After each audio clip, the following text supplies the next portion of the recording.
হ্যাঁ বলছি দোকান বন্ধ আছে, আমি কাজে এসেছি। আচ্ছা, আর একটা বলছি যে ওই ওই টাকাটা ঢুকেছে, ঠিক আছে, 2400 টাকা। সেকেন্ড ট্রেনটা যেটা ক্যান্সেল হয়েছে ওর টাকাটাও ঢুকেছে, 2400 টাকা। ঢুকে গেছে, ঢুকে গেছে, চেক করে ঢুকে গেছে আজকে সকাল।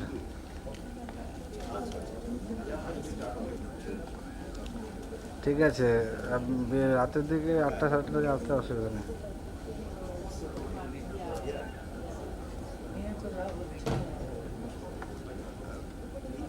ঠিক আছে, আপনি কোথায় আছেন?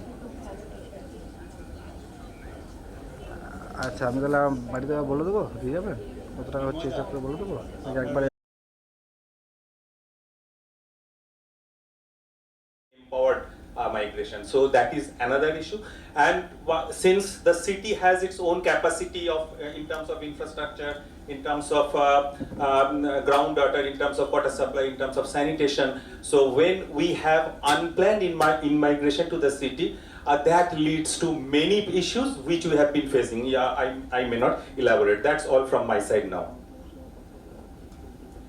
Thank you. Good morning.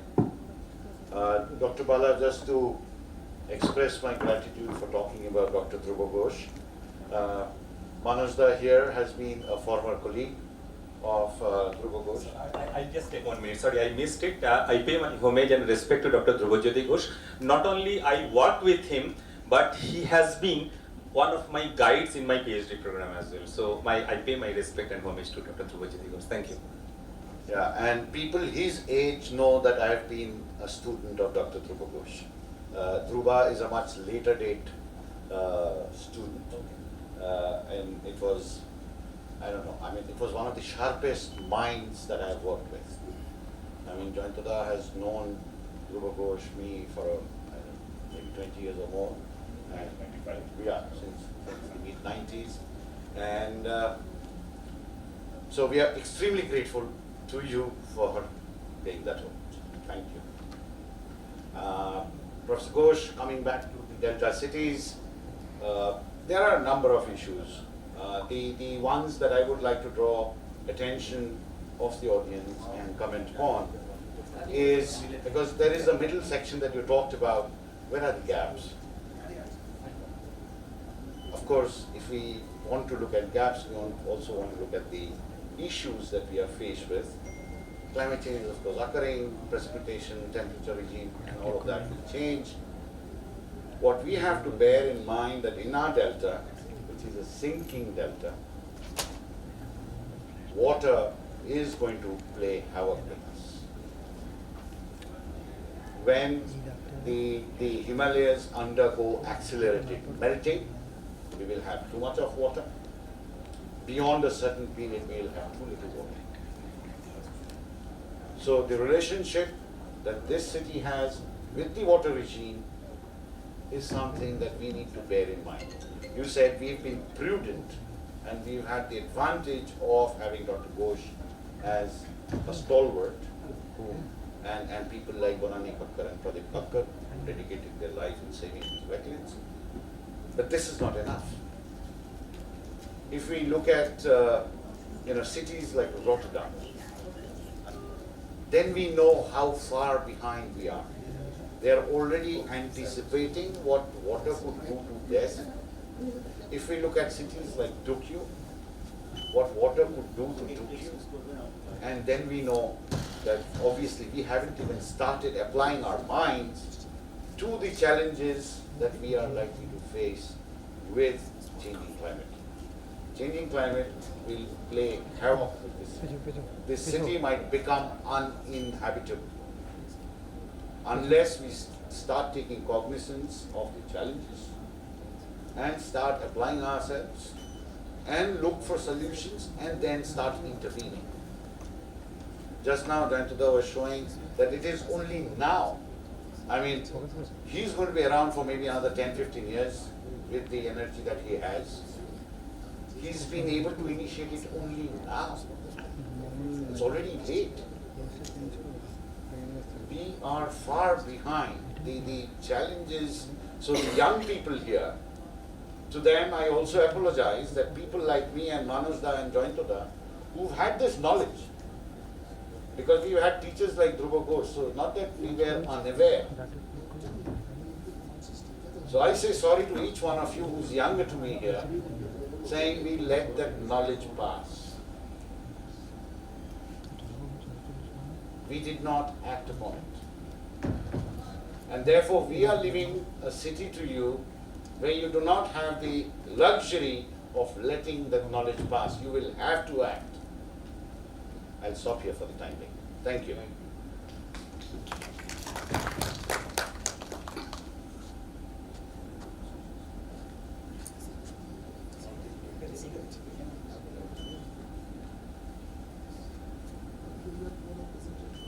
Thank you, Honorable Chair of the session, Mr. Balmurugan, my dear friend, Anurag, and also Professor Shandal.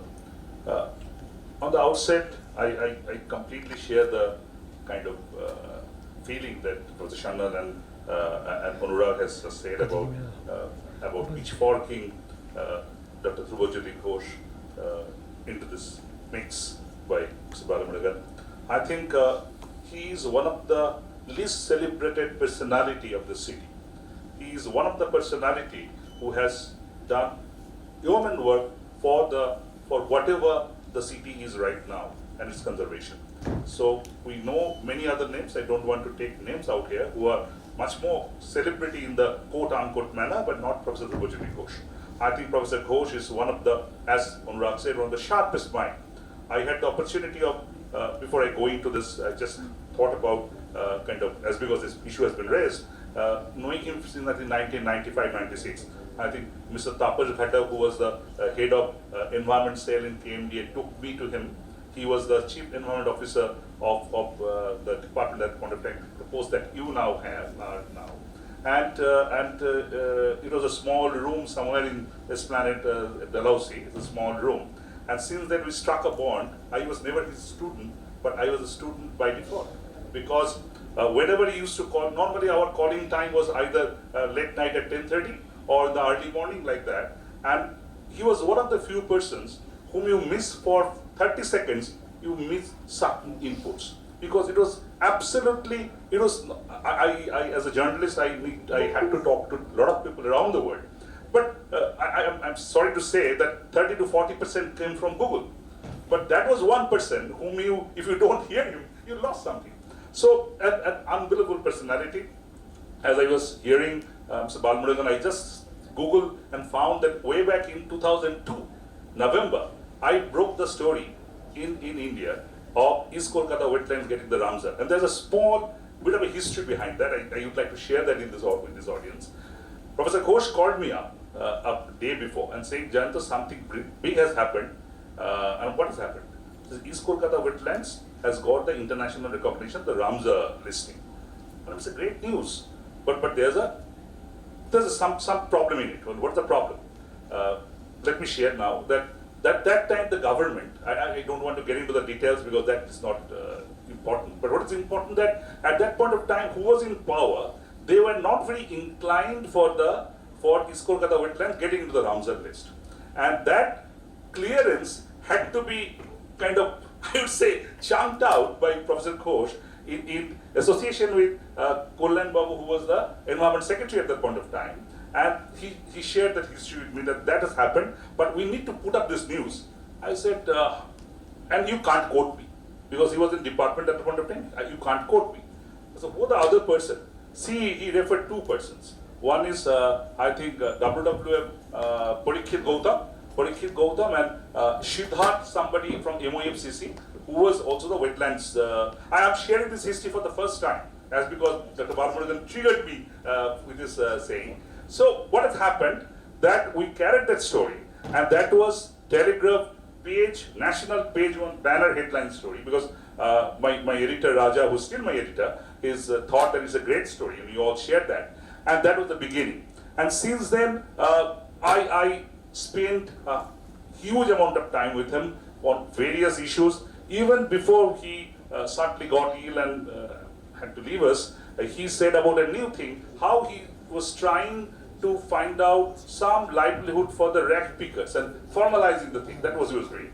So that was Professor Ghosh, and I think it's a great opportunity, and I thank again to Mr. Balabhadagan for triggering this whole ideas and whole thought process. Now coming to very quickly to Kolkata and the coastal city and this whole thing. Yes, Anurag is right that we have only started it now. The Kolkata Climate Action Plan, Kolkata Climate Action Plan has been launched, not the report, but the work has been launched by our Mayor and Minister, Mr. Firhad Hakim, last 5th June, World Environment Day. We were working it for about a year. About a year back, Minister said took a pledge on the shifting away from the fossil fuel. And in continuation to that pledge, the Climate Action Network South Asia, India, were part of that. And then Climate Trends also joined hands afterwards. And then from that pledge, now this Climate Action Plan has been decided upon. I'm very happy to share with you that already around 30 experts from all across the country have voluntarily agreed to be part of this plan. Let me share, all of us are working voluntarily for Kolkata Municipal Corporation because I have seen so many plans. Anurag knows more than me. They are, very sorry to say, many of them are cut and paste method. You just put some data and you have, this is city action plan. This is city action plan. I was looking through number of city action plans for the last few days and I found they are very similar. But we need, Kolkata is an extremely different city. It's a heterogeneous city. It has its own problems. South Calcutta, North Calcutta, Central Calcutta are different.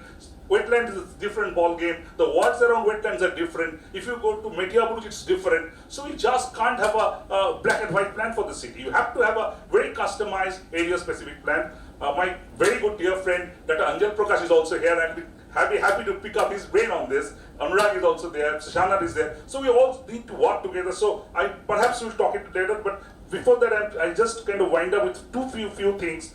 That if you look at Kolkata, I'm limiting myself to Kolkata. And another very important thing with Jabarburman said about the role of East Kolkata wetlands, I think many of you perhaps know that when Amphan hit, the East Kolkata wetlands almost sucked the Amphan and it spared the main Kolkata and passed through that zone because of the various weather facts and that saved Kolkata. So it has a huge role. Let me see that IPCC AR6 report, which is the latest we have on global perspective, that shows about 15 references of Kolkata. And I had the opportunity of talking to Dr. Prakash number of times on that. So from sea level rise to cyclone, Kolkata is now the cyclone capital of the country. Mumbai, once the financial capital, is now the rainfall capital. And Kolkata is the cyclone capital. Delhi is the heat capital. And if you look at the data, you'll find that IMD's latest data is showing that South Chব্বিশ Pargana is the most frequently occurring cyclone region of the country, and naturally Kolkata has to be affected. So cyclone rise, storm rise, sea level rise, greenhouse gas. You mentioned about this report of 1958 to 2018. Kolkata's temperature rise, average temperature rise was 2.66 degrees centigrade, which was highest as per the urban fact, the highest with the world, followed by, I think, Moscow and Tehran. So very clearly, Kolkata is extremely vulnerable and we need to work very quickly on that. And I just will wind up at this point of time. The Working Group 1 report of AR6 has an interactive input. From that data, we have actually worked on that. We found that under business as usual scenario, Kolkata's temperature rise can be 4.6 degree maximum, and highest temperature can reach to 49.6 under business as usual. And Kolkata's beyond 35 degrees centigrade will be about 150 days. So out of 365, 150 days, we are going to have 35 degree or more. More importantly, Kolkata's sudden rainfall within a day, the short span rainfall can increase 55%. So, and if you look at the two benchmark, one is the 1900 benchmark, one is the 2014 benchmark, you will find the rise is much more from 2014 onwards. So it's all being quite a recent phenomena. So we need to, if I get a chance, I'll talk about how we are going to work on this plan. but we are extremely vulnerable as of now. Mumbai has formed the first climate action plan in the country. I am told that Bangalore is also working on it, but we in Kolkata vouch to complete it within 6 months and take it forward appropriately to the government process and take it forward. So that as of now, I just would like to wind up with one thing. So while we are talking about Kolkata Delta City, Kolkata's climate resilience cannot be complete without linking with Sundarbans, without linking with the hinterland that we have. So we need to think about Kolkata plus model. Kolkata from, and also all the data whenever you are getting are also of greater Kolkata. It's not of the Kolkata from Dunlop to Jadavpur. So we need to think on this line. Thank you for the time.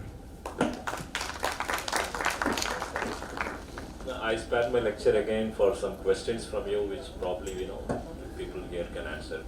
If any of you have any questions on what we spoke, you can please come. We can take questions at the end of the discussion. So he will be there, I think. Okay, thank you.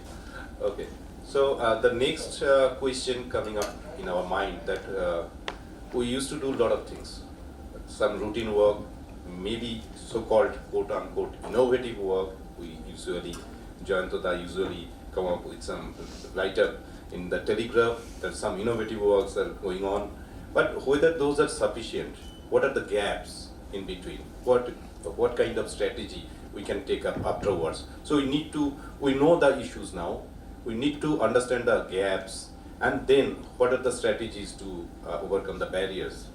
So now we will concentrate on the gap identification process. So Professor Shanal, please start.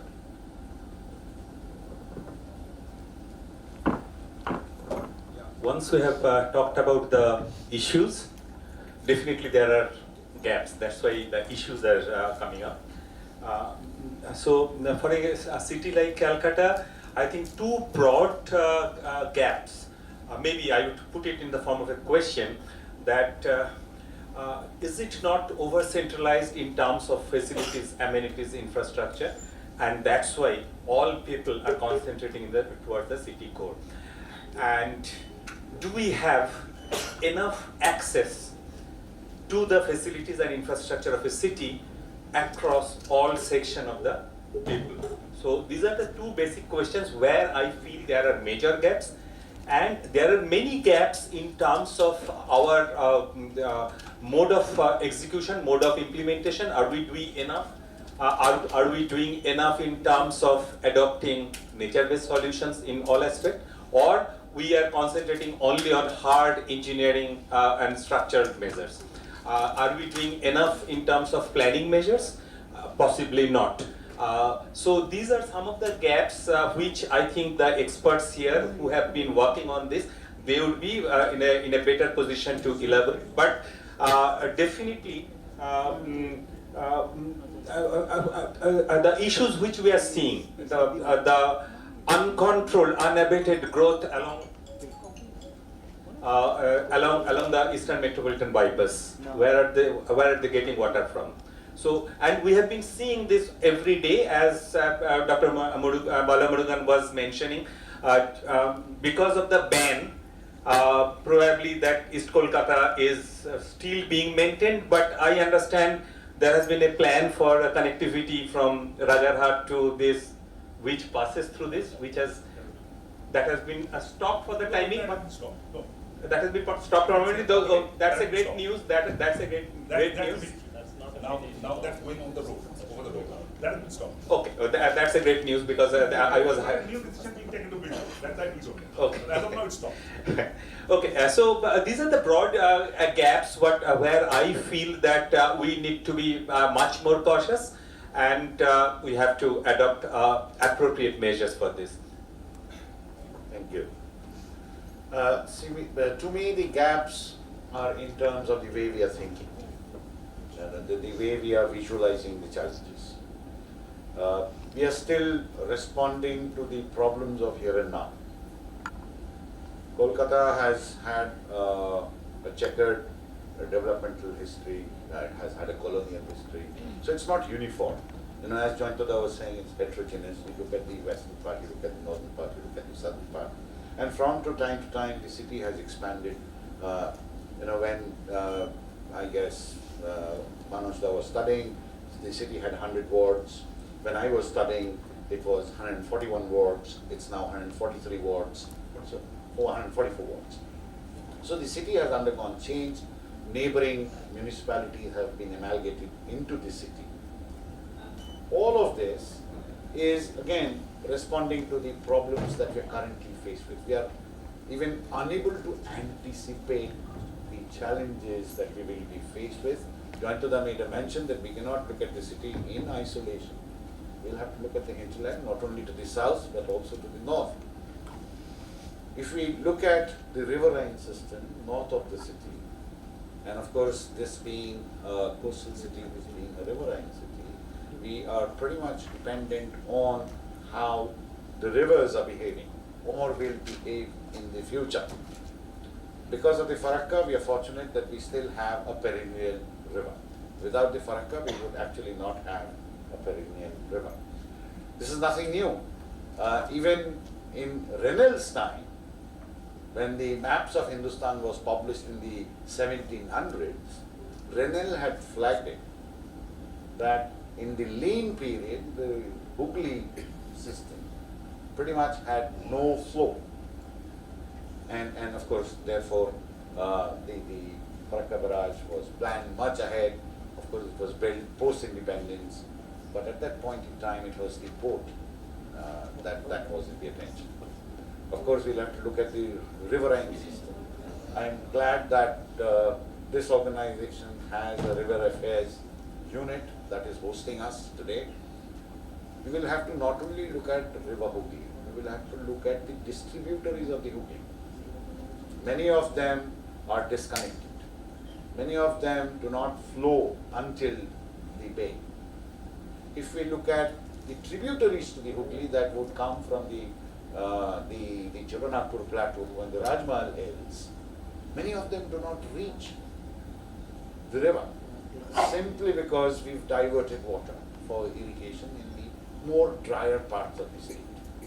So if we want to address, and I realize that many of these younger people here come from geospatial background, and therefore, I'll just give you an example. In the 50s, Netherlands experienced a flood that, according to them, was devastating. About 1,000 people died. And the nation decided never again. So they calculated a 1,000-year return period and started designing intervention. And then they realized they don't have the human capital. Then they started designing institutions. Delft Hydraulics, ITC, one of the best geospatial institutes anywhere in the world. Delft Hydraulics itself is an outstanding institution. There are our institutions.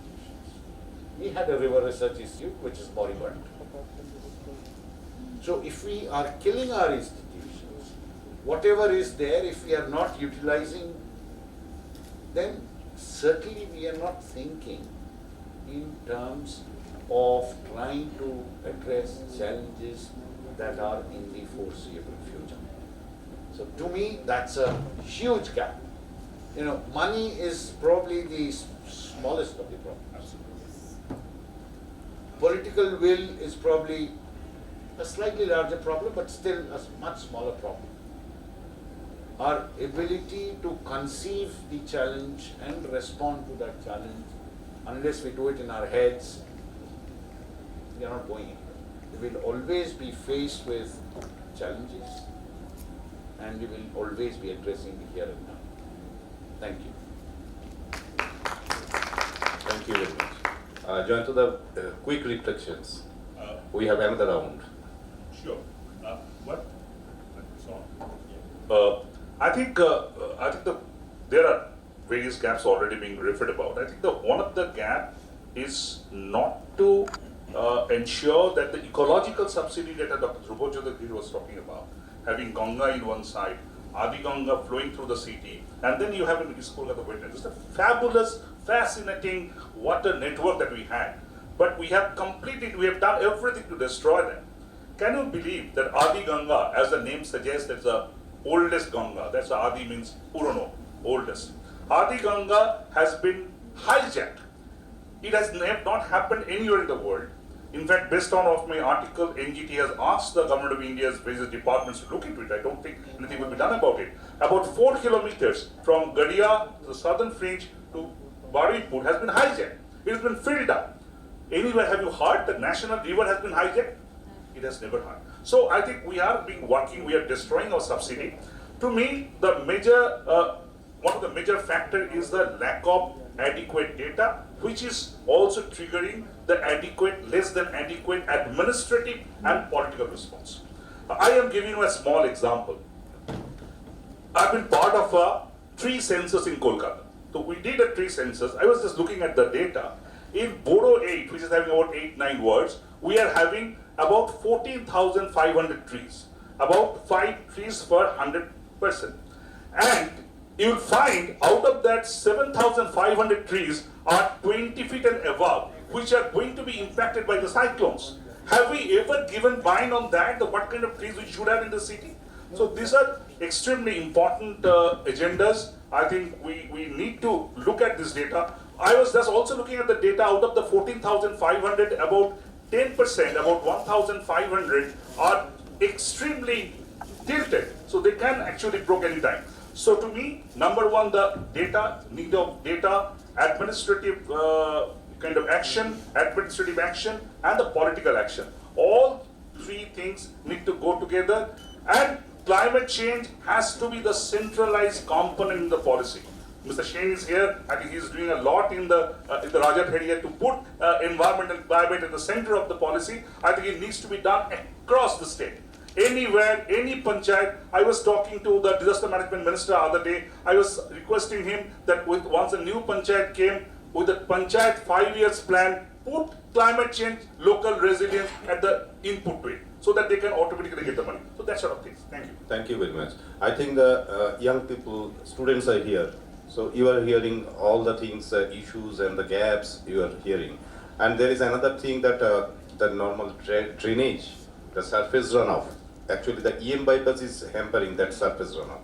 So if you consider the central part of Kolkata and the East Kolkata wetland, the normal gradient is around 1.5 meters. Okay, so that is down. So it was the normal surface runoff, natural surface runoff, which is not occurring now. So EM bypass is actually acting as a dike in between. So that is another problem. So if we get abnormal rainfall like Mumbai, cloudburst kind of rainfall in Kolkata, that will be the same fate. So coming to the third round, what would be the strategies to overcome these kind of barriers and all these things? Professor Sharma, please.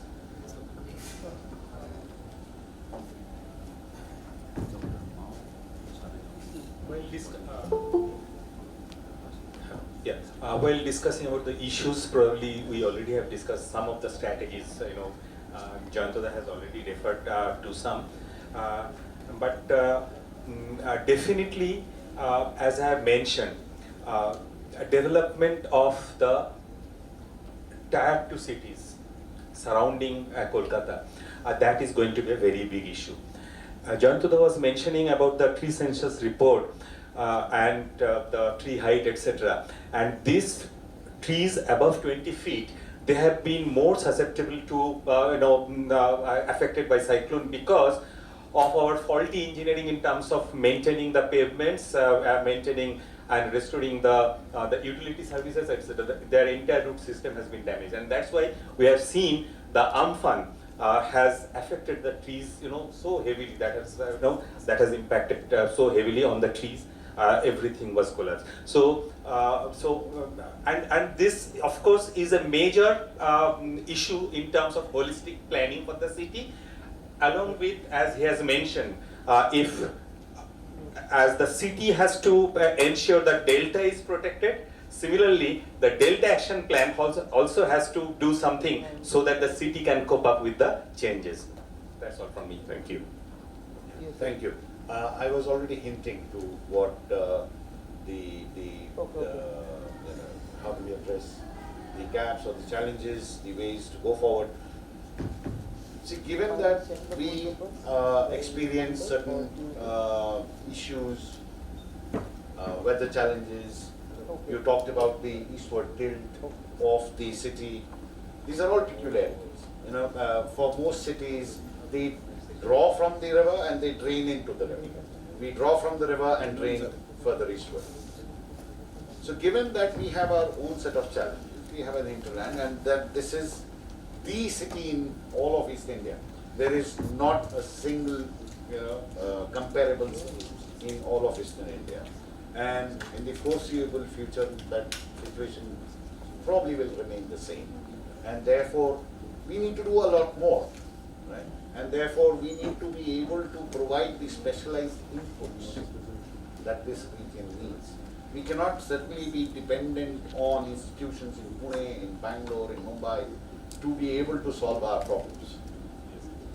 We have to create our institutions, we have to have the human capital right here to be able to address those challenges. And therefore, whatever institutions we've had, somewhat moribund, maybe we should be able to revive them. We do not necessarily need newer institutions.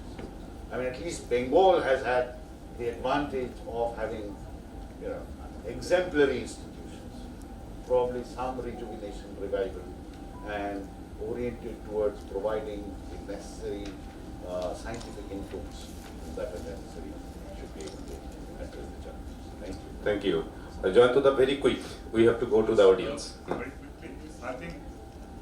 And specific also. Rejuvenation in mind followed by rejuvenation in action. And also very important to think about the waterways, not only the rivers and Adigangas. Thank you. Not only the rivers, Adiganga and like that, but also the khals, which are the very important for the drainage system of the city. So with this increasing climate change and the quick rainfall, we need to address that. Another issue I think often we get out of our thing is the consideration of the lower middle class in the city.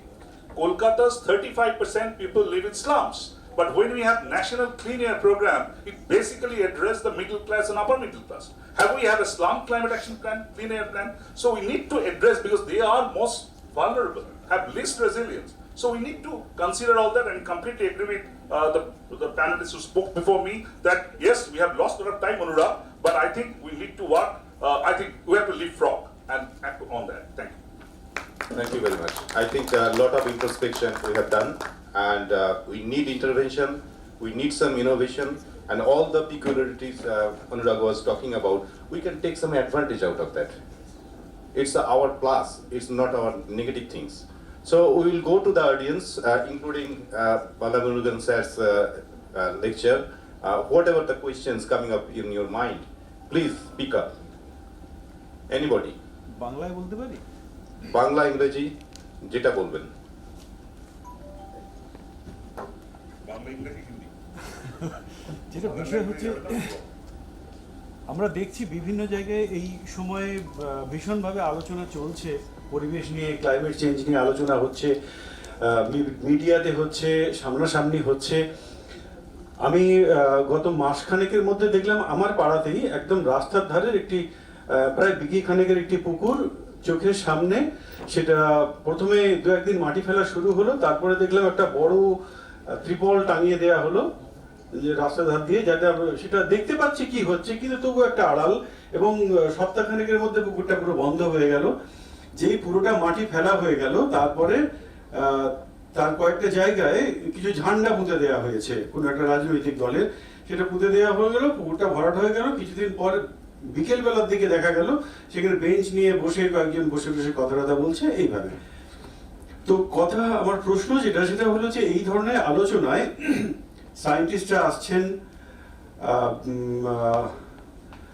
এ বিষয়ে বিশেষজ্ঞ যারা তারা থাকছেন, জয়ন্তদার মতো বিশেষজ্ঞ এবং সাংবাদিক তারা অংশ নিচ্ছেন, এবং পাশাপাশি জনপ্রতিনিধিরাও অংশ নিচ্ছেন।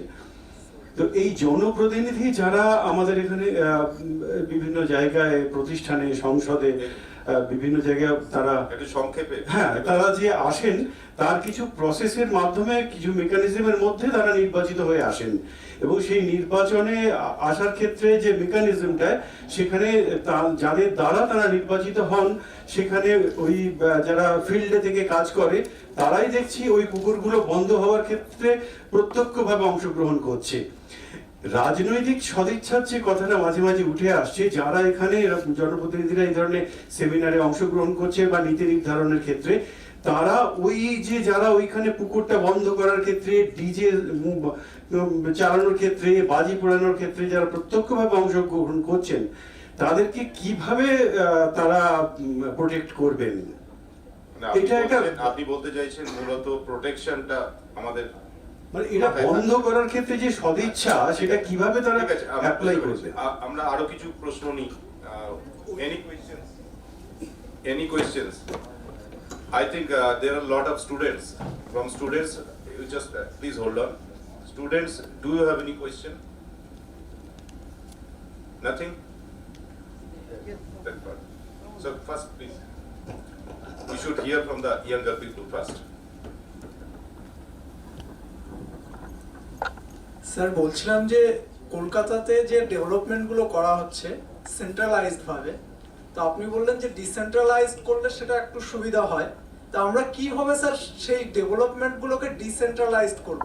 কারণ এখানকার রিসার্চের ওপর আমাদের প্রচুর প্রেশার সৃষ্টি হচ্ছে, যেহেতু ইনমাইগ্রেশন প্রচুর হারে হচ্ছে।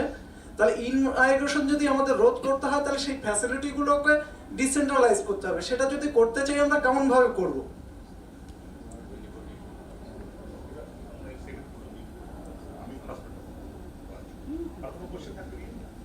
Any more questions?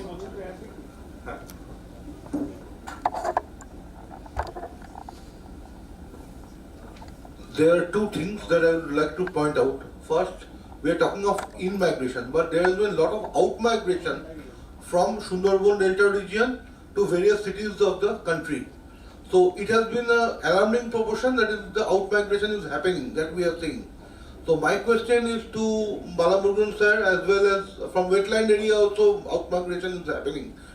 Day by day it is increasing. My specific question is to the bureaucrats.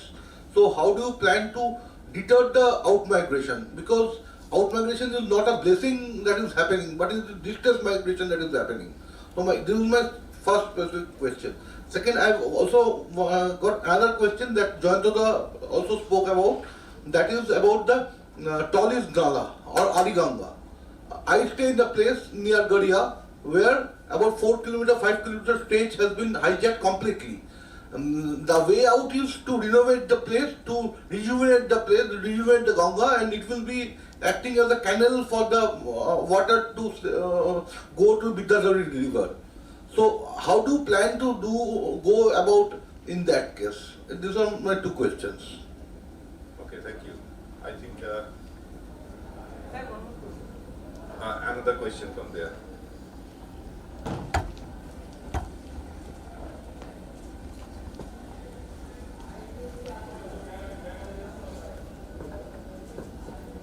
Sir, good afternoon. I am Shudip Dev from Ashutosh College. I have question like in Delta we have seen cyclone affected population is more vulnerable. So have we construct any permanent settlement rehabilitation policy for those vulnerable Sundarban people? Okay. Okay. So that's enough. I think we are running out of time. Afterwards, you can talk later. Okay. So. Thank you. Very quick responses. First, Abhijit Babu, আপনি যে প্রশ্নটা করেছেন ভায়োলেশনে, I only say that working. I'm sorry to say, বাড়িতে বসে গ্যালারিতে বসে হাততালি দেবো, that time is over. If you want to stop it, you have to come on that portion, say that হবে না. You have to take. এখন media রয়েছে, এখন অডিও ভিজুয়াল মিডিয়া রয়েছে, এখন অনলাইন মিডিয়া রয়েছে. It can flash within minutes. Local people তারা বাড়িতে বসে থাকবে আর ফেসবুক আর হোয়াটসঅ্যাপে বিপ্লব করবে আর পরিবেশ বাঁচানো যাবে, that can't happen. As a journalist I am very very strong about it. You have to come out of it and talk, যেটা হবে না। কলকাতাতে আমি আপনাকে একটা এক্সাম্পল দিচ্ছি, বুড়িগঙ্গাটা ভরাট হয়ে যাচ্ছিল। বুড়িগঙ্গায় নদিয়ার লোকাল লোক They rallied on it for a few years, and now Buriganga establishment government has thankfully taken up. So public pressure acts, but public has to be there. The public pressure by default only with media cannot act. It has to be public with that. That's number one for your response to your question. And Kolkataর কথা যেটা বলছিলেন, কলকাতার population actually কমছে. That is a very important thing we have to identify. Kolkata's population compared to 2001 to 2011, we don't have the 2021 census, has gone down from 45 to 44 lakhs, 4.4 million. In fact, Sundarban population is now bigger than Kolkata KMC's population. So there are various factors. I think Professor Shanal can talk about it. Adigangar kotha jeta hocchilo, yes, Adigong, there are examples in the world. It's example in Pakistan, example in Pyongyang, where you excavated river. It can't be done in Kolkata, but what can be done? Kanana, I think under World Bank money, I think Mr. Shane can talk about it. From Baruipur, it has been excavated. যেখানে এখন বারুইপুর হয়েছে। So we have up till Goria, we have from Baruipur, মাঝখানে through Rajpur, Sonarpur, we have about 3 to 4 kilometers. There are technical possibilities, I am told by the Jal Shakti Mission and others, to link it below the ground, because above ground lot of things happen. আমরা অনেক কথা বলতে পারি, pragmatically করা যায় না. So that is a possibility I think the executives like Mr. Shane can talk about and think about. They are doing a lot of great things.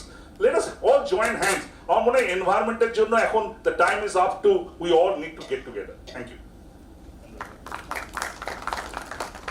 আমি ওই তোমার প্রশ্নের উত্তর যে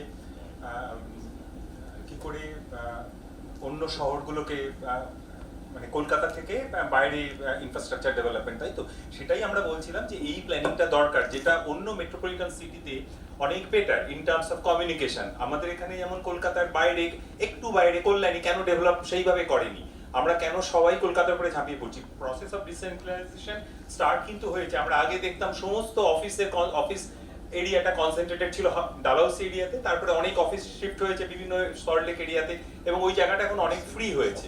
অতএব এই যে ডেইলি ফ্লোটিং পপুলেশন ওইখানটা অনেকটা কমেছে, যার জন্য ওখানকার যে ইনফ্রাস্ট্রাকচার, ইউটিলিটি সার্ভিসেস, এই ব্যাপারগুলো এখন এই যে আমরা যেটা বলছিলাম যে in between delta and Calcutta metro যে সমস্ত শহরগুলো আছে টায়ার 2 সিটিজ, সেইগুলোকে ডেভেলপ করতে হবে মানে তার ইনফ্রাস্ট্রাকচার ডেভেলপ করতে হবে, তার কমিউনিকেশন ডেভেলপ করতে হবে, সেখানে অন্যান্য health service, education service, job opportunity create করতে হবে। এটা একটা বড় প্ল্যানিং এর পার্ট, এটা একটা দীর্ঘমেয়াদী একটা পরিকল্পনার অংশ আর কি। সেইভাবেই করতে হবে, এটা একদিনে তো হবে না, কিন্তু সেটা যদি টার্গেট থাকে তাহলে সম্ভবত এই যে আউট মাইগ্রেশন ফ্রম ডেল্টা যেটা হচ্ছে, যেটা যারা সবাই হয়তো শহরে এসে বাসা বাঁধার চেষ্টা করছে, সেইটা তাদেরকে ওই সব জায়গায় একটু অ্যাকোমোডেট করা যেতে পারে। বাংলাদেশ এই ব্যাপারে একটা বড় প্ল্যান নিয়েছে, এই satellite township development in between the city and the delta. সেই রকম একটা পরিকল্পনা আমাদের, আমরা সেইটার দিকেই সেই সাজেশনটাই আমরা দিচ্ছিলাম। এখানে যে প্রশ্নটা ছিল যে সুন্দরবনের লোকেদের জন্য কোনো পার্মানেন্ট কিছু করা হচ্ছে কিনা, আমরা যদি দেখি আমাদের ঘোড়ামারা দ্বীপ ছাড়া যারা ওখানে টিকে থাকতে পারছেন না, কারোর জন্যই কোনো ব্যবস্থা করা নেই। They are all left to their own devices. যে যেরকম পারছে সে সেরকম করছে। শুধুমাত্র ঘোড়ামারা দ্বীপের ক্ষেত্রে আমরা গত বছরও এই আমফান ইয়াসের প্রকোপের পরে 32টা ঘরের পুনর্বাসন করা হয়েছে।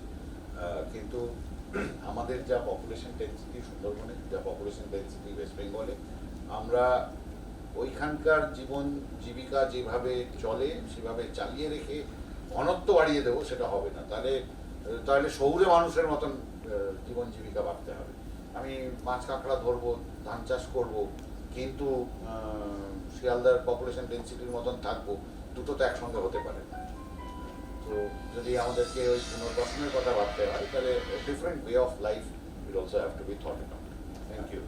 একটা ছোট পয়েন্ট বলছি যে এই কোভিডের পরে ভারতবর্ষের অনেকগুলো জায়গায় কিন্তু এই অ্যাফোর্ডেবল রেন্টাল হাউসিং, এই ওয়ার্কার্স বোর্ডিং, রেন্টাল বোর্ডিং, এই সমস্তগুলো বন্দোবস্ত হয়েছে। সেগুলো খানিকটা শহরের মধ্যে নয়, শহরের একটু বাইরে, সেগুলো কিন্তু আমাদের ভাবতে হবে। সেগুলো পশ্চিমবঙ্গে কম্পারেটিভলি কম হয়েছে বা হয়নি।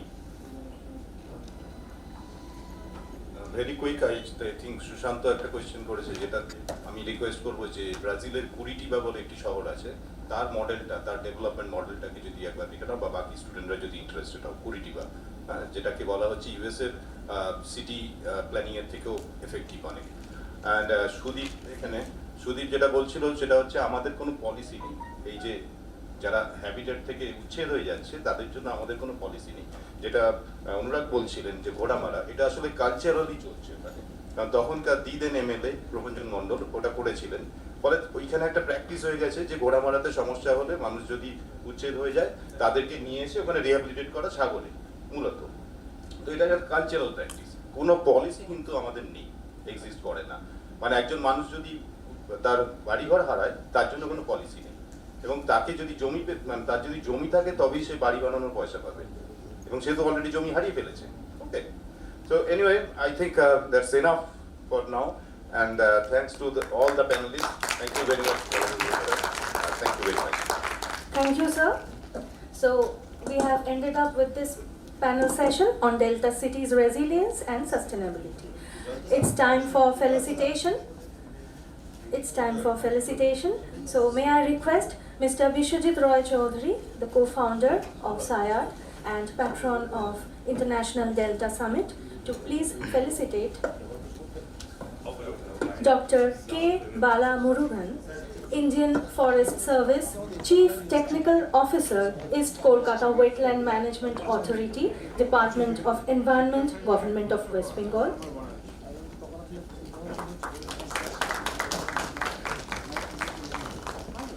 বাবু ও তুই একটু ওদিকে যা, এবং তুই ক্যামেরা ফ্রেমে চলে আসছিস।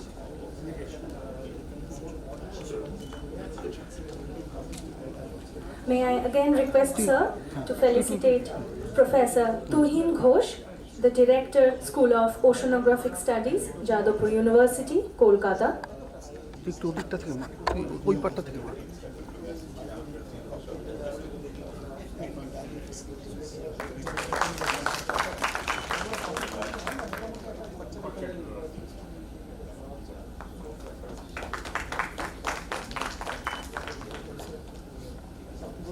May I request, sir, to felicitate Mr.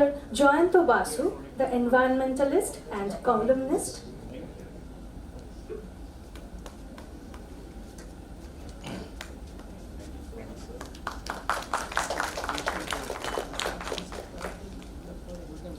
May I request Mr. Shomnath Shaha, the faculty of IIJST, to felicitate Dr.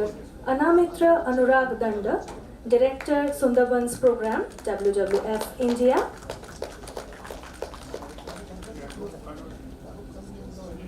ওইদিকে যা।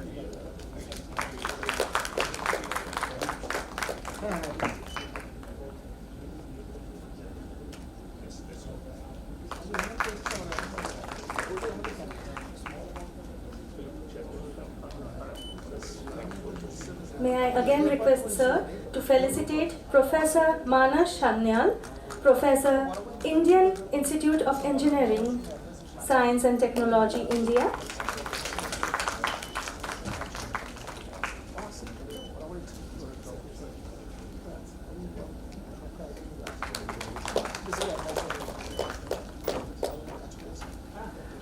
I would request all the eminent panelists to please sit on the front row. May I request Mr. Vishwajit Roy Chaudhary to move further for the session. Thank you to all the panelists, first of all on behalf of SAIARD once again. And now one eminent personality, excuse me. So now one eminent personality is with us, Mr. Devashish Sen, Honorable MD and Chairman of HIDCO, Government of West Bengal. So before we start his special lecture, one kind of on behalf of SAIARD, particularly the Delta City's resilience, because I called this person as the maker of modern Kolkata, and how he designed and how he thinker. It's an urban thinker really, and great initiative. I would like to request to the audience to give a big round of applause for this person. And for within his busy schedule, he has provided the opportunity to us to spare some time. So I shall request Anisha, please. Sir, we have prepared a small presentation on the delta because most of the people asked me whenever I have started that initiative. Most of the people asked me what is delta. So yesterday we have already played, but some people have already joined. Just I'm honored that Dr. Mao, Director of Botanical Survey of India, has joined. Professor R.N. Acharya sir from Ministry of Ayush has joined with us from Delhi. And for that we just want, and also Climate Trends Director Aarti ma'am has joined. So for that I would like to request to our team to just present the presentations on the what is delta and its life and livelihood.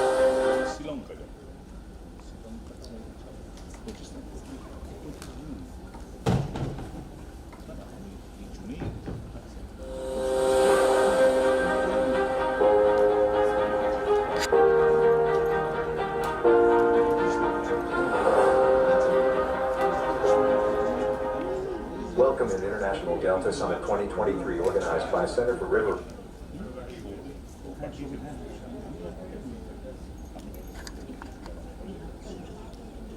Jayanta Basu যিনি আছেন উনি সাংবাদিক পরিবেশবিদ সাংবাদিক দুটোই। এখন তো এটা common হয়ে গেছে, পুকুর বোঝাই এগুলো কমন লুট চলছে, পুকুর বোঝাই লুট চলছে, এগুলো তো উনি ভালো করে জানেন। কী ভাবছি যে শুধু সাউথ কলকাতা নয়, পুরো ওয়েস্ট বেঙ্গল জুড়ে হচ্ছে সব বলছে সাধারণ লোকে বলতে গেলে পে দিয়ে বৃন্দাবন সব জায়গাতে একটা দাপুট আছে না ওদের, সব জায়গাতে পে দিয়ে বৃন্দাবন দেখিয়ে দেবে সাধারণ লোক। কাউন্সিলর যেখানে জড়িত সেখানে সাধারণ লোক কিছু করতো, সব পুলিশকে ওদের হাতে সব সব সব সব সব। Ladies and gentlemen, we will be having a presentation right now, live presentation on the theme Sundarban, its life and livelihood. Please bear with us.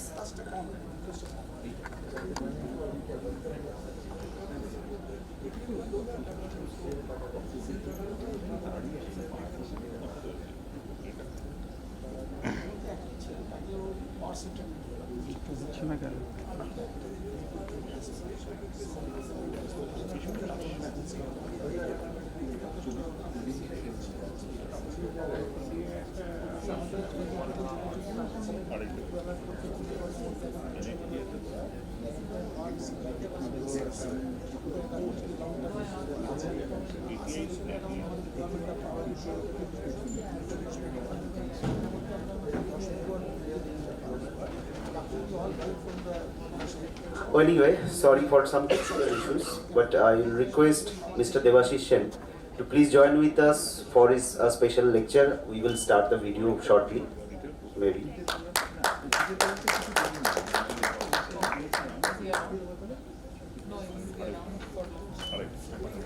Good afternoon and thank you for the opportunity given, and I apologize for being late. I was held up in some SAP, first time SAP Insider meeting in Vishwabangla Convention Center, so my apologies. I will not take much time, but cities is something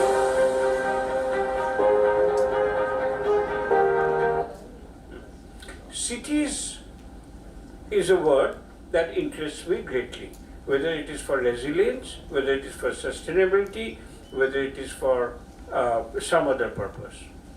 I've been working in the urban sphere for a long time, and definitely sustainability is at the core of our strategy from the government for new areas and many other policies that the government is taking.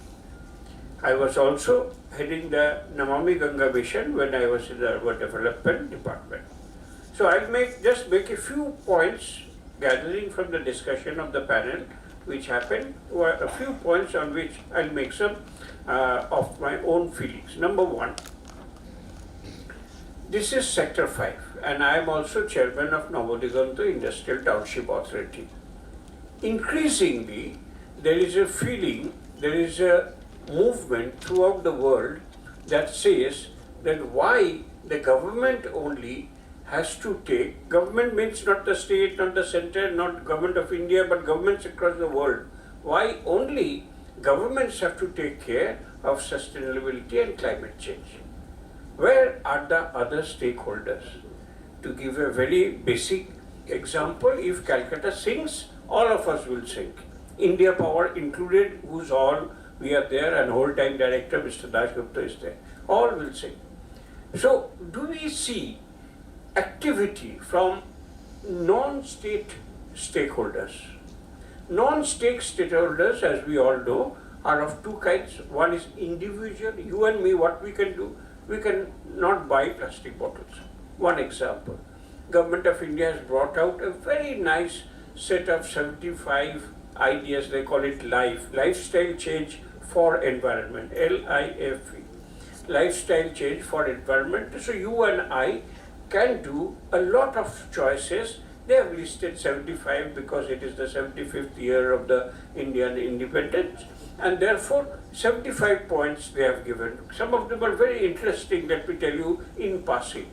For example, I at least was very surprised to see that one of the things that they suggested what you and I can do at an individual level is to keep our data on the cloud. And I was wondering how that has got any relationship with greening and carbon and what. Later, I came to understand that if you are storing it on your local hard drive, actually the local hard drive is suboptimally used. Half of the time, half of your space is vacant. So, you are not using the resources properly. On the other hand, if you store it on cloud, whether you like G Cloud or Microsoft OneDrive or whatever, they always continuously allocate space on their cloud servers, whatever you require. So that way, production process of hard drives, whatever it is less consumed. So one of the 75 things they say is that store your data on the cloud, not on your local disk. Very nice way of looking at things. So let me come to the basic point. Non-government stakeholders, can they do and should they do, how they do about climate change and resilience and everything. And I did an experiment. I'm not saying people are not doing. They must be. Everybody has some CSR, corporate social responsibility, and they are planting trees. This is the time for planting trees in the monsoons, and every year during June, July, late June and July, I get n number of requests for planting trees. In Newtown, which I look after, and in Navodigato, which also I look after, because in core Calcutta, let us say in Maniktola, you don't have any space, all is concretized. So if you want to have an event of 50 tree planting, you have to come to Newtown. But most often they are very eager to have a selfie and plant it, itna kiya environment ke liye, and they forget all about it. They forget about watering, they forget about cattle which eats up the plant as soon as they're planted, about weeds, about taking care. They don't understand that a plant is like a child who needs care for at least 2 years, and that is sadly missing in many of us. So we can do plantation and we can look after trees. That is one way of looking at things. But I am coming to the other non-state stakeholders, which is the corporate group. CSR, as I have explained, is happening. I am not saying it's not happening. But there is another very significant group, that direct action by the corporate group as a part of their business activity. CSR, as we all know, is 2% of the 3 years profit. So if you are not a profit-making company, you don't have to do anything, and that too there is 2% of the average 3 years profit. So it has got multiple demands on that money. So maybe very little trickle down. I am not talking about that. As a core corporate responsibility, are you thinking of the environment? You are expecting the government to take its tax budget and do n number of things, including the environment, besides treating people, educating people, building infrastructure, policing the system and everything else. There's a huge demand on the tax budget of the government, any government of the world. And on top of that, you expect them to also, which they are doing, I'm not saying they are not doing. So I did this small experiment. This is very few people know about this experiment. Jayantudar, you must not write it. It's slightly negative. It's a cynical thing, let me say. So what I did as chairman of Nabodiganto, I took a board resolution, discussed with my board members, and I prepared a DPR, detailed project report for recycling sewage water. All water of this area is collected in the STP on the ring road, and it's usually treated and left to the environment. But I said that all the food stalls are there, road washing is there. You can do a tertiary treatment so that we can use this water not for drinking, but for other purposes like road washing and other things. So we made a project report, a few crores of rupees, nothing very, very costly. I think it is 13 crores or something that was done. So then I wrote to all the corporates in Sector 5. I'm quite sure India Power must have been in the list too. Nothing, I'm not singling you up. And I said in a written reply, in reference to the board decision, that let's bring this tertiary water treatment plant by collecting contributions from corporates in Sector 5. I only got response only from 2. That too they wanted to understand क्यों कर रहा है and things like that. आप ही करिए, सब ये आप ही करिए. Let the government do. हमको क्या? I produce power, I produce IT, I produce consultancy, PwC, I produce everything. I don't do anything about water recycling. This is the problem. I dropped that idea. I even later said that at least let me eat from each one according to his budget, as we say, no, in those olden times, from each according to their ability, to each according to one's need, all those very, very socialistic principles. I said 20% of your CSR budget ab de do isme. So that big company, small company, everybody doesn't have to pay. I still linked to CSR, though that was not my intention. So it didn't happen. It didn't happen. All these tree plantations that you see from the corporates, non-state stakeholders, non-individuals. Here is this corporate group throughout India, throughout the world. What are they doing other than what they are forced to? CSR is a force. It is a Companies Act that mandates you to spend, and one of the things that you can spend on is environment. That is force. That is no business process. Is the board of director of, let us say, CESC decides that out of my expenditure on coal imports, coal buying, they have to run the plant, no? I spend also on, let us say, some kind of an environment sustainability project.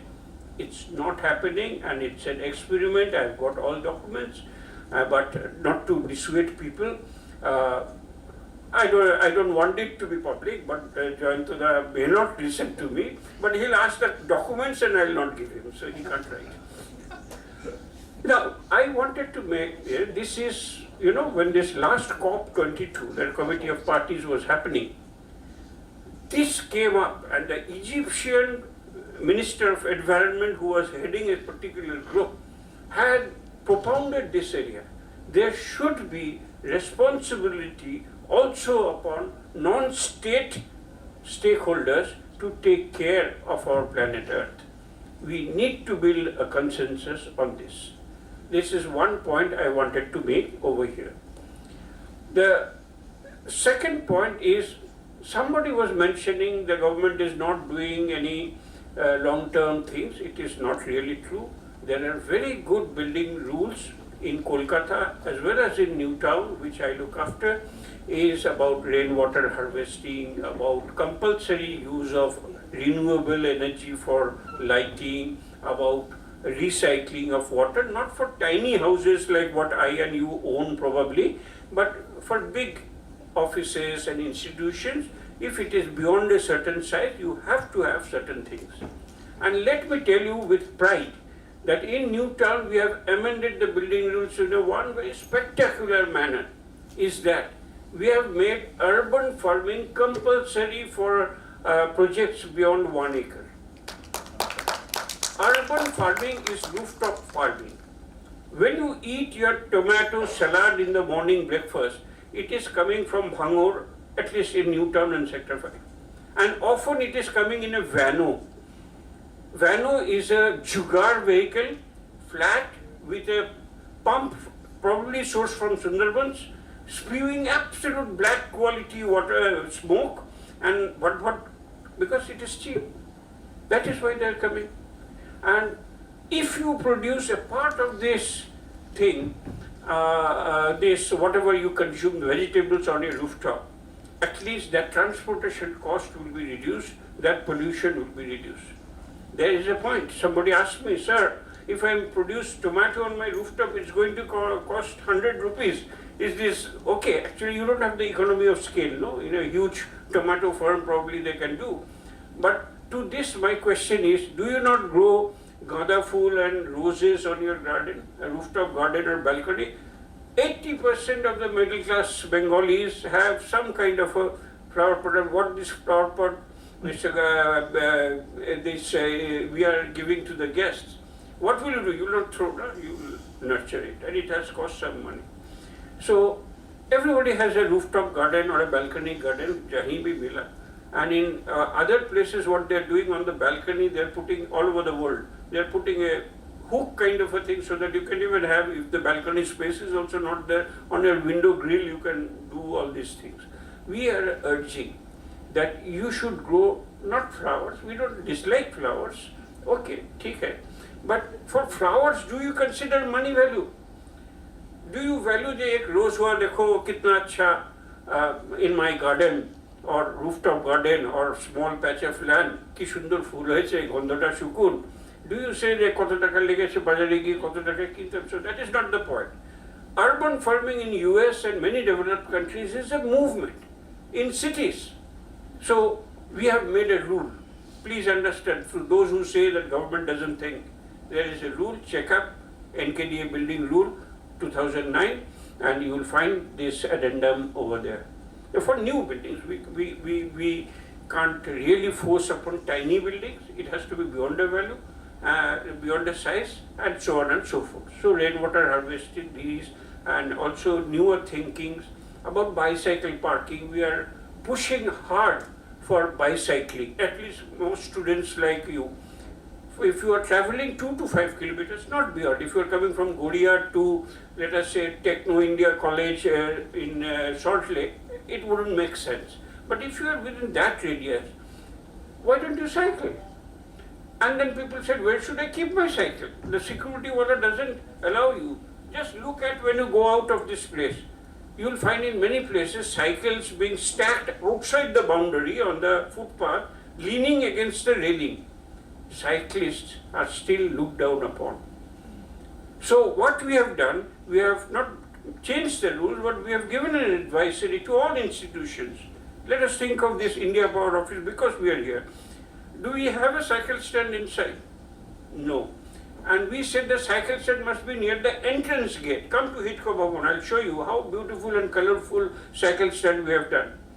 Because the poor person, not poor in terms of anything, poor, I am also poor because if I cycle, I'm short of breath, I'm perspiring and things like that. He should be given a chance to park his cycle as soon as possible before entering the air condition of his place. We are urging people to cycle to work. We are building, we have built 39 kilometers of cycle tracks. We have got app cycle like Uber and Ola, only place in Bengal and Eastern India where you download the app and book the cycle. Why? Because on the 14th floor, if you are staying in a tower apartment, you can't take your cycle every day. Same problem we are having with e-scooters. So there has to be a place for us if we want to encourage environment-friendly activities. So we are doing. It takes time. It takes mindset change. Think of plastic. Everything got some relationship with drainage and environment and every delta, everything. So I'll come to my last point. And this is, again I'll have a quarrel with Jayantala. Quarrel. Again, this is an academic, so I can say fearlessly. I have been But before that, a small point, somebody commented, I don't even remember who said in this panel, look at Brazil example, look at South Africa example. Why doesn't SAIARD take up a case study of smart city, what we are doing? Why don't you document what has happened in Sabarmati river basin rejuvenation? Why don't you give us good examples for modern ways of looking at tallies? Not a lot of discussion was happening. I was on a World Bank mission, I had been to Singapore, and they had showed me how the water, the river, it is a tidal river also, it goes up and down much like a Ganga. And it said that 90% of the time, the water levels are below a certain point, very low. And only during peak monsoon plus tidal, আমরা যেটাকে কোটাল বলি, এই ধরনের কিছু একটা হয় বোধহয়, it is very high. So what they did was, they covered it into two phases. One is only on those, let us say in 365 days, in 40 days this thing will happen. But all the 320 days, it is much below level. So let us have a two-tier system.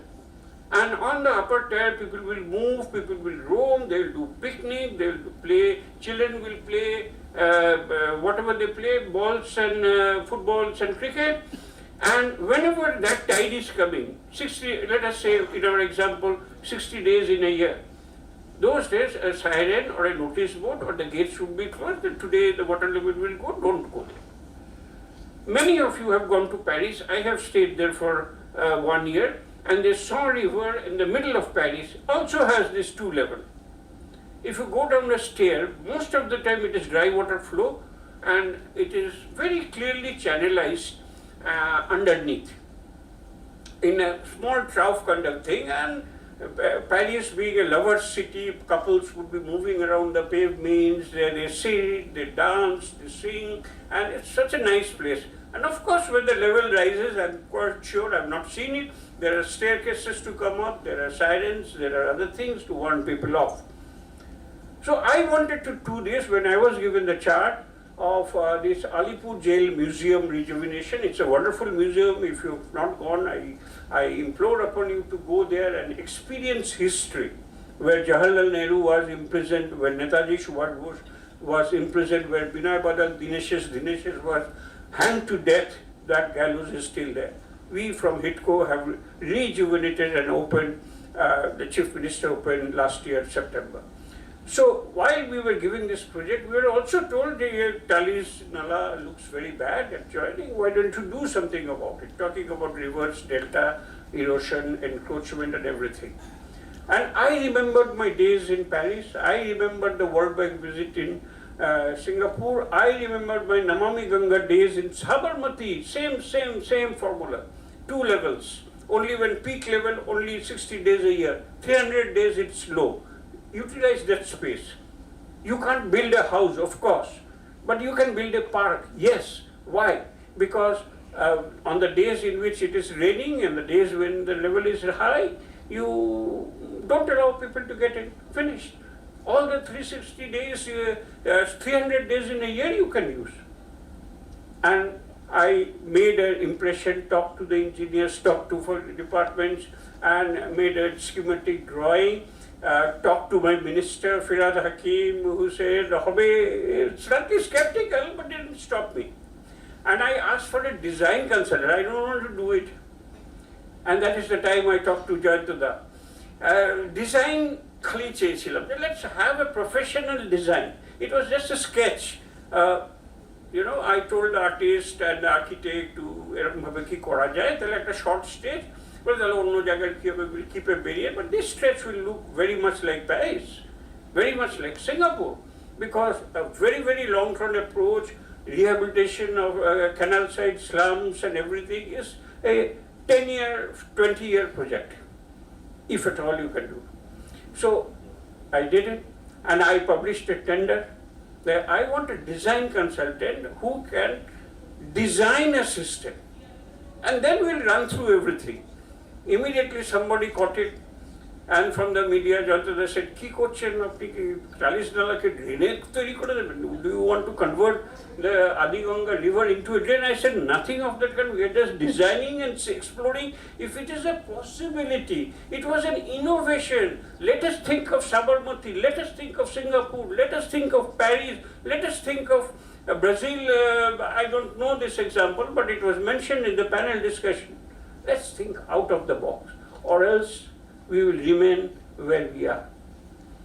Of course, the stakeholders will be consulted before actually doing this. Okay, let's keep this safeguard. Somebody said, "Sir, you are doing this, but kechu to ar hobe na, the insects will die." I said, "We'll plant an insect garden somewhere or something." I mean, there are ways to do it. So all I'm saying is, not to elongate, just 3 points I made, that non-government stakeholders other than individuals should also play a role in this environment business. B, there are interesting innovative policy changes being brought about in the city landscape from the government as well. And C, we have to innovate and think out of the box, of course, after consulting all stakeholders. Thank you.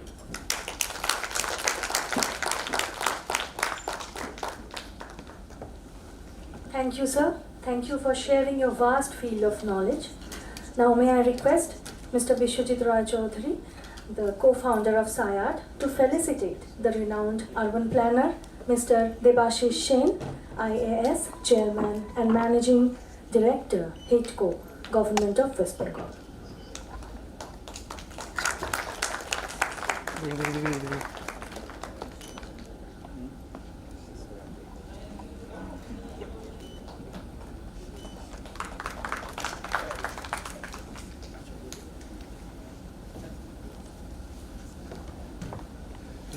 Thank you, sir. First of all, on behalf of SAIARD, we are really amazed whenever I have learned and hear from you.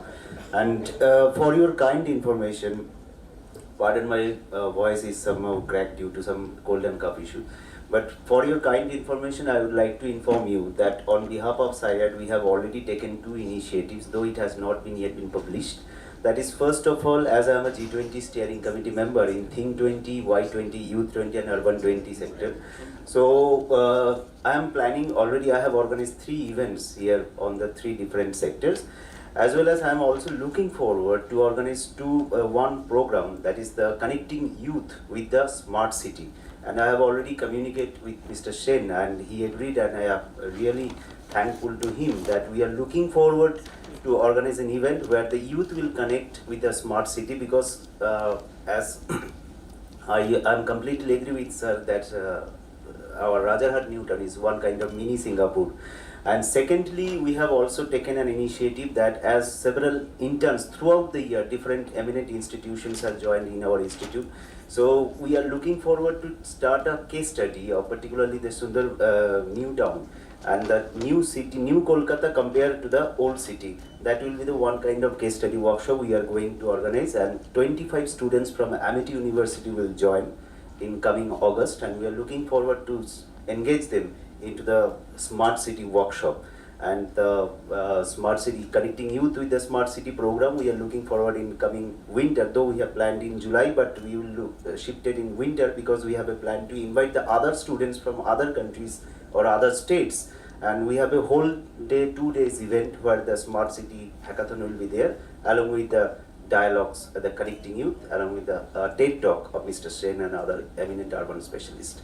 So now I request to our team to kindly play the video which we have made, and I will be happy if you please enjoy the video of Sundarban, the live and its livelihood.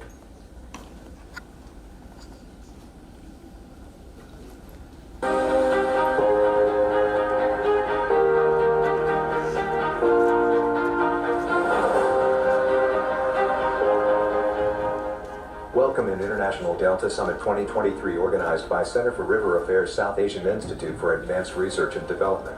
If rivers are considered as the veins of Mother Earth, then delta is its lungs. River delta is a landform that forms at the mouth of a river where the river meets a body of water such as a lake, sea, or ocean. It is created through the accumulation of sediment among the three course of river. Delta is the nutrient-rich phase zone. Sunderbans its life and livelihood is the theme of first Delta Summit. River delta plays a significant role not only to maintain the riverine ecosystem but also to support the livelihood of so many people. The ecosystem, both natural and socio-economic, of the delta is somehow different from the whole course of the river. Deltas are known for their rich biodiversity and serve as important habitats for a wide range of floral and faunal species. The unique combination of factors in delta ecosystems, such as the deposition of nutrient-rich sediments, interaction between fresh water and salt water, and the presence of wetland environments, contributes to their potential biodiversity. Deltas are characterized by the presence of mangrove forests, fish and aquatic life, wetland habitats, salt marshes, swamps. Sundarban Delta is also known for its exceptional biodiversity and is recognized as UNESCO World Heritage Site. Some notable diverse range of species: Royal Bengal tiger, estuarine crocodile, fishing cat, Gangetic dolphin, olive turtle, Indian python. Delta is a hub for green sustainable economy. It can be diverse, multifaceted, influenced by various factors such as geographic location, natural resources, population, infrastructure, and economic activities.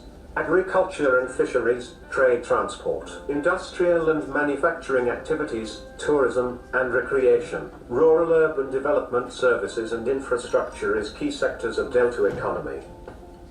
The livelihoods of people living in a river delta are often closely tied to the natural resources and economic activities available in the region. Agriculture is a primary livelihood in many river deltas. Deltas provide abundant water resources. River deltas are often characterized by significant cultural diversity. There are many indigenous tribes and communities that live in or near river delta regions around the world. These tribes have distinct cultures, histories, and ways of life that are closely connected to the natural resources and ecosystems of delta.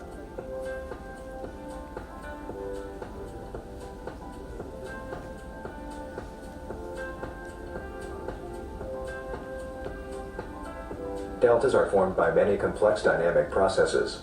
Delta regions around the world are associated with pilgrimage sites that hold religious and spiritual significance. These pilgrimage sites attract believers and visitors from far-wide spiritual belief. Mangroves in the delta have unique adaptations that allow them to survive in the brackish saline water conditions and give vital ecosystem services that benefit both human and the environment. They act as a natural barrier protecting coastal erosion. Delta is prone to cyclones and extreme weather events.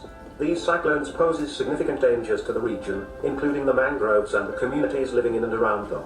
Storm surges, coastal erosion, disruption of ecosystem services are. Climate change is contributing to the increased frequency and intensity of cyclonic storms in many delta regions around the world. Delta are particularly vulnerable to the impacts of climate change due to their low-lying and dense population pressure.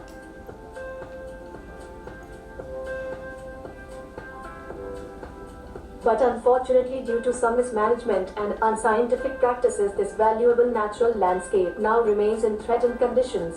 Lots of islands, natural landscapes just vanished due to the unscientific human encroachments, governments, policies and its fallacies, along with different natural calamities, illegal immigration, poaching, socio-economic backwardness, lack of proper knowledge and awareness about the existing natural resources. Day by day effects and causes become severe.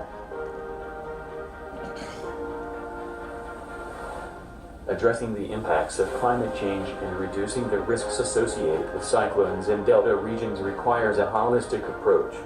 This includes efforts to reduce greenhouse gas emissions, enhance resilience through ecosystem-based adaptation. Hence, sustainable delta management plan and its proper implementation are required on an urgent basis to restore and rejuvenate its natural condition and also to get the maximum benefit from the available resources through proper resource mobilization.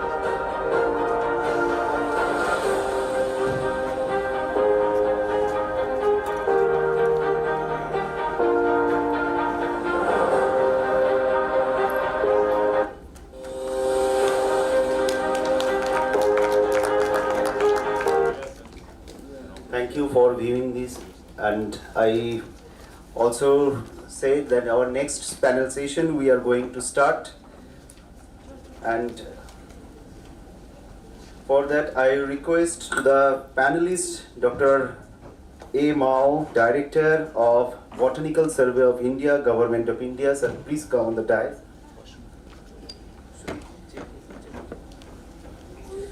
Professor R.N. Acharya, sir, Honorable Director General of Central Council for Research in Ayurvedic Sciences, Ministry of Ayush, Government of India.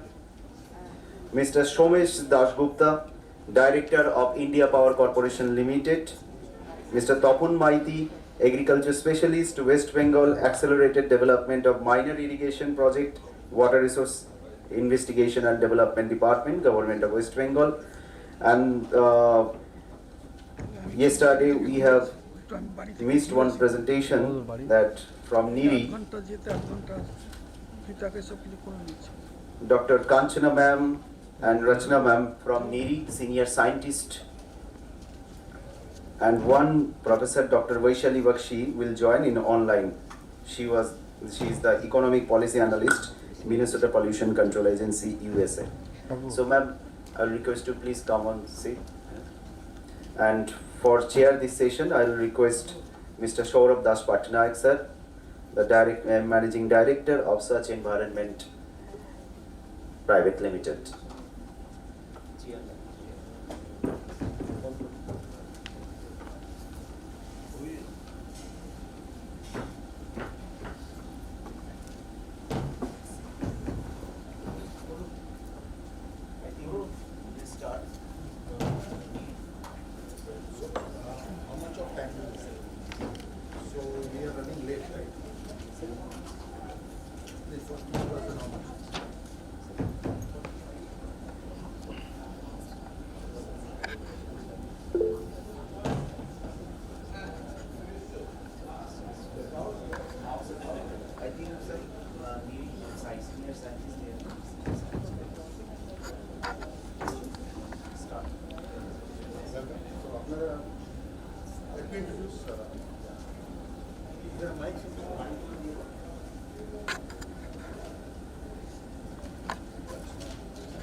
So I think before the lunch, the break, we have a very interesting session, and we would like to appreciate the presence of the eminent scientist, Dr. Kanchan Kumari. She is a senior scientist from CSR NIRI at Kolkata, and Dr. Rachna Jain. She is a scientist from CSR and NIRI as well as in Kolkata. We have the pleasure of having Dr. Mao, eminent Director of the Botanical Survey of India, Government of India. So I know that we have a lunch session at 1:45, but definitely we will do justice to the eminent personalities on the dais and on the stage, and I'm requesting the audience to be participative, though we have about half an hour, 40 minutes of deliberations. So with that view, the session is on mobilization of Deltec resources and managing economic sustainability. Because lives and livelihoods, most of them are important. We have been having deliberations since yesterday and today morning as well on the impact of climate change, its impact on the delta, its economic its impact on the lives and the livelihoods.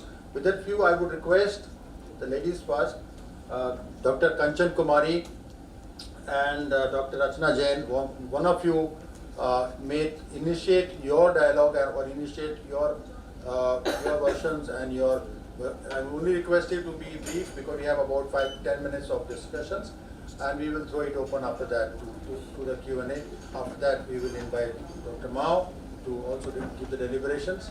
and his perspective on the botanical aspects, because that is what we are all about here. So with this view, we could kindly initiate your presentation. Do you have a presentation? Okay. So,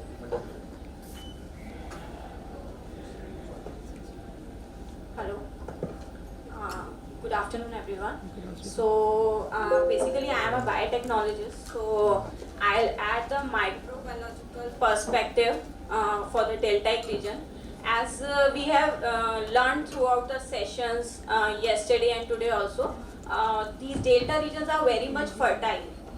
So basically, they are a hub of rich microbial biodiversity.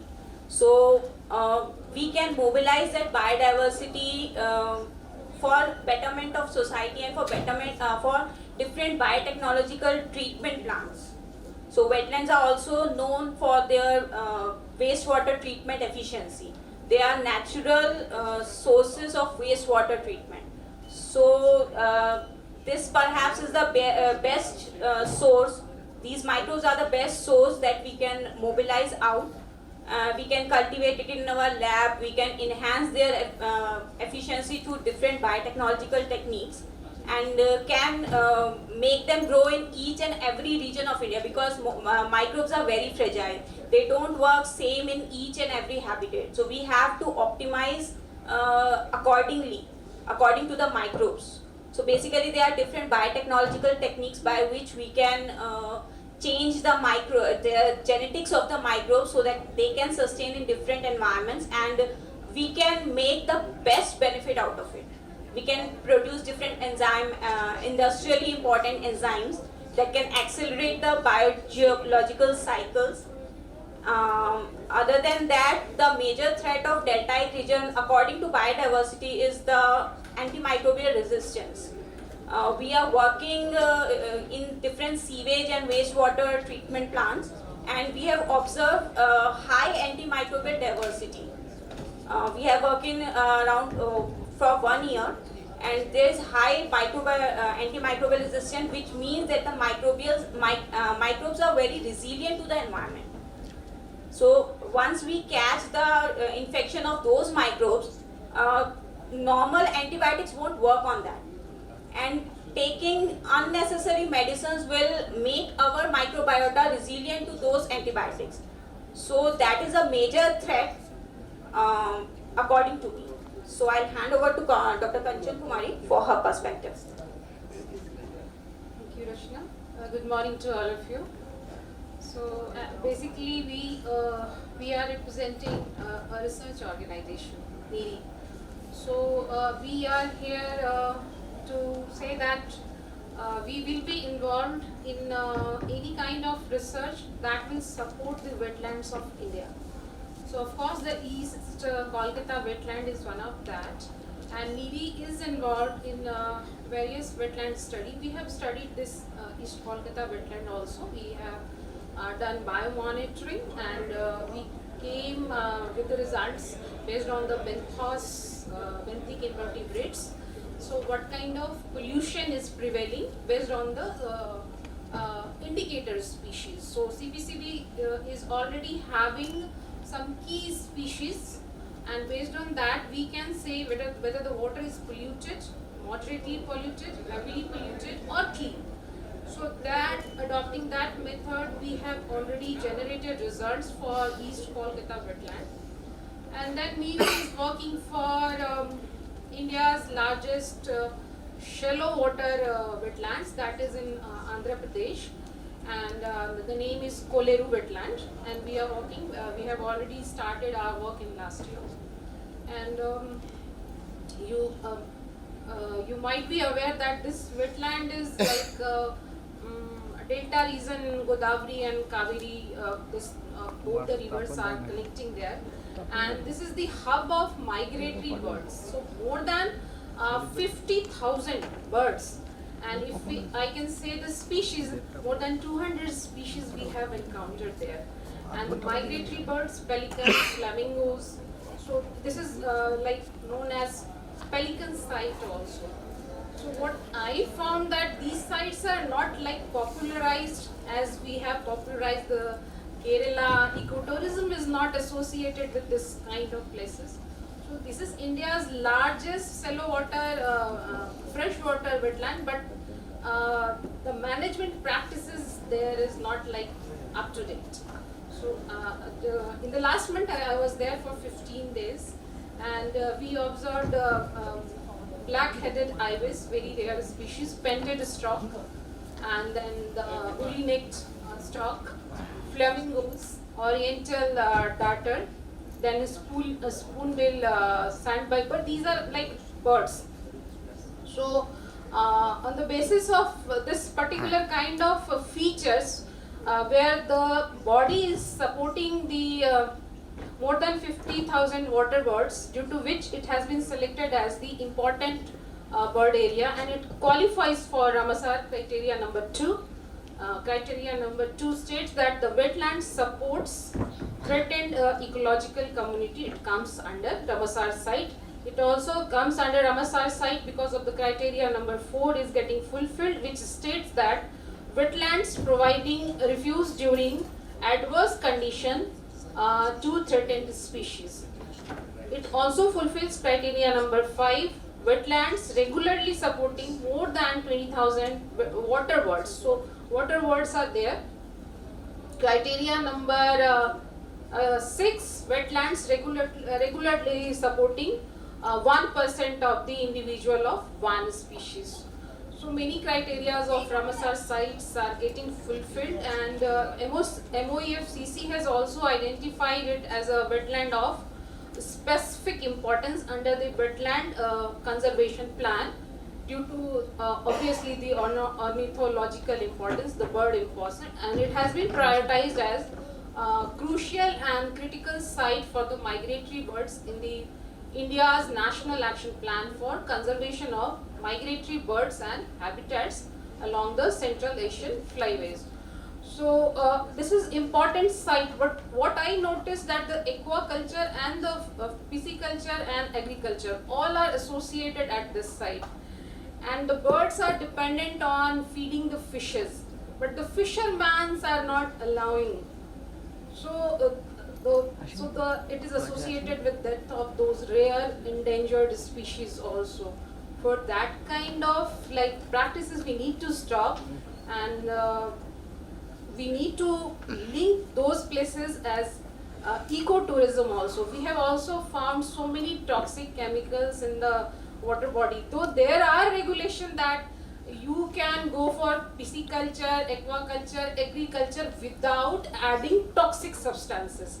But without acting toxic substances, these lines are like diluted. So we are doing research, generating comprehensive data. We are developing inventory, and we will be coming with the management practices. So this is NEERI, how NEERI is supporting in National Action Plan and National Management Practices for Wetland. And we ensure that we will be doing for Kolkata also. Excellent, madam. Excellent deliberations. A small case study you have just explained us. I think the ecological system and the entire ecological chain is being disrupted due to the entire economic activity. So thank you. We'll have a lot of deliberations, but the time is also very important. We have the pleasure of having Mr. Dr. A. Mao, Director of the Botanical Survey of India, Government of India. And I would request him to kindly deliver his deliberations. And he is the pioneer in many areas. And with that view, he can give a completely a new light on the entire aspect of the flora there and the botanical aspects of the Sundarban Delta. Yes, Dr. Mao, would you like to kindly give your deliberations here? Yeah, I'll just Thank you so much. Thank you very much. First of all, I thank the organizer for inviting me to be a part of the Delta Summit. You see, I'm from Botanical Survey of India. Our mandate is to survey and document the whole plant of the country. So the plant resources of the country. We are concentrating mostly on the wild resources, not on the cultivated plant also. So in this aspect, for this like Delta or the Sundarbans, we have also done the survey and brought out earlier also books on these mangroves of Sundarbans. But again, we are revising again this year. We'll bring out a revised one with all the photographs, so that people who are interested or who are working, it will be beneficial for them. So this book, since this year, for G20 summit, we have brought out this one, that mangroves of India, a pictorial field guide. So people who are interested, they can buy from our department. This is only 1,000 something. And it gave all the mangrove plants of India and associate plant. So actually, mangrove, there are around 64 species or so in the true mangroves. But with associated mangrove is over 140 around that. So here it is given with all the photograph, how to identify, for identification also, then the distribution in India from where it is found, all the things are there. Then the economic aspect also, we have given the uses, like that, all the thing is there. So this book is very useful for the those who are doing research, or even for the amateurs, just to get identified. So likewise, again, this aspect we were talking about, this Delta Summit. You see, today you have seen this cyclone, repeated cyclones are coming. And this is one of the biggest problem we are facing with the plants. Many of the plants get uprooted in this time, especially in Calcutta also. You see, we have in my garden, that Indian Botanic Garden in Howrah, during that Amphan cyclone, we have over 1,400 big trees were uprooted. And one of the things which I was observing and I was looking at was, what is the main problem with these trees? Here in Calcutta, it is very strange, or it is just not a strange thing, but just to say, the root is on the periphery, on the top. The root spread like that. That's why when the strong wind comes, it easily fall off. It doesn't go down deep. If you see normally other places where big trees are there, the root goes very deep down and they get rooted very well. But here, the mahogany tree, which we have over 200 years old, or maybe some of them maybe 150 years old, or even 200 years old, they are giant, very big, but they easily fall. And when you see that the roots is just on the surface, that is why I was wondering, this we need to study maybe. So I was telling to my scientists, we need to study something about this thing also. Or is it due to the water level is too high? So that's why the root is not able to penetrate, and it's only on the surface. That could be. So these are the type of things which we face problem at. And you know, the plants are very important. You see, today we are not in our country, with the context of climate change, we are not doing so much studies on the importance of plant. But I just wanted to say just one example of this Indian Botanic Garden.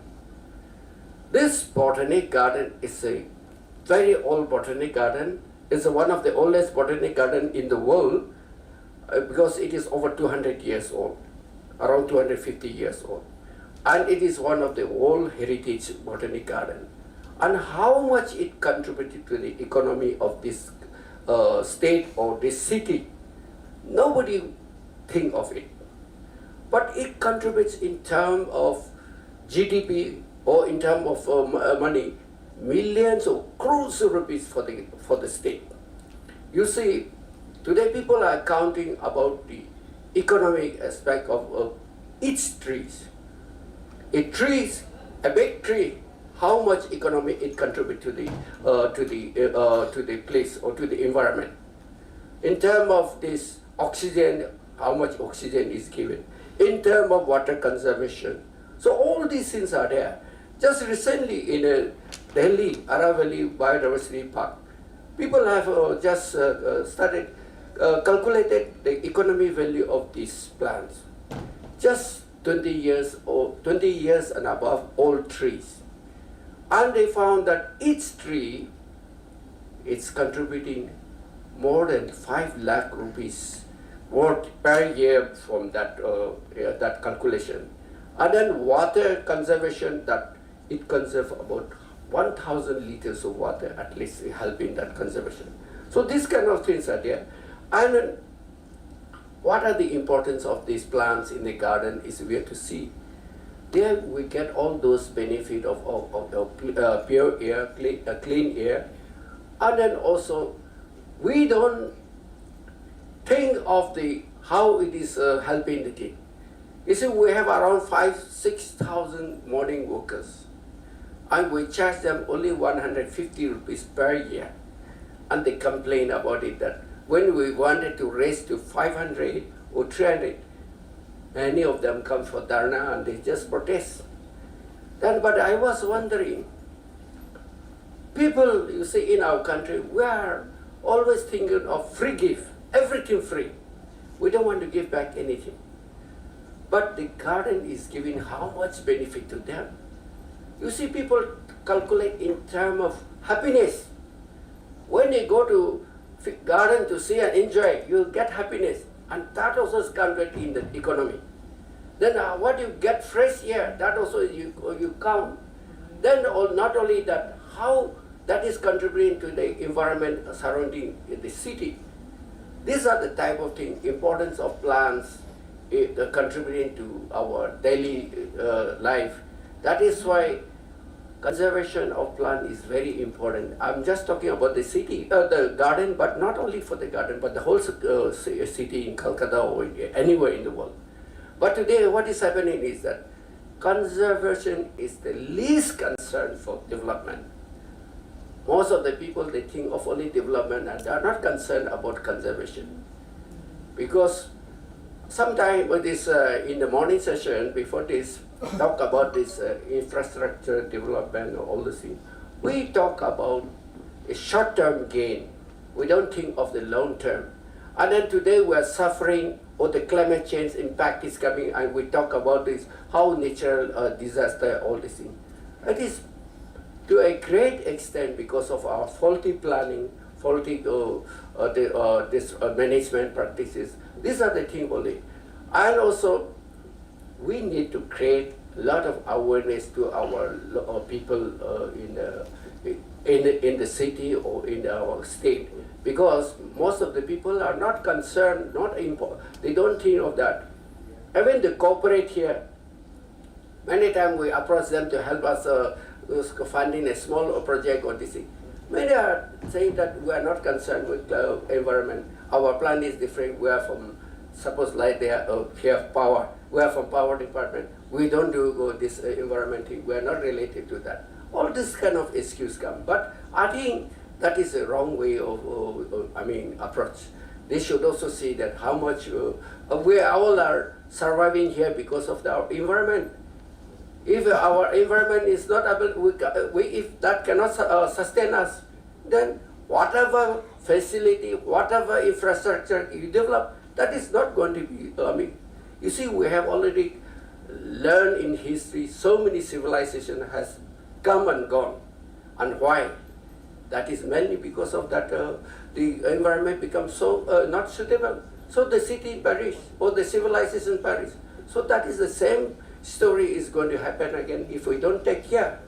So that is why disregarding the plant resources of the country in Calcutta, we have also done the wetland of Calcutta plans. Also we have published, BSI and ZSI have published together just 2021 that wetland plants of plants and animals in a book that is published. So if anybody is interested, they can see that also is there. And then for the other aspect, you are all welcome to come to our garden. CNH, that is in Central National Harboring inside the garden in Howrah. That is we're having the biggest or the second biggest herbarium in Asia. And this is one of the oldest herbarium also. Many people do not understand or appreciate this herbarium. Just last week I was in Geneva I want to see their herbarium in Geneva Botanic Garden. How much they have a respect or care for that herbarium. They are very proud to say that this is very sacred, just temple-like holy place, because they were keeping these plants of collected in about 500 years ago or 1,000 years ago were kept here, and these plants are there, and they are collecting from all over the world and are maintaining there.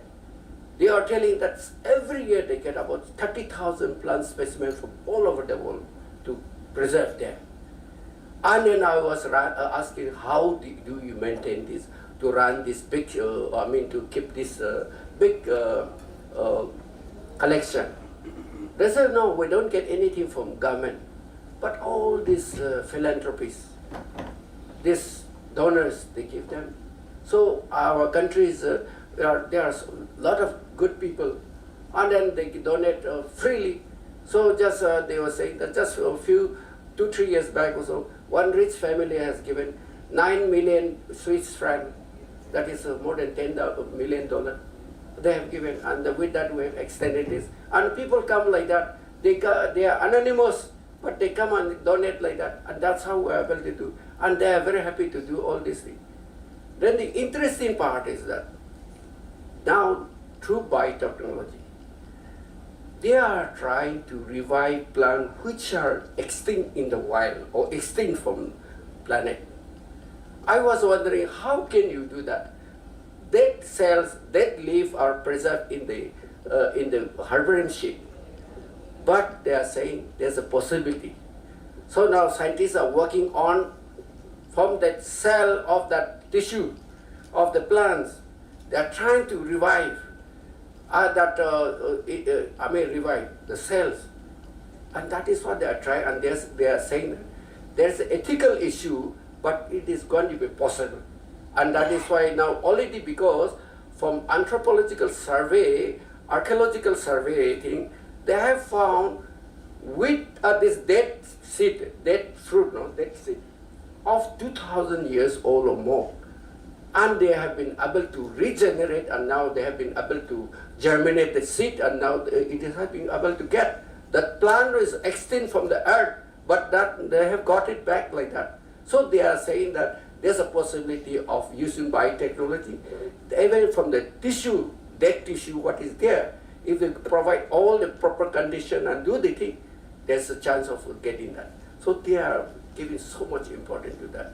And of course, if you see the history of that, during Second World War, that was attacked by, that herbarium was attacked by Germany. And that also, to some extent, that also damaged. But they were saying that this is how. So that is why you all welcome to my department and come and see. Then we can discuss about it and we can learn more about the plant. And let us all take interest or concern for the conservation of our environment, of our surrounding, because we have a lot of program this year also that this Mission Life. We also, our department also, we have to do over 1,000 activities. The Ministry of the Government of India assigned that we have to do minimum 1,000 activities before World Environment Day. So all sort of the activities we also took up, and that already that this chairman, Mr. Sen, has already said. It's very interesting about Mission Life. That that is all around.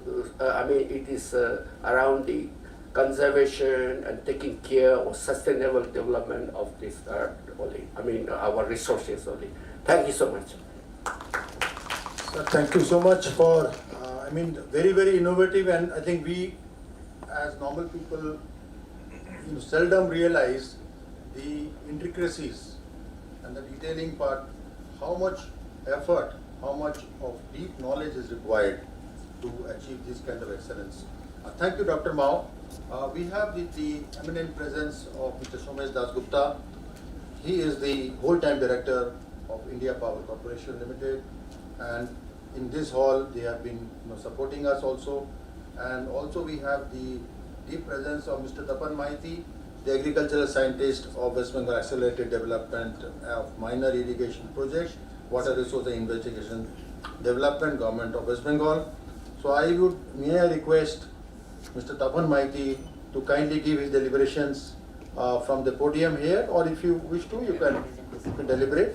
So kindly be brief. We are running short of time. I'm sorry for it, but around 5 to 7 minutes would be requested to kindly deliver your deliberations, please. Thank you, delegates, and thank you, the organizing team. I want to share my experience, which I learned last few years, 30 years in the sustainable development. As per our topics, I am sharing that there is a World Bank project, that is a WBADIP, working throughout the state for the poor and marginal and small farmer. And this unique project has two great essence. One is we advocate the community, those are living in basically we are talking about Sundarban. We advocate about the 5 natural resources, that is human, social, natural, infrastructure and financial. Through the intensive training and capacity building of this community for them, which are telling throughout since last 2-3 hours. And we know that changing the mindset, Mr. Devashish already told the mindset of the adult. We're trying to changing the mindset of the people, farming community, through continuous training and capacity building. Second one is we have a powerful team of environment specialist, agriculture specialist, institution development specialist, engineer, both team. As per the principle of sustainability, we sit with the community, talk with them, stay with them, start with them, what they have. These two principles, we have the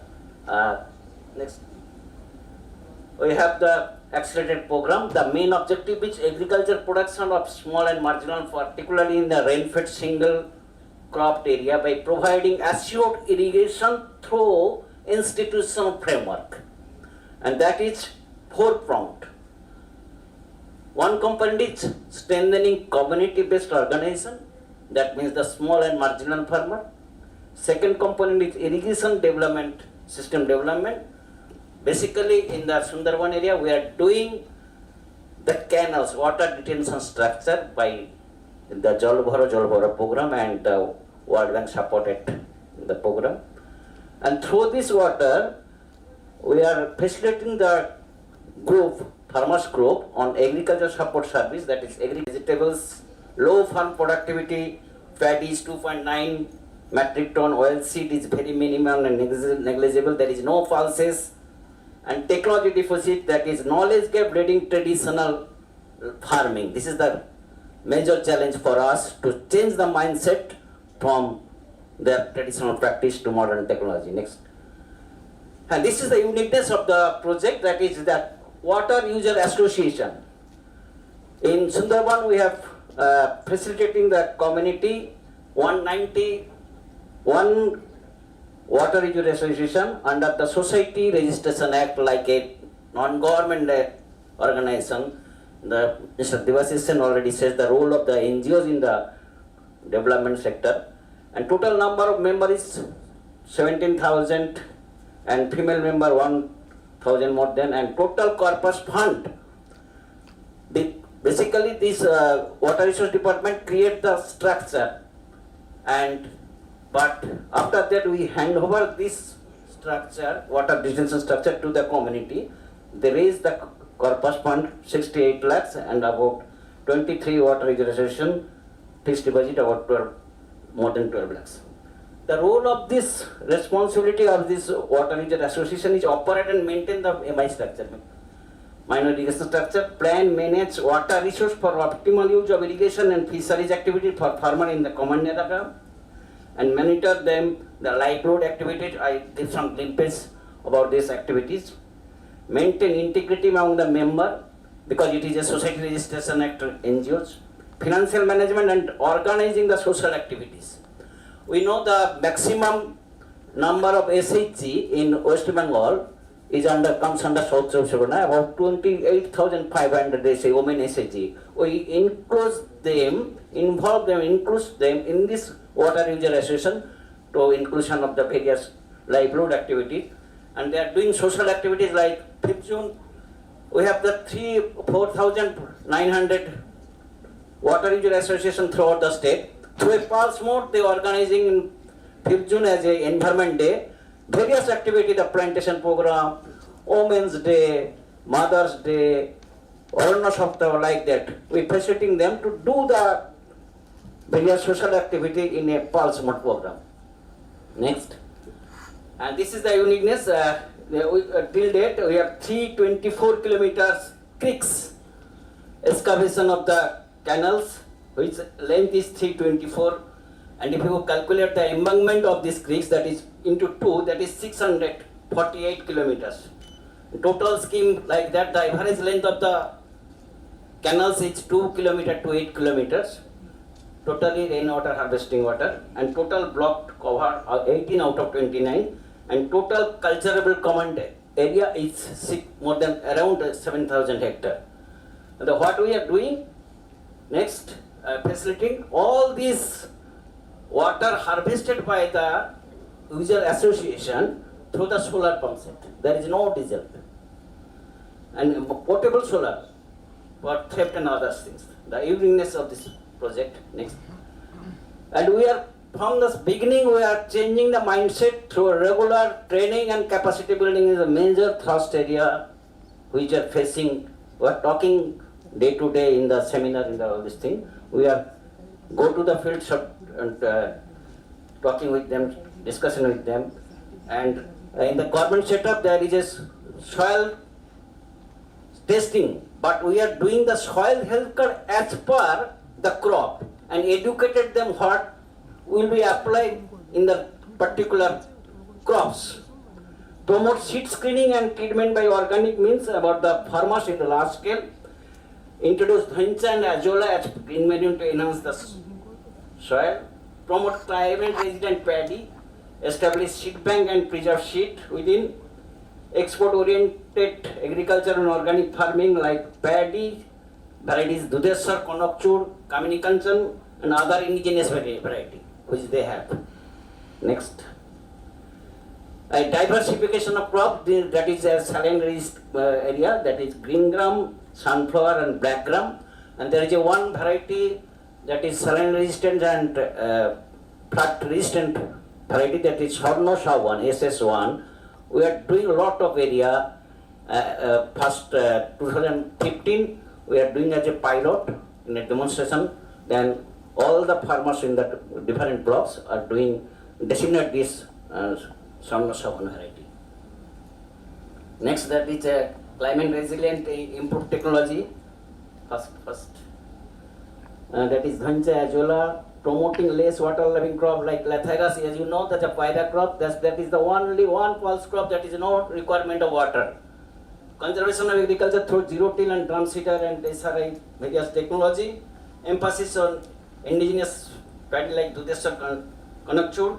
Facilitating water efficient management through tensiometer. There is a devices to measure the water holding capacity. And good agriculture practice to the community, the raised bed nursery, line sowing, skip row, bird watcher, biofertilizer, leguminous crop cultivation, etc.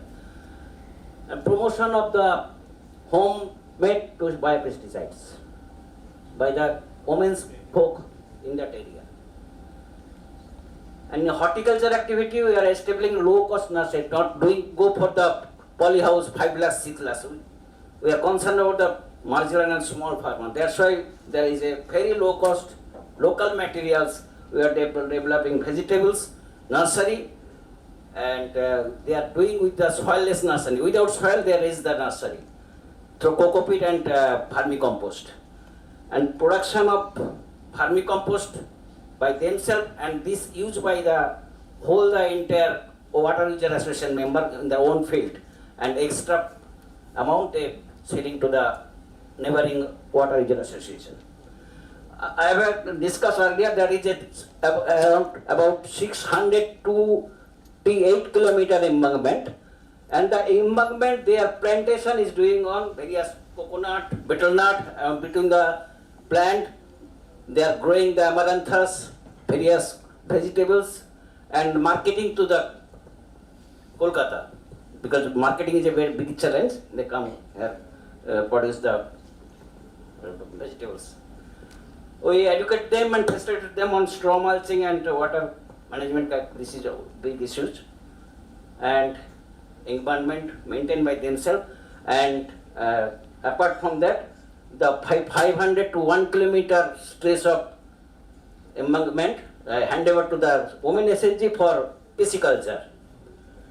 Next, a pond-based integrated farming, 1/3 covered to the pond through the rope and bamboo to the creeper in the 1/3 portion, and beside embankment of the pond there is a fruit plant, and behind that the main field crop like pulses and others. Multi-layer cropping, there is a practice, the same field there are multi-layer of crop like that. Water management, we should educate them what amount of water requirement, when to water requirement.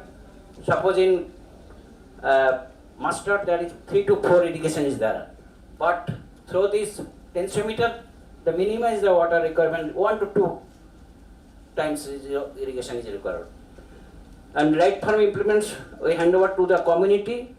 Community manage this improved technology by themselves, and the earning money deposit in the corpus to maintain these implements. Honeybee is the more popular in this area to educate them. And next, a seed bank. Previously in 1920 we started in 7 numbers, and now 23 was water user association preserve the seed through the latest technology, not in store in a sacks. They are plastic bottle with biopesticide. Next, and there is a fishery activities. The total water user association last this year they 42. That means average size of the water user association is 50 to 100 household. Block cover 13 area this one, and beneficiary the major fishes scampi breeding, scampi rearing, spawn to fingerlings, various fishery scheme like Indian major carp, Vetki and Pabda. They are doing by themselves. This one. The major essence of the project is the which we are doing in the lab. There is a dedicated team of fishery, agriculture, horticulture, environment, and engineers go to them, sit with them, and facilitate them so that they preserve the environment and natural for the next generation. Thank you. Thank you, Dr. Maiti. Fantastic presentation, lot of details. I'm sorry that we didn't have adequate time to give the justice to the deep dive into the entire ecosystem and economic activity, the interdependencies of the pisciculture and the economic activities being. We have an eminent speaker, Mr. Somesh Dasgupta. He comes from the corporate sector, the power generation. So some people must be thinking, what is there for power to be discussing on the delta? But I think there are interesting linkages, direct and indirect. And I think over to Mr. Dasgupta for his deliberations. Thank you, Saurav.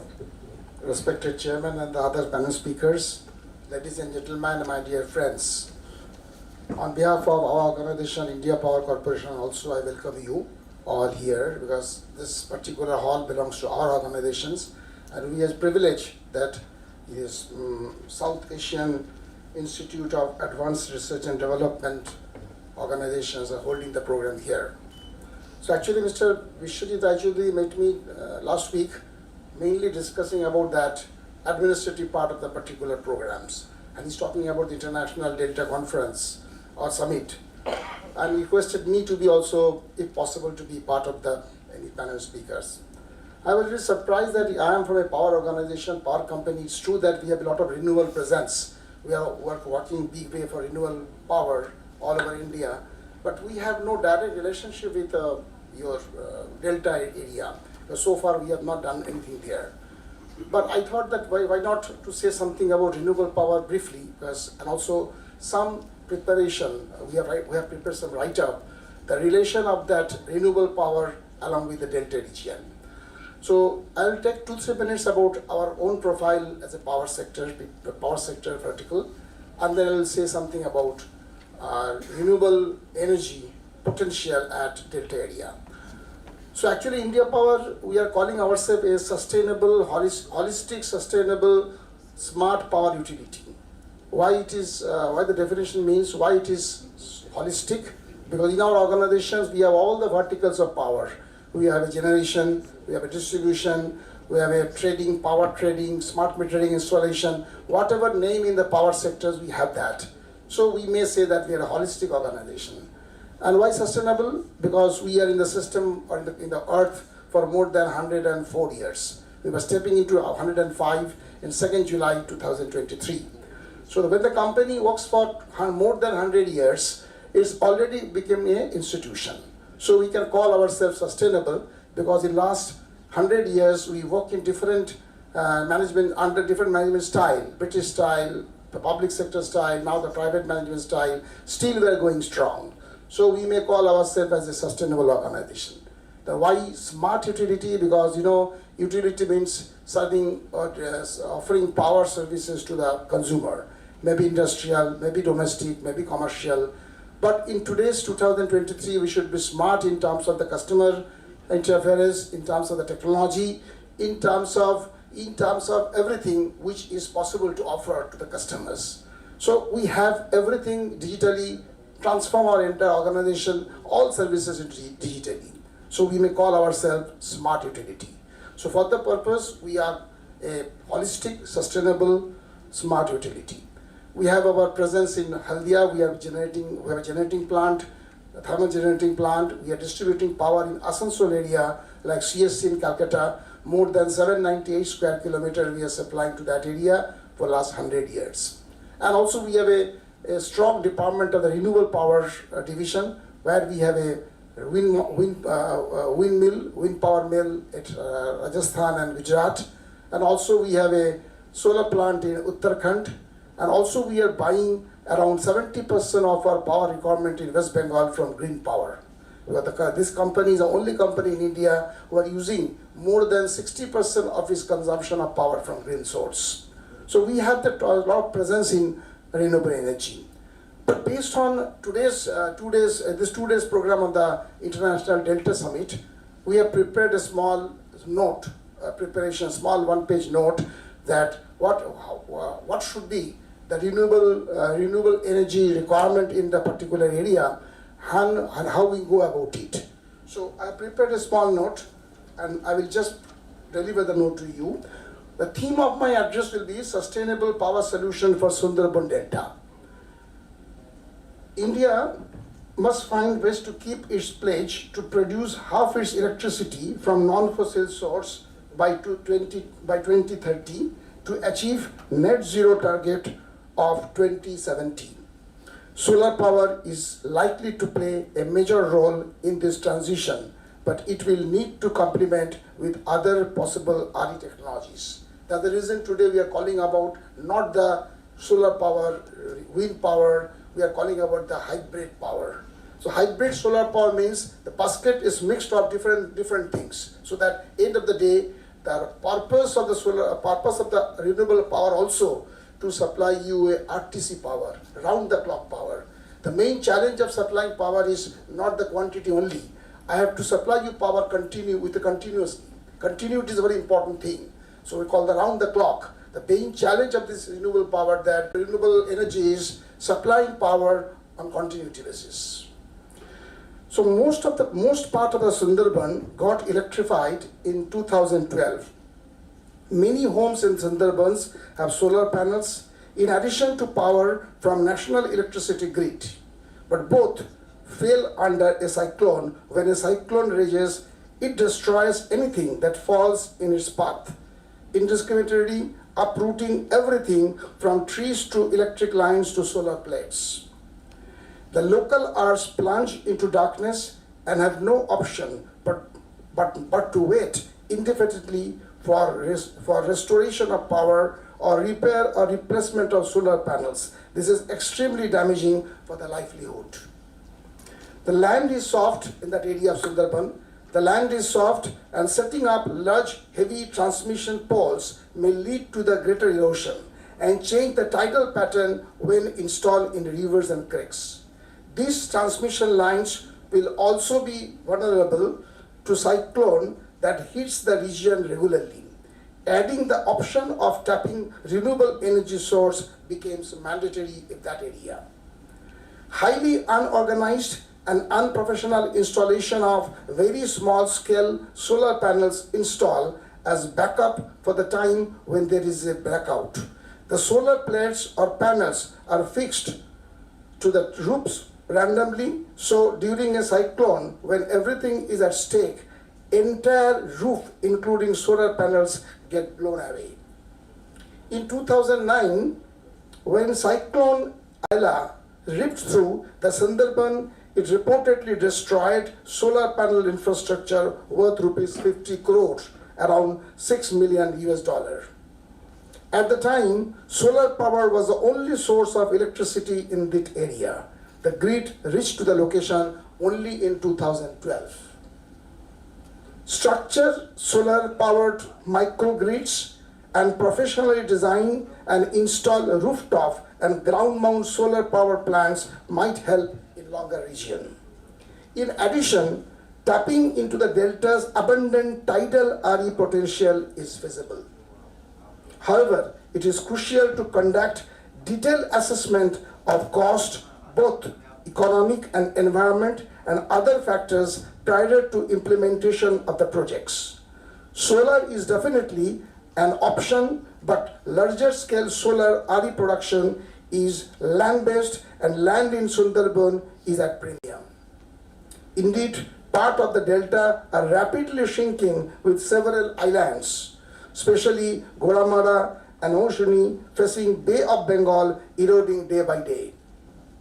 Goramara is currently powered only by the rooftop solar plants. Here, tidal energy can come into rescue. Unless solar or wind, generation of tidal energy is not impacted by weather. Production of solar energy can be interrupted, especially in a cyclone-prone area like Sundarbans, not just because of the damage the cyclone can cause to solar RE infrastructure, but also because of the lack of sunlight during storms. Wind energy too is unstable. Blades of wind turbines are vulnerable during storms. Tidal energy, on the other hand, is generated underwater and dependent on the astronomical phenomenon of lunar cycle only, which is not determined by and independent of any climate change. Therefore, tidal energy works like clockwork and in reliable form of renewable energy of such regions. The tidal energy capacity of Indian Sundarban Delta can meet the power demands of the entire biosphere region comprising of 1,031 villages and 19 administrative blocks. According to 2013 study assessment, India's total tidal energy capacity measured in the kilowatt per hour conducted by Central Electricity Authority of MNRE, the country's estimated potential includes 7,000 megawatt in the Gulf of Cambay and 1,200 megawatt in the Gulf of Kutch in the state of Gujarat, but about 100 megawatt in the Gangetic Delta in Sundarban region of West Bengal. Part of the misgiving about the tidal energy arises out of comparison with the hydroelectric power plants of dams which have constructed at a great environmental and humanitarian cost in past. RE technology including tidal RE has undergone change and improved over the years. Technology is designed to cause minimum interference. Lastly, the Sundarban can add substantially to national RE production if augmented with solar. It would decentralize power production and do away with the Delta people dependence on the outside source of power and will make them self-sustainable. The investment into these projects would benefit with local economy and will create employment.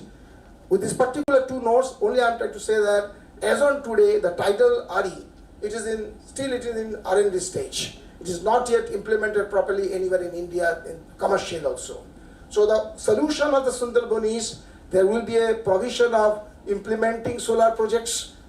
There is also implementation of windmill going on. But along with that, tidal RE is the only solution which has really a solution provider for that area, and for that purpose already identified 100 megawatt power can be generated from tidal RE, and that can be used by the local people, which creates a lot of employment generation and economic development in that area.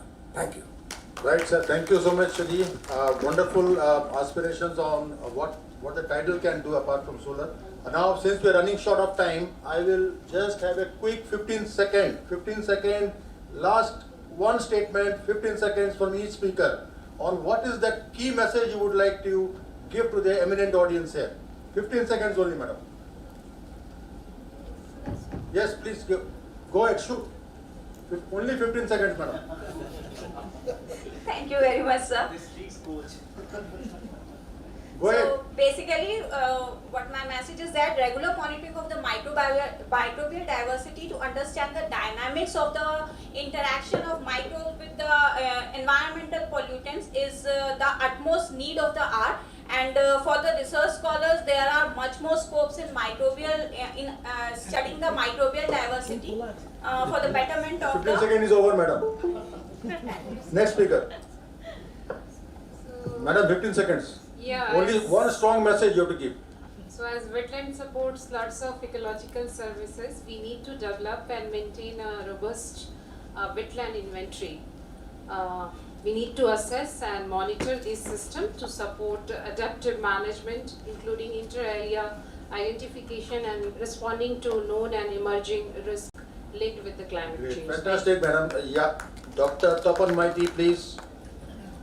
Agriculture farmers feed the universe, so sustainability of the environment and soil, realize them, involve them, and for that make them united, and through the stipulated time frame work on it till achieve their goal.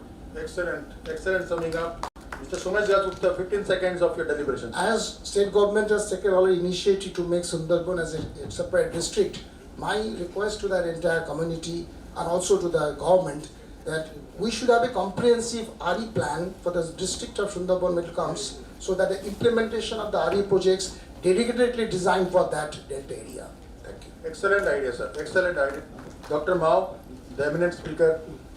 See, for any conservation or for sustainable development, economy is one of the most important things. So if we don't give economy to the local people there, if we talk about Sundarban, nobody is going to bother for the environment because they need first food or the economy. So I feel that, you see, in our country, we have not developed much on the ecotourism aspect.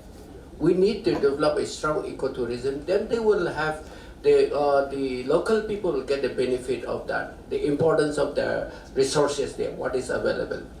I have been to Malaysia for ecotourism studies. I was there for 1 month, and in that I've seen that very simple thing they do. In our country, we think that when we do tourism, we have to develop infrastructure, this, that, all those complicated things. They don't do it. They just go to the village where that is there. You sleep on the floor. They don't have any bed. That put mosquito net is put. Then the mother of the house cook the food. We all sit together in front of the fire and eat together, then watch together the TV if there's TV also. And then they have a bathroom outside, everybody use the tea. Then what they do, daytime, they take us for fishing. They went for fishing together with a net, we throw in the river, try to fish and just experience with that. Then they say, let's go.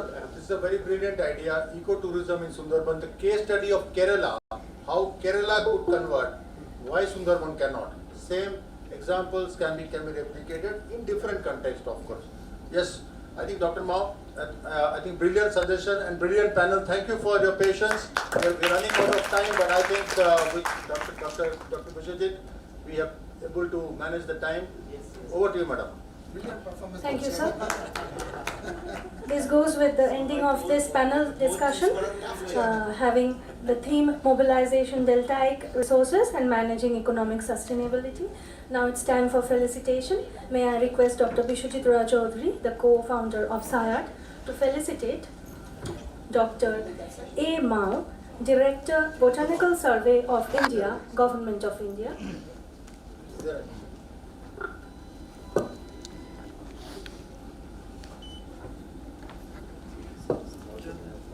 Dr. Mao also. I think it is a commitment today, we must do it together. I want to give to Sir this book. Wonderful. This is a wonderful gesture from Dr. Mao. Wonderful gesture. I think this book should be available on the Amazon or Flipkarts on the internet so that each one of us can buy online. Thank you, sir. I would request again, sir, to felicitate Mr. Shomesh Dasgupta, Director, India Power Corporation Limited.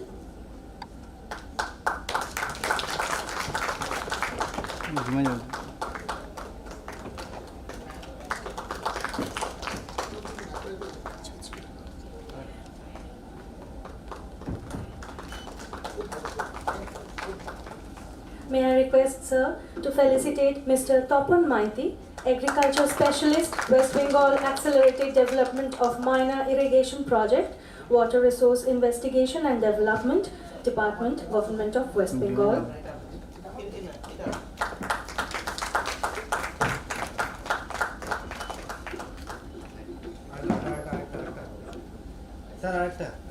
One more, there is a public request.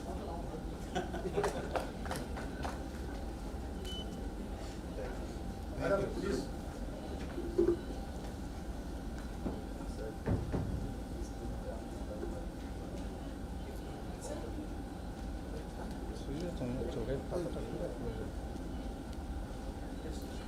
May I request Mr. Shomnath Shaha, the faculty IIGST, to felicitate Mr. Saurav Das Patnaik, Managing Director, Swachh Environment Private Limited. Why are you felicitating me? Why you are making me Thank you. Please stand here. Sir, look here.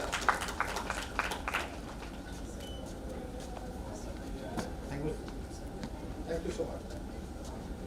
May I request, sir, to felicitate Dr. Kanchan Kumari, Senior Scientist, CSIR NIRI, Kolkata Regional Center.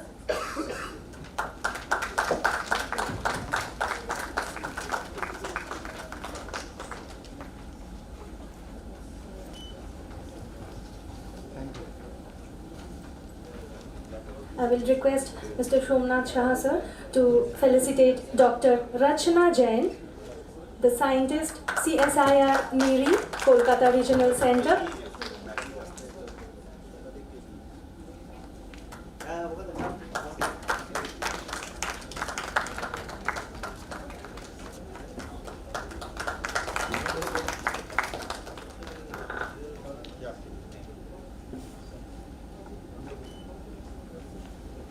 With this, we have ended the first half of the Day 2 session of International Delta Summit. All the guests are requested to proceed for lunch. Due to shortage of time, I would request all the guests to be present sharp by 2:30 p.m. in the auditorium for the second session of the International Delta Summit. Thank you.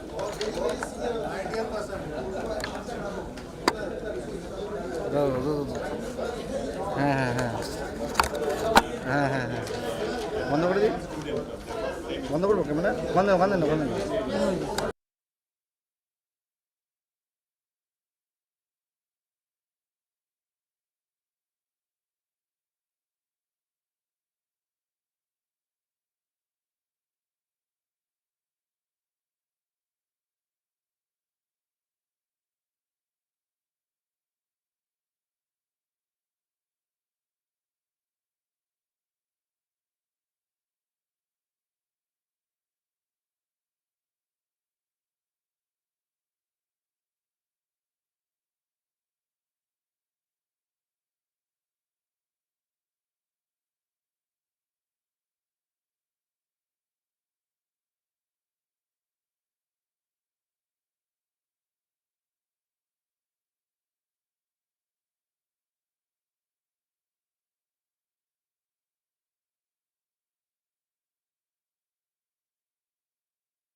Okay, fine.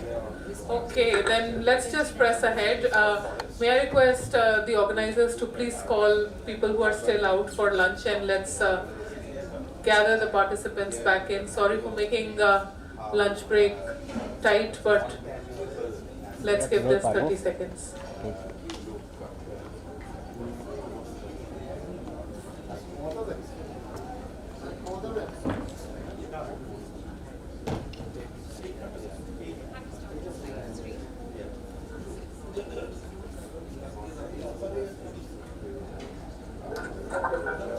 Okay, then let's just press ahead. May I request the organizer?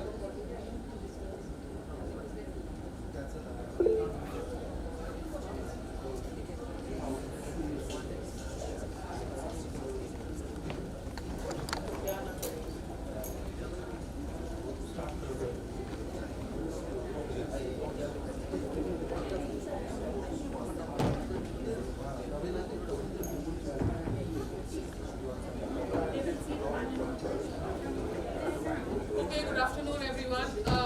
Let's begin. Sorry, I'm supposed to sit here due to some issues around tech. My name is Aarti Khosla. For those of you who haven't met me, I work on communicating about climate change. I run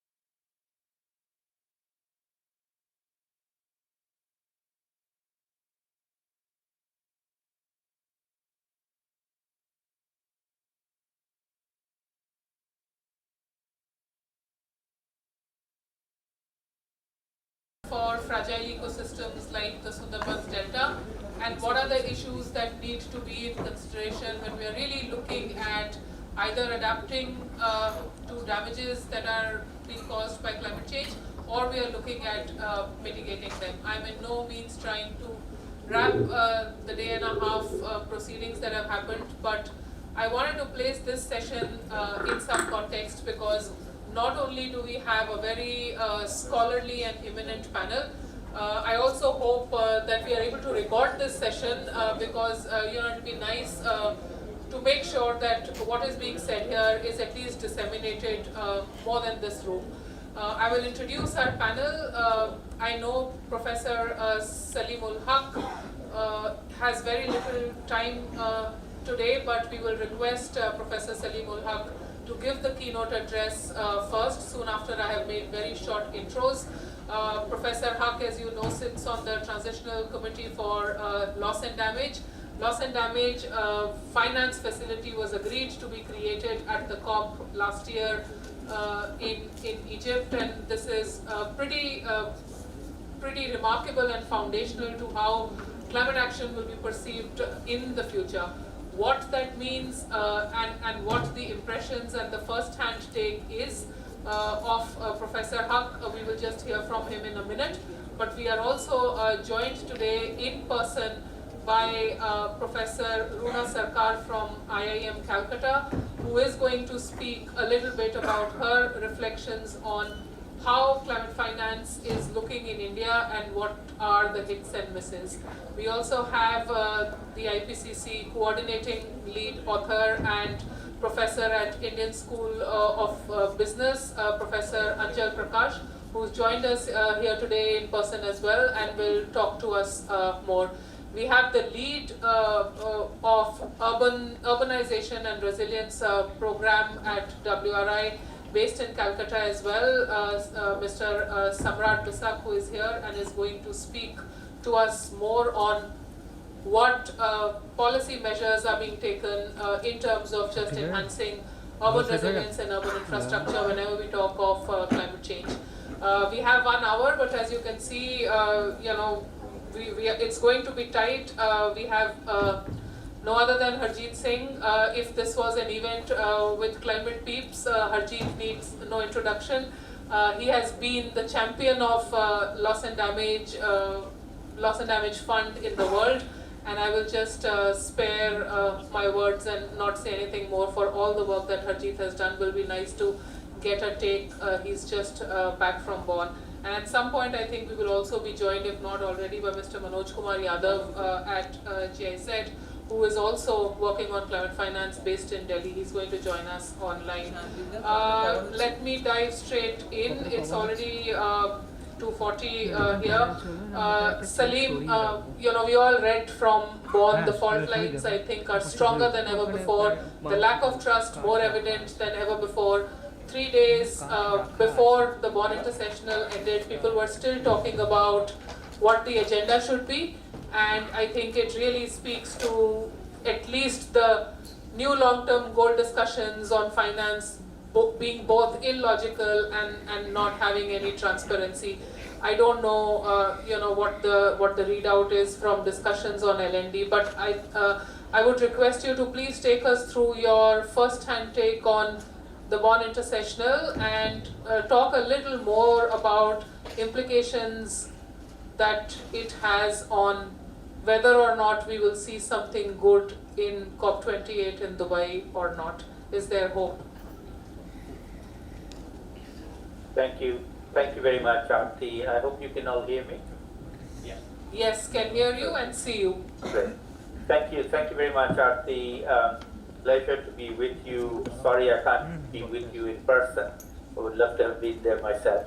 But as you just said, both Harjeet and I have just attended the last nearly 2 whole weeks of discussions in Bonn. And as you pointed out, the discussions and negotiations are as dysfunctional as they ever were.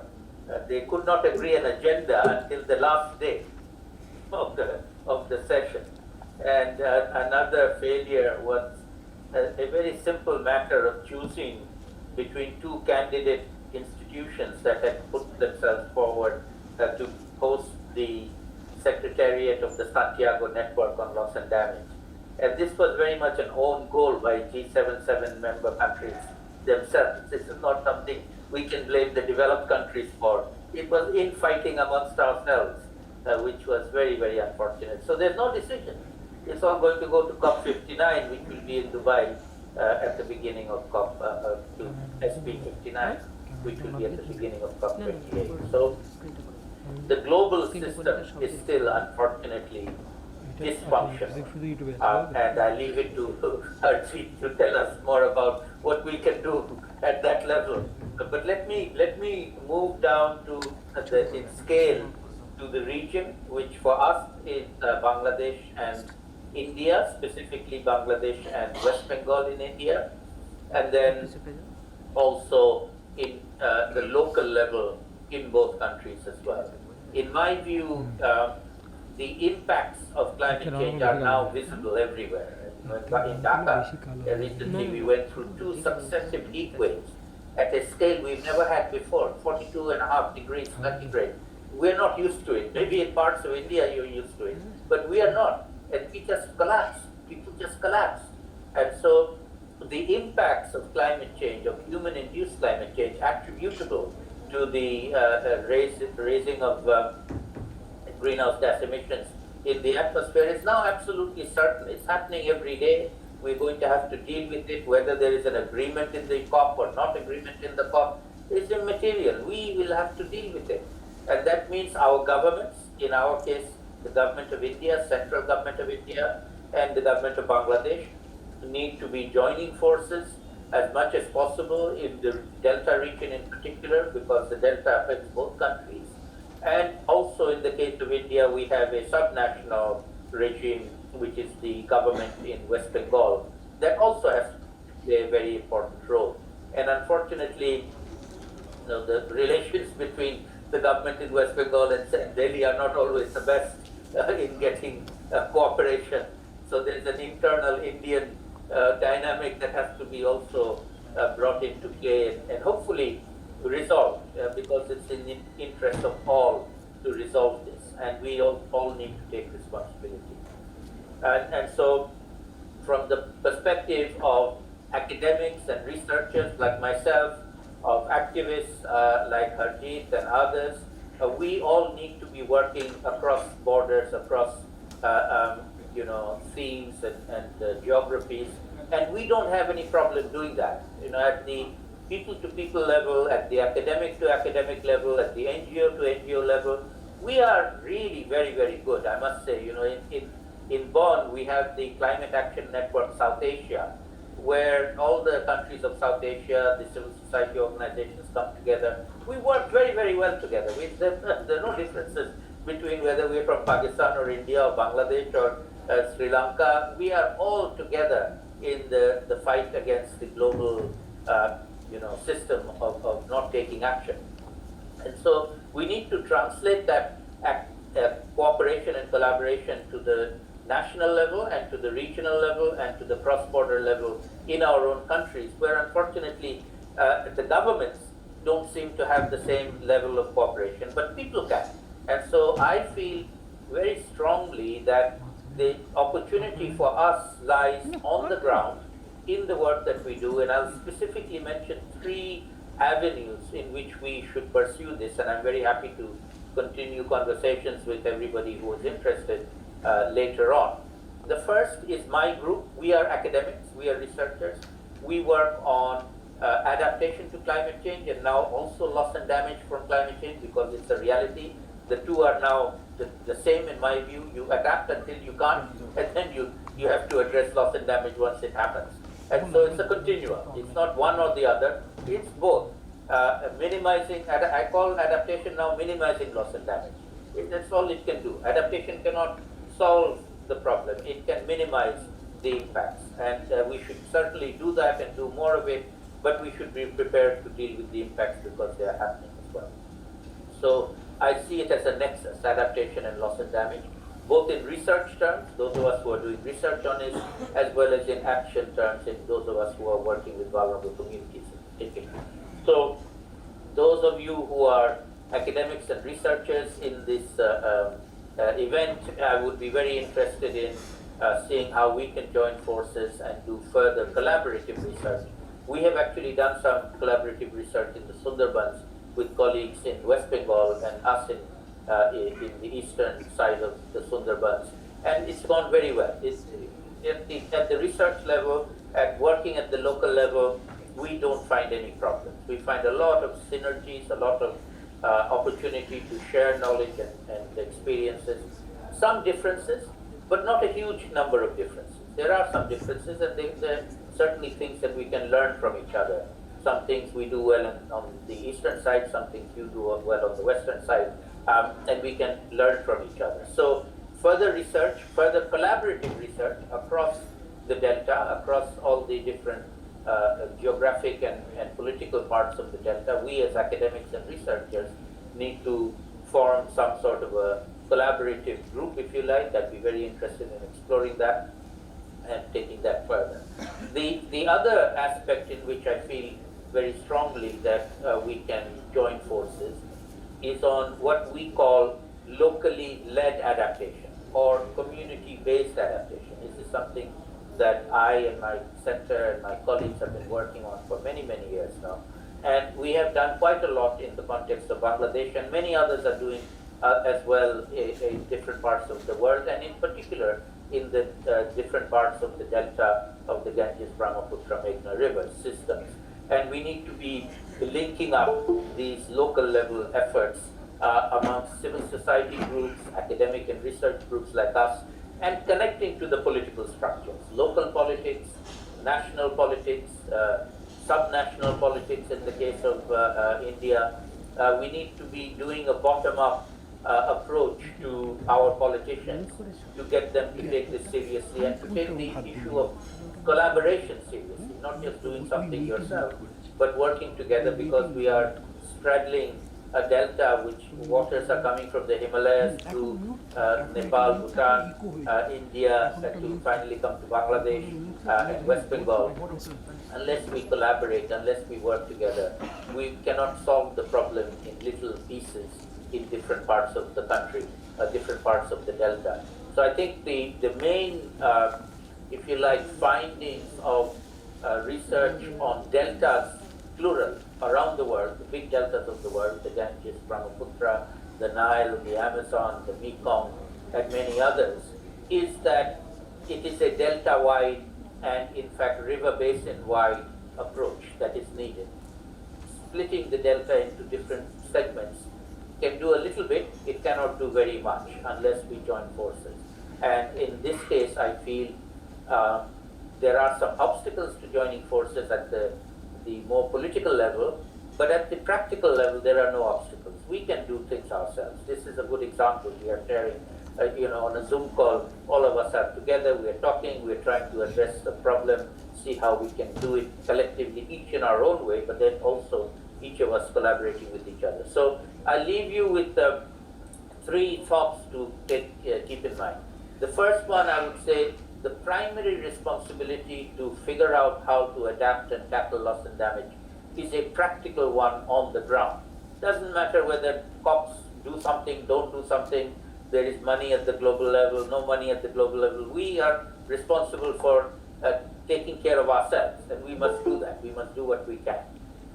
We must at the same time push our own governments, both national, central governments in your case, and provincial governments as well, to do the right thing. And unfortunately, there we have a big gap. They're not doing the right thing. They are talking, but they're not doing.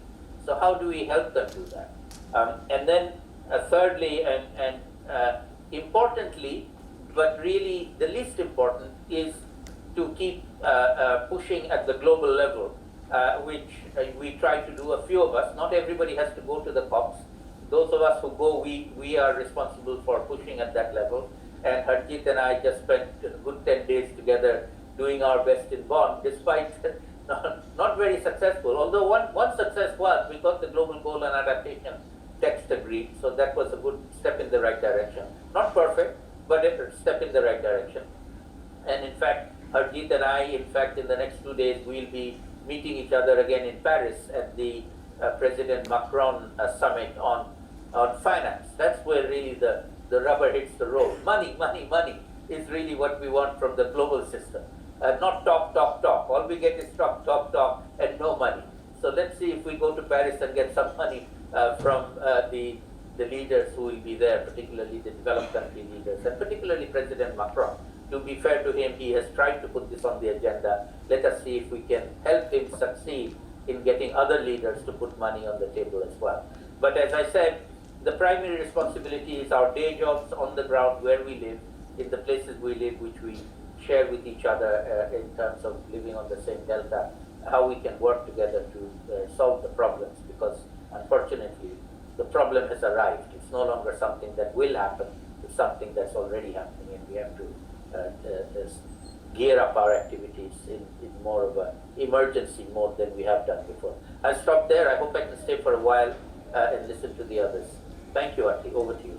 Thanks, Salim, very much. I think it's quite poignant when you say we keep pushing at the global level at the international negotiations, but perhaps the least. I also see that as a lot of pain and frustration of all the years of pent-up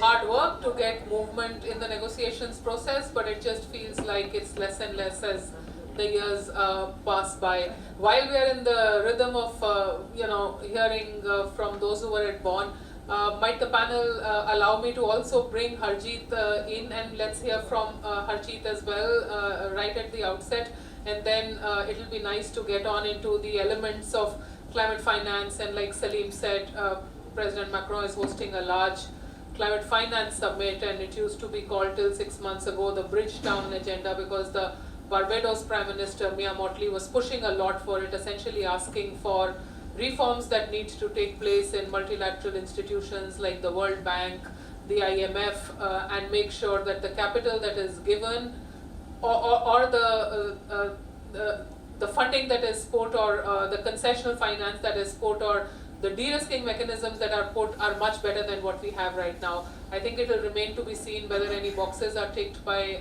Macron or not. France is known to crack some good treaties, so let's see if some historical magic happens. But our panel is here, Harjeet, waiting to hear from you, and then I will request them to come up here on stage. But talk a little bit about what happened over there, how you're feeling, where you're seeing hope. Thank you, Aarti. Well, the difficult question is how we are feeling, and I think Salim did share our feelings. So I'm still in Bonn, as Salim said. We are now jumping from this meeting to the other one, so that we can keep the pressure on, keep the heat on. You know, as we suffer from heat wave, I think we need to make the leaders now feel the heat from us, so that they deliver finance, which is absolutely the most important issue. You know, on loss and damage, again, due to the efforts of Salim. Salim was talking about adaptation, like started 30 years ago. He was a lone warrior. Nobody wanted to even talk about climate impacts. And the journey from adaptation to then realizing, we all started facing that even adaptation is not working. So how do we now make sure that we talk about the third era? And that's how the fight began about 15 years ago, to really put pressure to have a mechanism. And I must remind everybody, we got that mechanism in 2013, again after a massive fight in 2012. And again, as Salim said, that it's a good mechanism. It has everything that we needed at a theoretical level, but it was turned into a talk show. And we had to fight again in 2019, 2020, and eventually the pressure was built in 2021. It was pretty much the Doha moment, Salim, when we had put the building blocks a year ago, and then we got the fund next year. So that's exactly what happened in 2021, where in Glasgow, we really took the issue to a level where G77 talked about the facility, and then eventually we got the funds in Sharm el-Sheikh. So yes, things move very slow at the international level, and it is extremely frustrating the way this process, as Salim said, has been made dysfunctional. So I would say we need to call out those who are making it dysfunctional. Yes, I would say G77 also has to put its act together. It's a large group of 130 plus countries, not easy, but you don't have any option. They have to stay together, because that unity delivered the loss and damage fund. And rich countries are trying various ways to divide the group. We do understand that there are some countries who have more resources, but at the same time, that unity is going to be working for the most vulnerable. And in fact, in one of the places when this question again on how the resources are going to be distributed and who is more vulnerable came in, I said rich countries have no moral right to determine who is vulnerable or not, because we as developing countries will sort it out and decide how resources need to be distributed. As we stand, when we talk about climate justice, it's rich countries who have to deliver resources. And we will determine who is most vulnerable, because we also have situations. Of course, our priority is for least developed countries and island states and Africa. But then there are countries like, or regions, I would say, countries like Pakistan or Nigeria or Bangladesh in the next few years is going to be out of LDCs. So do you think we can say Bangladesh will not access resources? So, they cannot define vulnerability. We know vulnerability has to be determined by several factors. And when we talk about Sundarbans, it's in a very difficult situation. So we need to really start looking at vulnerability from our context and let anybody define. And the reason I picked that up, because this is going to be a big fight going to Dubai. Now coming to Bonn, of course the discussions were quite productive, I would say. Very different from the previous Glasgow dialogue, exactly around this time, because we have a target. Last year we were shooting in the dark, we were going in various directions, but now it's about setting up the fund in Dubai. The direction is clear, the target is clear, and now we are hearing inputs on various typologies of disasters and various kinds of impacts, and what will or will not work. And I must also acknowledge there's a lot of, again, the work that civil society has done to talk about. Salim is a champion to, I'm sure many of you must have attended community-based adaptation, talking about locally led adaptation. This has become a very acceptable term now, which was not the case a couple of years ago. And it matters a lot, because eventually we want those concepts to be turned into reality, so that most resources go to the local level. It's not just talk. So rich countries talking about locally led adaptation, programmatic approach, and trigger-based finance, I think it's a big deal. So we have banked that, we have achieved that, and now we are moving forward in terms of to make the fund fit for purpose, which can now implement some of these concepts that everybody is agreeing to. That's where the discussion is at this moment. So I'm a little more positive because of all these indicators that I see, Salim, and this is all the work that we have done as civil society, and we must also celebrate those tiny successes so that we stay motivated to fight for more. And now the design must put those principles and approaches. And we cannot just point towards the current system from the outside. Yes, we do acknowledge the humanitarian system. We do acknowledge the work done by countries. Again, Bangladesh is a champion in disaster management, but when the capacity is overwhelmed, we need to look at a fund that can respond to that reality. 90% of disasters are climate related, and that's why we want UNFCCC to play the role of providing that oversight. And the other challenge that we are facing and highlighting it, it's not just about responding to immediate needs, and that's where humanitarian system, even if it wants, it is not able to go beyond that, because the frequency of disasters and severity have increased so much that they are moving from one disaster to the other.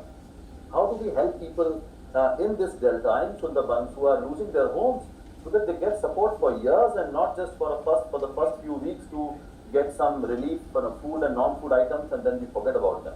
We have to make sure that they are able to rebuild their lives, and that would require hundreds of billions of dollars, and it's not just the current humanitarian system. So some of those issues, and loss of language, loss of culture, so many so-called non-economic impacts that we are facing.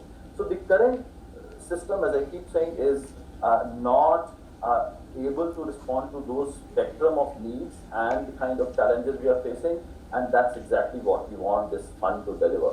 And I must say that, as Salim kept highlighting, civil society has played a very important role. Here, when we talk to the government of Pakistan, which led G77 in China last year, or the Egyptian presidency, they now acknowledge openly the role civil society played in taking to the next level. So I couldn't agree more with Salim that governments are lagging behind, and in fact we are setting the tone, and we should be proud of ourselves, and we should feel that responsibility that we will bring the communities together, we will set the benchmark, and then we will push governments to really follow, and we can achieve that. I know Arti, you also wanted me to talk about India a bit more, and I must also clarify what my position is. It's not a CAN position officially, but when it comes to India's engagement, and India is on the transitional committee, and the good thing is it's the NDMA, National Disaster Management Authority, whose day job is to respond to these disasters, and has been really contributing very well over the last 1 year or so, which is good. So I have 4 things that India should do. First, help design the fund. Huge experience as part of NDMA. We have responded to emergencies at scale. So how we can help design the fund which responds to all those challenges that I outlined. Second, I would say share resources. The kind of satellite system we have, the kind of institutions we have, those should become part of Santiago network. And we should offer them for the global good and not just keep it to them for our national purposes. I know as SAARD, we did contribute, but SAARD itself is so dysfunctional. So how we can do it bilaterally and offer it to the world. That's second. Third, knowledge exchange. We have some experience in terms of ocean studies and urban resilience. Of course, we are not perfect. Countries like Bangladesh have done a lot more. We should learn from such experiences with humility. Or Nepal, or we see examples from Peru or Malawi. Let's have that exchange. And fourth, I would say that should be the last priority for India, to only engage with this fund for resources. The first right of those resources is of island states and LDCs and African nations. And India should make that position very clear openly, that it's engaging with this process not to access fund but contribute and learn. That should be our spirit of engagement. And yes, we know that there are places like Sundarbans which should be supported. So, and I'm not saying let rich countries off the hook. Nowhere I'm saying that. We should continue fighting for the scale of resources that are needed. But at this moment where we stand, we need to support our other vulnerable nations to access resources. And some of our regions like Sundarbans, and we are also asking for a small grant window under the Loss and Damage Fund, so that communities can have direct access. Indigenous people, women should have direct access. So we are talking about that, but really not at a scale. we need to make sure that we are playing that role of an emerging economy to support our other vulnerable developing country partners. So that's, let me stop here, and of course we can take questions later. Perfect. Thank you very much. If you both will stay back for 2 or 3 minutes, I will please request Professor Runa Sarkar, Professor Anjal Prakash, and Dr. Samrat Basak to please come here on stage, and we can begin the panel. And given that everyone is so knowledgeable about what is being discussed, I wanted to ask the panel if they have any questions for Salim and for Harjeet. In case Anjal or Runa, you have any comments or reflections to go, then you can. Anjal. Yeah, thank you. So nice to see you, Salim. Wonderful to also listen to you both, Harjeet and Salim. Let me just ask Salim a question. I think you rightly said this, that we can't wait for the loss and damage fund to arrive, and we really need to start functioning at our own level. And I've seen this from very close quarters. I was in Punjab a couple of months before when the early heat wave arrived, and the farmers were complaining that they have actually had a loss of about 20% of their wheat crop has actually had a damage. They could not produce, and just next door was Himachal Pradesh, where rains have actually played havoc. Last year, the 3 or 4 major events which has happened, devastating event. So what my question to you is that, one, definitely that is international negotiations that go on, and these are part and parcel of our job. But at the same time, I think what you are saying is right, that we need to also look back at our own backyard and try to see that we can hold our things together. So that's the part, is that I'm more of that thing, that okay, fine, this one side that you have international negotiation, and this question is both for both Harjeet and Salim. But at the same time, I think we need to also look back and see what can we do within ourselves. And our economy is also rising. Both Bangladesh and India has, in fact, Bangladesh GDP is, per capita GDP is higher than India. I think there's a resource which is there in-house which we also need to tap. So over to you with these questions. Brief reflections. Would you like to share anything? And I will only add to say that, Harjeet, what I picked up from what you said is maybe things were not as bad in Bonn as from a distance they looked. I think you have picked up some pieces. You talked about certain concepts that Annex 1 and non-Annex 1 have agreed to, talking about community-based adaptation, all of the things that you said, things which they did not believe in before but are ready to at least put some money in locally led adaptation. So I think that really is good news given from where we started. So if there is any reflections that you have, please share, and then we'll just go to our rest of the panel. Aarti, if I could come in first, yes, because I'll need to leave in a few minutes. Please. Great, thank you very much. So let me just add to Harjeet's intervention that it's not that we don't make progress. We do make progress, but it's very slow, and that's what is frustrating. Okay, so those of us who have been in this for a long time, we feel very, very anxious when the progress is so slow, and it needs to be much faster. But we must keep at it. We cannot give up, and we will not give up, that's for sure. But as I said, at the local level and at the national and at the regional level, there is much that we can do that is up to us. It's not up to somebody else to do for us, up to us. And as Harjeet has mentioned, in my country, in Bangladesh, we have actually done a lot on preparing ourselves for the impacts of climate change, because we are a very vulnerable country.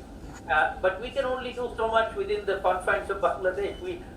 We are receiving the waters from the big rivers that are flowing outside the country, and we have to deal with them once they come into our country. And so, to be more effective, we do need a regional, delta-wide approach. And that is where I feel we can put more effort, all of us on this panel, on this event. I think one of the things we should think about doing as an outcome of it is seeing how we can do more in terms of sharing knowledge and collaborating more at the research level, and also at the activist level, at civil society level, at the NGOs, and working together, joining forces to then advise our own governments on what we feel they should be doing more of and doing better. Not that they're doing nothing, they are, but they're not doing enough as much as, the global system is not doing enough, even our own governments are not doing enough. So we should be pushing them and supporting them and helping them to do that. So I am a great believer in self-help. You help yourself first and then ask others to help you. But if you're not helping yourself, just simply asking others to help you, in my view, is not a sufficient grounds for seeking help if you don't do something yourself. And let's do something ourselves. If you don't mind, I'll have to drop off now. Thanks very much, Salim, for joining us on a late afternoon on Saturday after a busy 2 weeks. Bye-bye.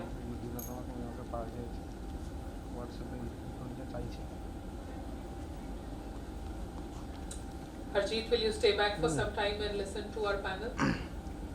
Yeah, I will stay. I'll stay for 20 more minutes. Yes. Okay, So, would love to. perfect. Thanks. I think let's dive straight in. I mean, lots of what you have said and what Salim just said, no, like transboundary, sometimes it feels like it's a 5th class geography. They tell you what's a physical map and what's a political map, and why do you look at physical maps, but I think we just do things the wrong way and then we set them right and we spend the whole time in setting them right.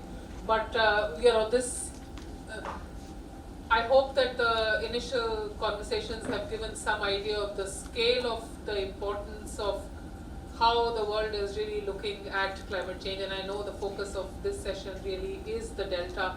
So Anjal, I will straight away come to you. You have been a coordinating lead author in the IPCC. For those of you who are not very aware of the process, it's the Intergovernmental Panel on Climate Change, the highest scientific body which in every 5 years produces latest research on where the magnitude of climate change lies in the world and what the solutions are. And given that the IPCC latest assessment report has pretty clearly said the magnitude of impact has increased, I think there is enough that has been discussed in terms of problem. Now the question is, what is it that the solutions present for especially the delta region of India and Bangladesh, and especially, Anjal, in your background, having worked across both countries, it will just be nice to hear how to address the vulnerabilities of the delta ecosystem, what those solutions are, and what are the kind of adaptation and mitigation measures in the region which are not being done and will be useful to put into place. Thanks, Aarti, and it's wonderfully coordinated session. First of all, thank you so much for raising the right questions. I think that's very important for us. Seeking right answers would also mean that we need to have raised right questions, and I think the audience would definitely see the kind of pointed question that the Global South is asking in the negotiations, and that is something that having part of some of these processes. Both, so there are 2 reports that I have been part of, and I'll just explain to you how, what are the things that we can look into in terms of solutions. The first report was special report on oceans and biosphere. It's called SDOS, and before this assessment report of IPCC, there were 3 commission report where I was a CLA, the coordinating lead author, and that means that we had collated, and Tuhin from here was also one of the chapter leader, coordinating lead author, one of the chapters, and we were looking into the 2 interconnected systems, that is the oceans and the cryosphere, right? And then how we look at what is happening, because these are the special report which has gone into deep dive into the science of climate change for the specific systems. And when we were looking at oceans and cryosphere, it was cryosphere is the frozen part of the world, that is the glaciers, and ocean is something which we all know. So something that that's where the low-lying islands, Sundarbans, the deltas, all these issues became very prominent. So that's one report. And second report, the major report, the AR6 report, where I was part of the urban chapter. We looked at Dhaka, Kolkata, all the cities of the world, and we looked at what has been the city's vulnerability to climate change. And I was also part of mountain chapters and one project box on gender. So I'm just trying to put this kind of a knowledge of last 7 to 8 years of intense write-up, and then tell you decipher this for what could be the solutions for delta regions, especially the Sundarban deltas. And I have had the experience of working more in the Bangladesh side of delta Sundarban, because that's where 4-5 years, I've led a project on called Crossing Boundaries, where we looked at some of the solutions. So let me just tell you 3 things which comes up very, very important. One is what we looked at, that, we know that the science is very much out there. Science is in a sense that already have perfected saying that these events, whatever we see, are climate-led events. So there's no way about this, that okay, the cyclones are appearing. Now we see one thing which came out very strongly from the SROC report was this: the frequency and the severity of cyclone will be increasing manyfold. And we've seen last 10 to 15 years, this has been quite a common phenomena, especially when you look at the the Arabian Sea is also warming up. So earlier we could see that the Bay of Bengal had more cyclone. Now even Arabian Sea, and as we're talking, I think the cyclone Biparjoy is making a landfall in Gujarat, and devastating impacts in Mundra Coast, and I think that you could see the images that's coming. So those one part is that very important, that this is going to be the order of the day. This is the new normal, right? When it is a new normal, what is that we can do? So one part is this year that you have this international negotiations, and you can keep trying, saying that the loss and damage funds will have to come, but it is taking its own sweet time. And because of international politics, I've been also part of this politics, I have very little hope that this will precipitate and then we will qualify, because even India's qualification to access those funds has also been questioned. So we'll see all when it comes. But I think at Scabard thing that we can do it in-house is one, I think the inclusive decision making. Climate change is a global phenomena. It has a very localized impact, right? So what happens here, 15-20 kilometers down the lane will have something different, and that's something, the variation that we see. So decentralized, and we already had the advantage of a decentralized governance structure somehow on the way, which became much more centralized. Now more centers, state-specific schemes are there, which also needs to percolate down. So I would say that inclusive decision making has to be there, where local people who are affected by climate change must participate in the process in which some of these decisions are made on their lives. That's number one. Second, what I've seen also from my own understanding in the work, that the social safety net of people that has been broken because of climate change. Imagine one cyclone comes and wipes out your entire year's saving. And I've seen people, we have this whole thing called climate refugees, when people actually gather their stuff, and then one cyclone, and then their entire year's gathering wipes out, and then they become rickshaw pullers in Dhaka, or they come to Calcutta or other places, and this is the yearly phenomena. I've done extensive anthropological fieldwork in the north Bihar area, which gets flooded by the rivers from Nepal. And these people, they say that if Punjab, Haryana, all these now there's a lot of migration that is happening to southern regions, especially Telangana and Chennai, they wouldn't have survived. So male migration, because of just to survive the floods and onset of floods and drought and the cyclone, people have to migrate, the male members have to migrate. So just to last point, so what I'm saying is that social safety nets has actually been broken, and with the lot of schemes that we have, we can consolidate that, and that will make a huge dent in terms of bringing the local economies, at least the people who are affected will be getting some benefits from this whole process. Third point, which has actually not worked well on solution, is on the insurance point. I've been part of a global study which looked at insurance against climate change across the region, and then we found that that's not working, because the way in which corporate assessment process is organized, that's not very fair, and sometimes when it comes to collecting the money as premium, they will always be there, but when it comes to doling down the the insurance money, that is where the most of the thing gets questioned. So that's something that I will not be looking at. But I think just to conclude this point, 3 things. One is definitely local decision making. Second is looking at the safety nets of the people, strengthening that safety net. And third is what we would say, that addressing social vulnerabilities of people, identifying them and addressing that. That is what I would say. Nothing. Maybe I will come back again next time. Thank you. Thanks. I think all points very well made. When I come to you, Professor Sarkar, I think it will be nice to see if you want to say anything also about things like insurance, or how that can be addressed. I'm not sure, but I think I read recently that in LA, in US, they passed a notification or some ruling where houses are not being insured now, or something to that effect, which is absolute. Forest fires, exactly. So that's really counterintuitive, but that's the order of the day, and things are not looking up very much. But may I invite first Samrat, as an expert on urbanization and resilience, and everything really can today fit into the contours of how you urbanize to a large extent when you address climate change. And I wanted to understand from you on what resilience actually means in an urban concept, and especially when we talk about the Delta region, what the implications are and what the answers are to do something better.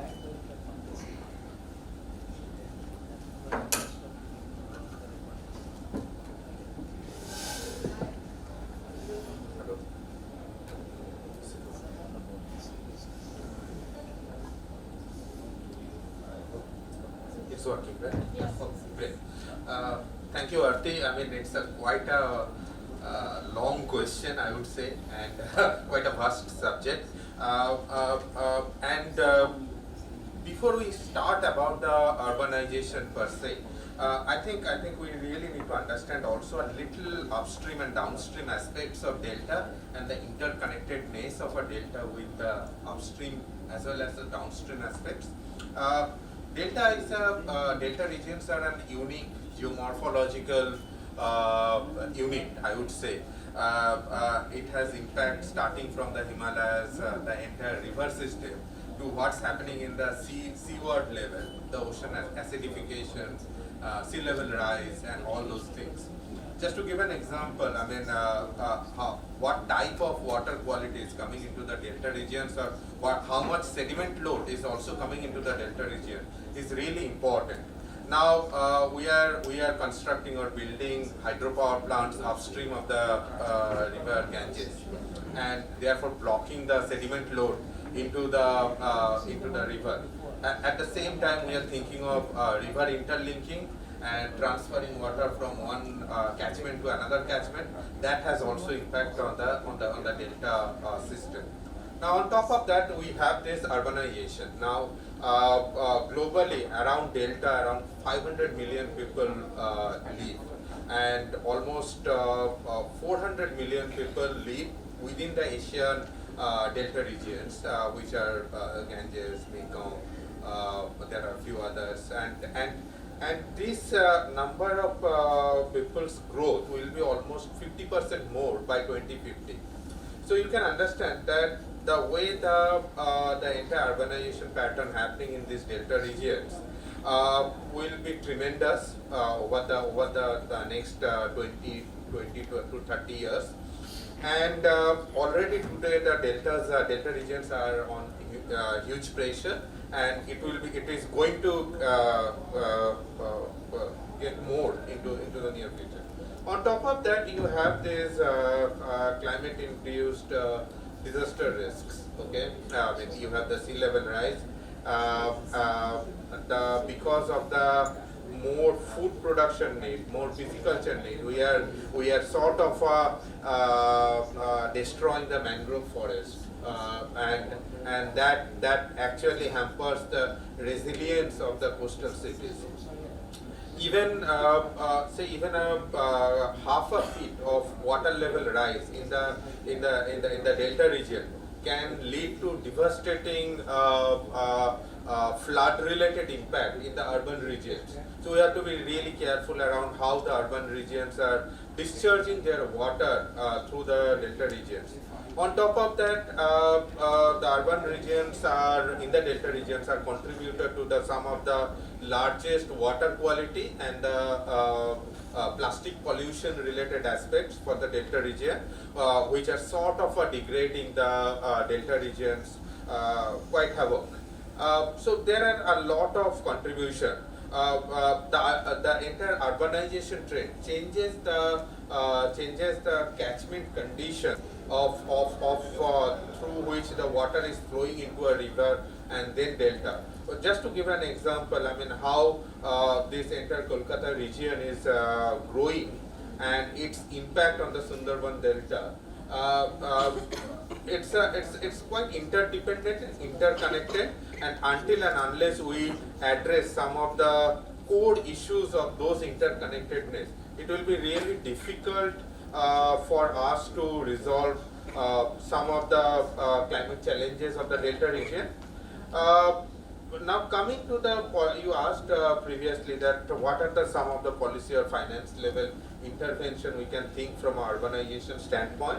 I think there are a couple of things. I mean, of course, we are talking about the loss and damage fund and other global funding initiatives. But for us, I think something we really need to think of really urgent in manner. And while there are this sovereign fund and philanthropic fund coming for the conservation of the delta regions, but that's too far and too few currently.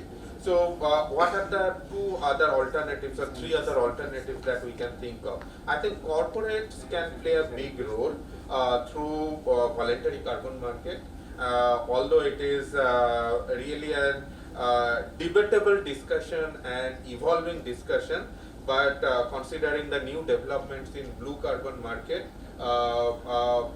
if tomorrow in India the blue carbon market develops quite well, probably that's one of the way we can bring some of the voluntary carbon market money to conserve and preserve the delta regions.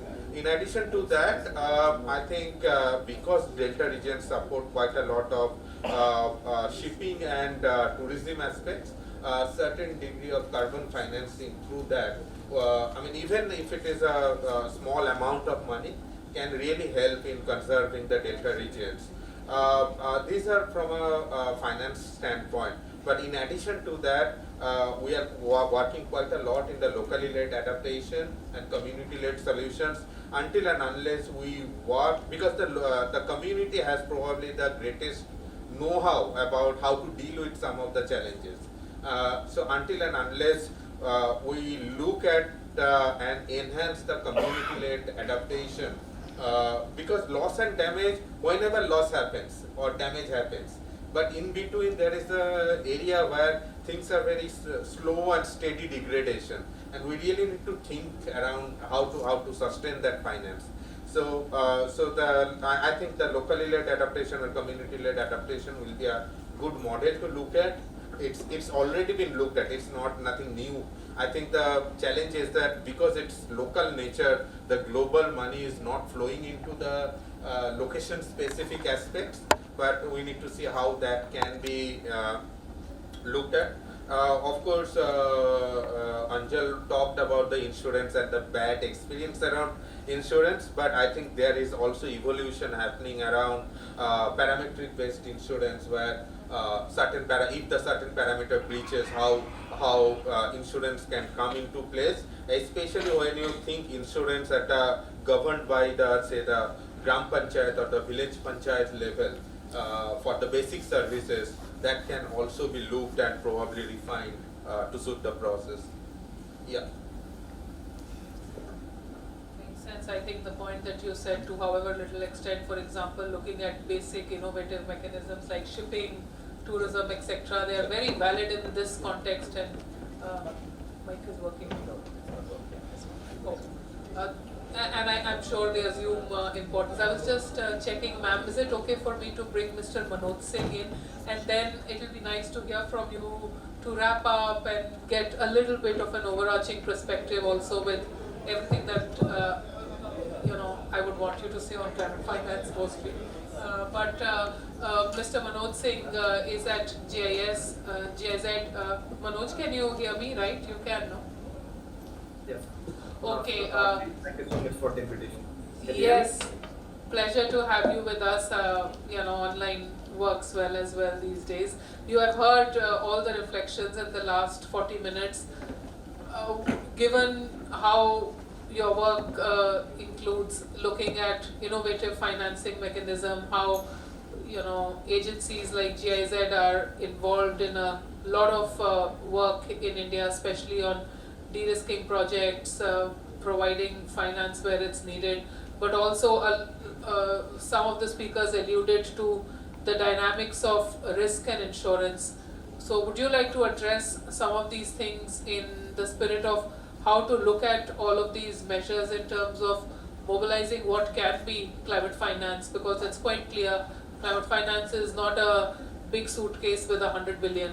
So if it's not, then let's talk about what it is. Right. Thank you, and thank you for the fellow panelists as well. From insurance point of view, I will say that it's important to understand what role it plays in the larger adaptation landscape, number one. And number two is that we then set right expectations in terms of what it can and cannot achieve. In 2020, more than 70 billion US dollars worth of losses were experienced by India, and majority of these losses were not insured. And that's a global story for that matter.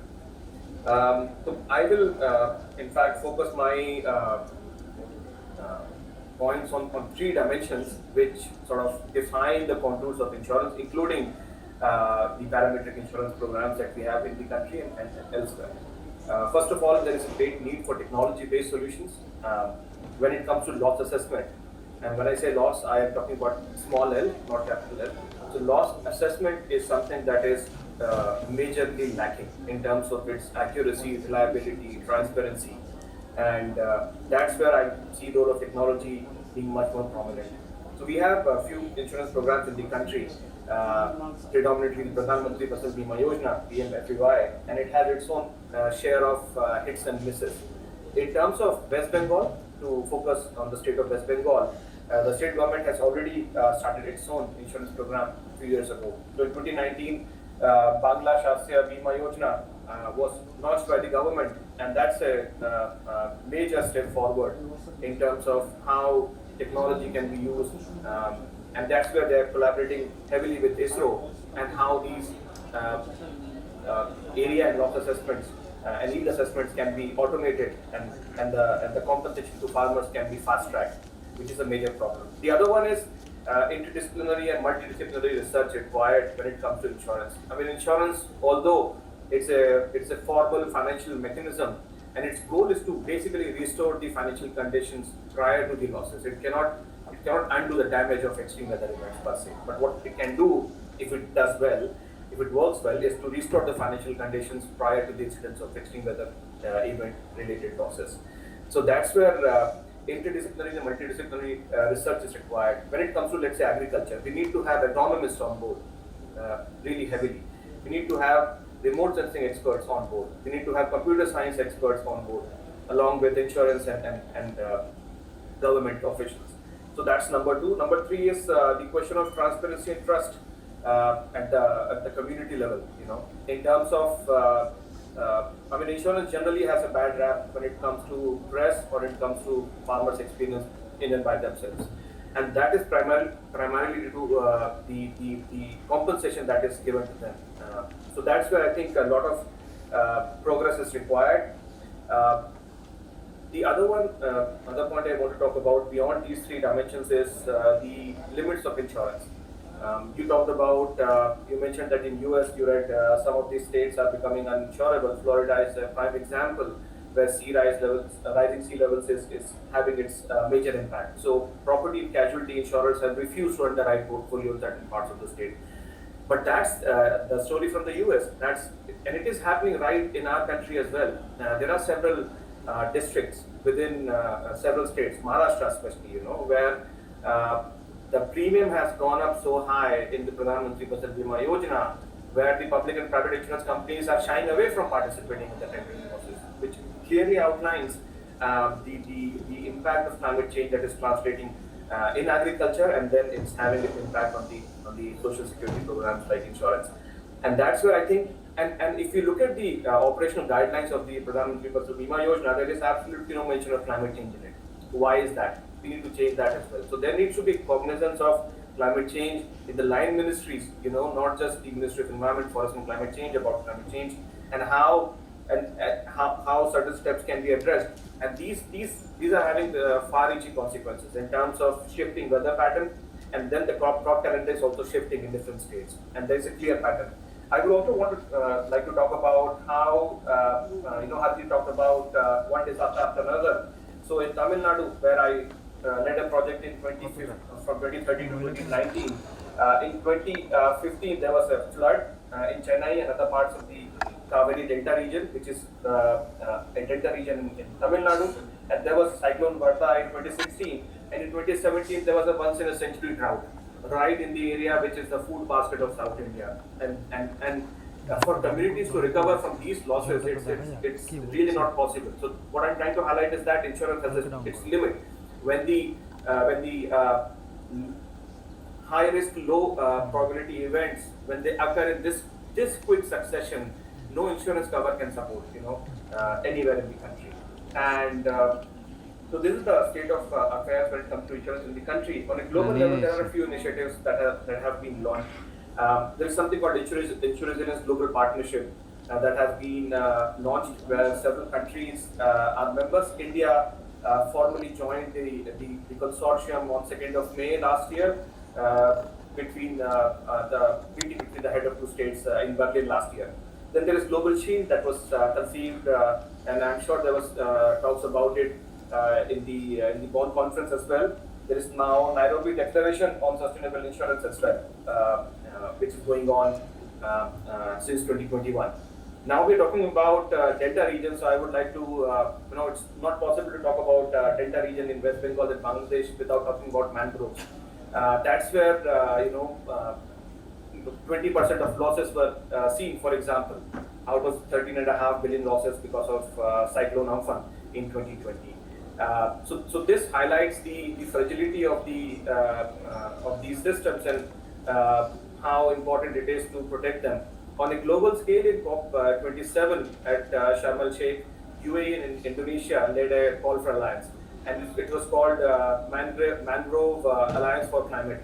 Its goal is to strengthen conservation of mangroves. India, along with Sri Lanka, Australia, Japan, and few other countries recently joined the alliance. And I think it's important to have these kind of alliances which are sort of focused on certain requirements. In closing, what I will say is that there's a huge need for technology-based solutions. There needs to be capacity building ongoing at the same level. There needs to be an interdisciplinary research required from various dimensions, and at the same time, we need to understand the limitations of insurance in terms of what it can and cannot do. Thank you. Thanks very much, Manoj. I will keep moving. I also have Professor Runa Sarkar, who I personally enjoy very much listening to every time. But that said, ma'am, lots has been said. There was something about carbon markets. There is something about limits of insurance. There's something about, yes, there is progress, but the scale at which finance will come and the pace at which it will come is very different. I want to know from you, given the Indian context, and we are talking here about our national level situation, do you think there is an understanding of what climate finance means?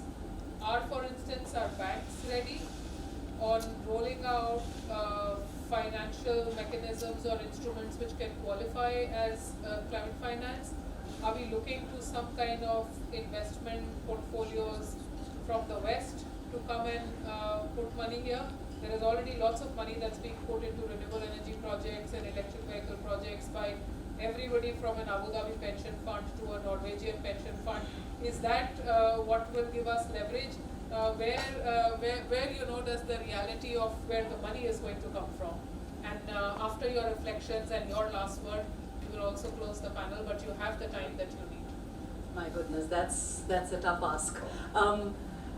Yes, let me start with insurance because, it seems to have taken up the bulk of the discussions here, and recognize that insurance works on the principle that there is a downside, there are risks, but those risks come every now and then. So it's a game of probability, and that's how premiums are designed. But when there is only a downside, and there is only a downside coming repeatedly and at higher frequencies, the business model of insurance is completely destroyed. That is why you find in mature insurance markets, like you've given the examples of the US, places, how homes in certain regions have been defined as uninsurable. So to rely on insurance as a loss and damage financing mechanism is like, is like giving a baby a lollipop when the child needs antibiotics. It's not going to work.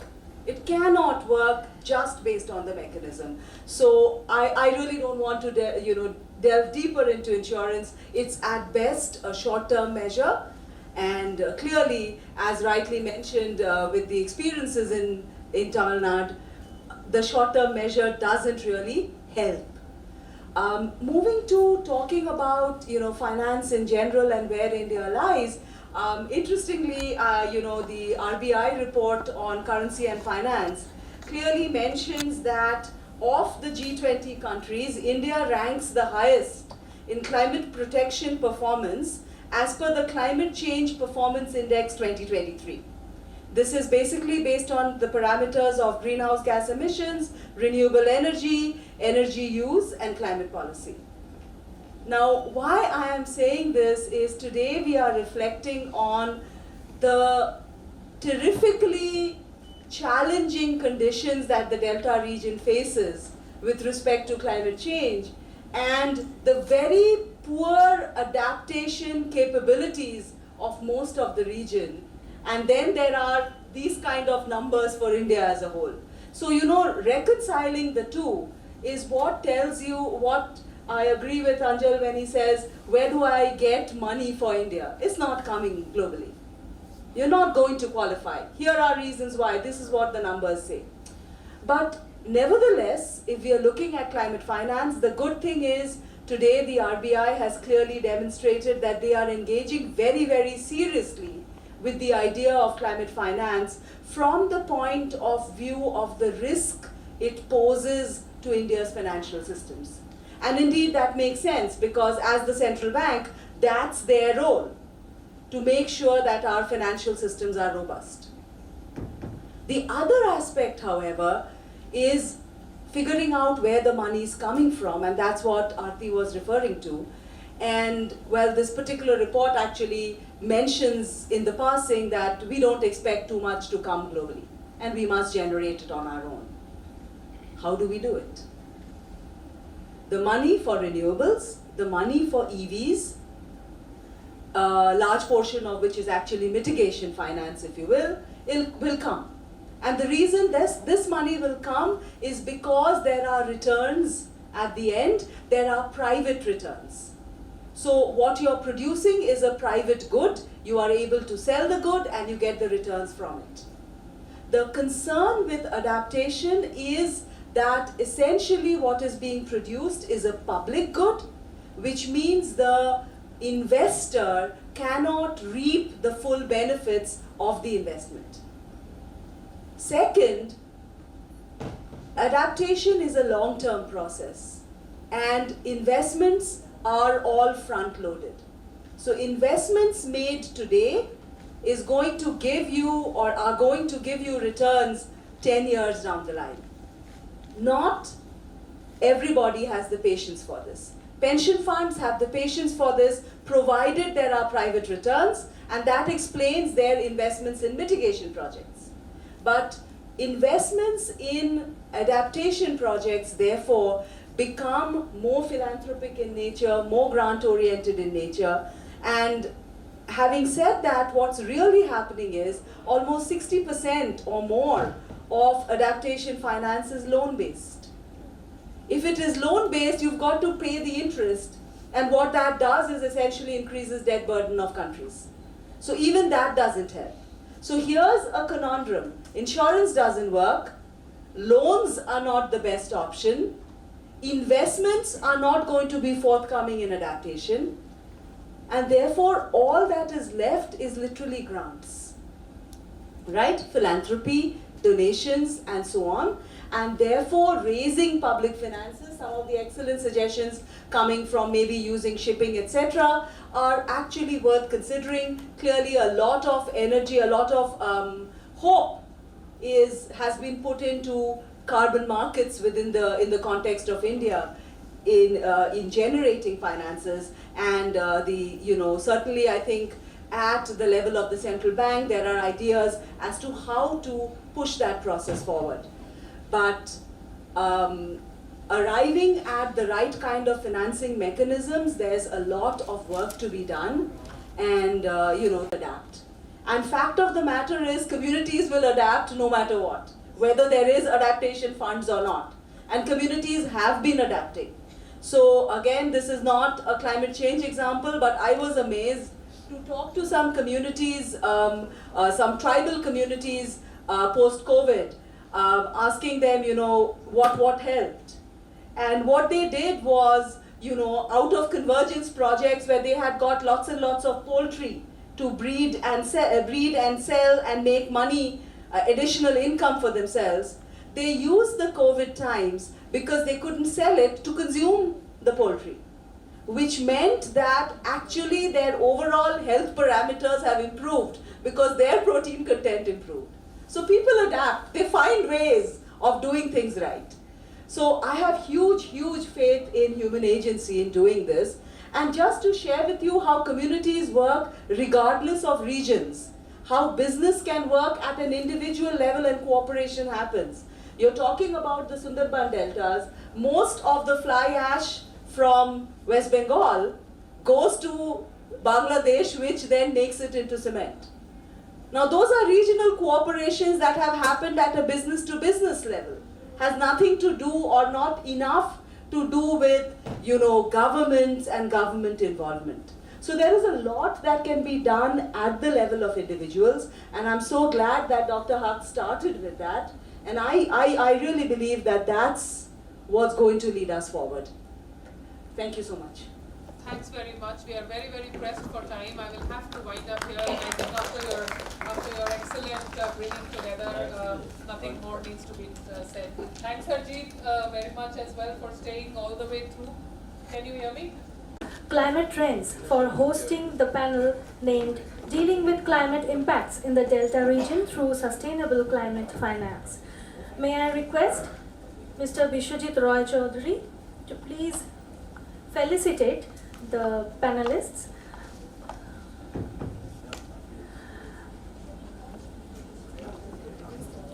May I request Ms. Aarti Khosla, the Director.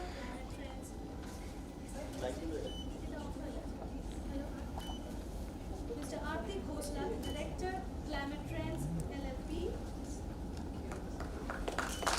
Felicitated by Mr. Bishwajit Roy Chaudhary. I would also request, sir, to felicitate Dr. Anjal Prakash, ISB Professor. He just left. He had to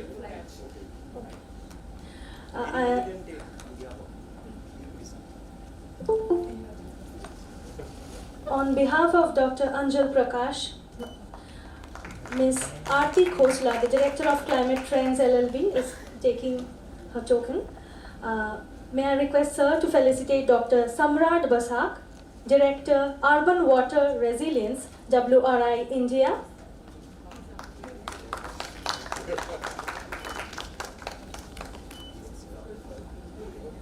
Sir. Thank you. May I request, sir, to felicitate Professor Ruma Sarkar, Professor IIM Kolkata.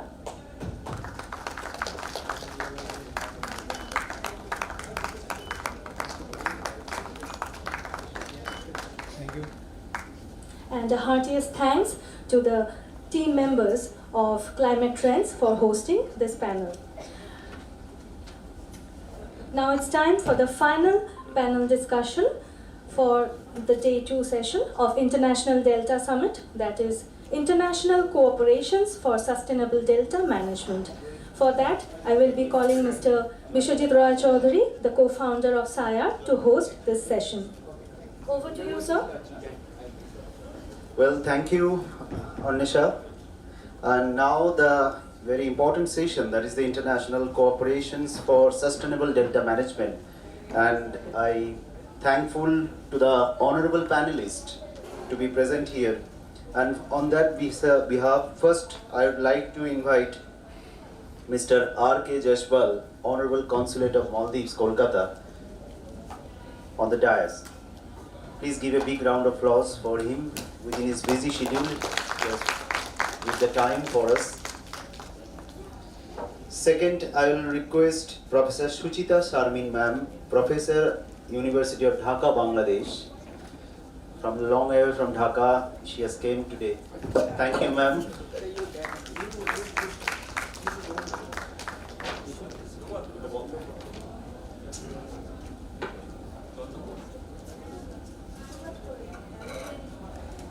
I thankful to my friend, Dr. Chris Soteropoulos.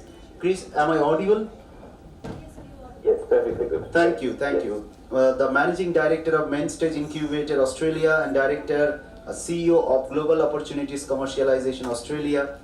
Thanks for joining, Chris. I also be thankful to Ms. Pamela Gopal, the Policy Head of NEFAD South Africa. Pamela, are you here? Am I audible? Yes, yes, thank you so much. You are very audible. Thank you. Thank you.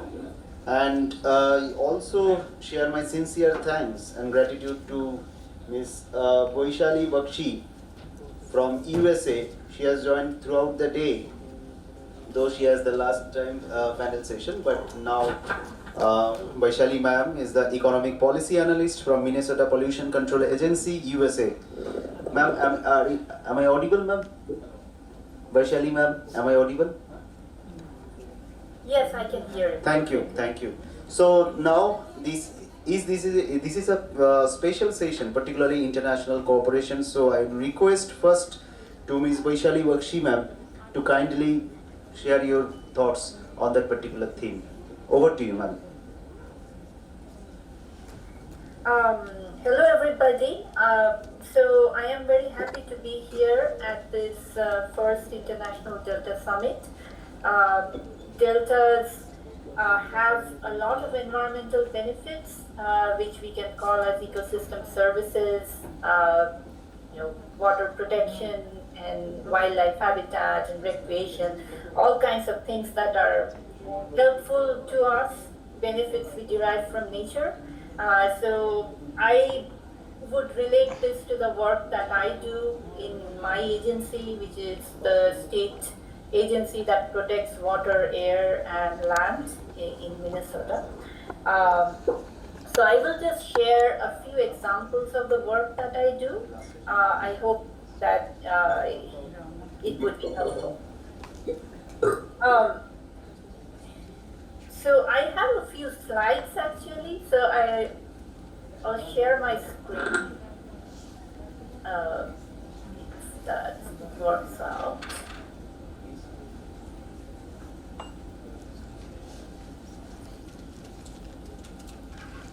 Let's see if you can see my screen. Are you able to see my screen? No, ma'am. No? Now you can share, please share. Yeah, okay. I'm trying to share.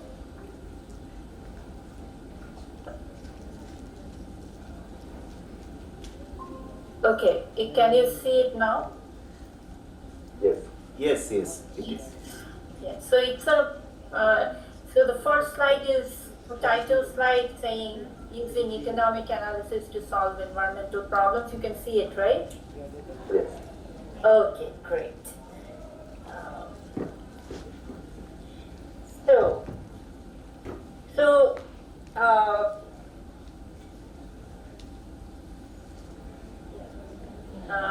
For some reason I cannot move the slideshow.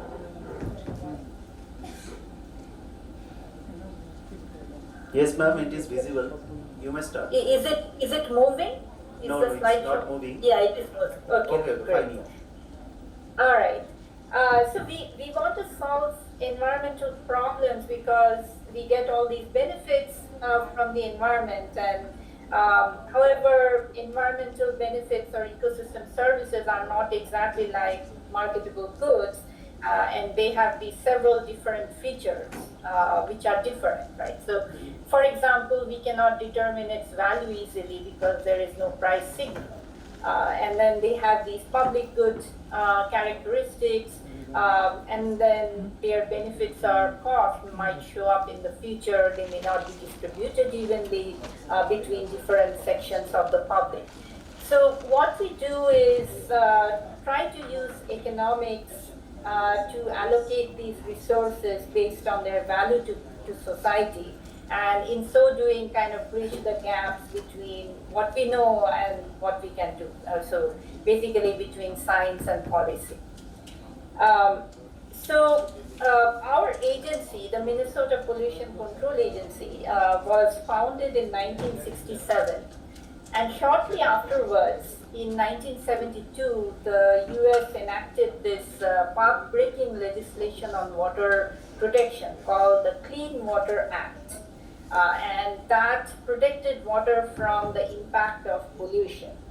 Now, the interesting thing is the Clean Water Act kind of implicitly has a goal of protecting ecosystem services. So if you look at these words here, it's an excerpt from the Clean Water Act. It says, the objective of this act is to restore and maintain the chemical, physical, and biological integrity of the nation's waters, which basically means protecting the ecosystem functioning of the water.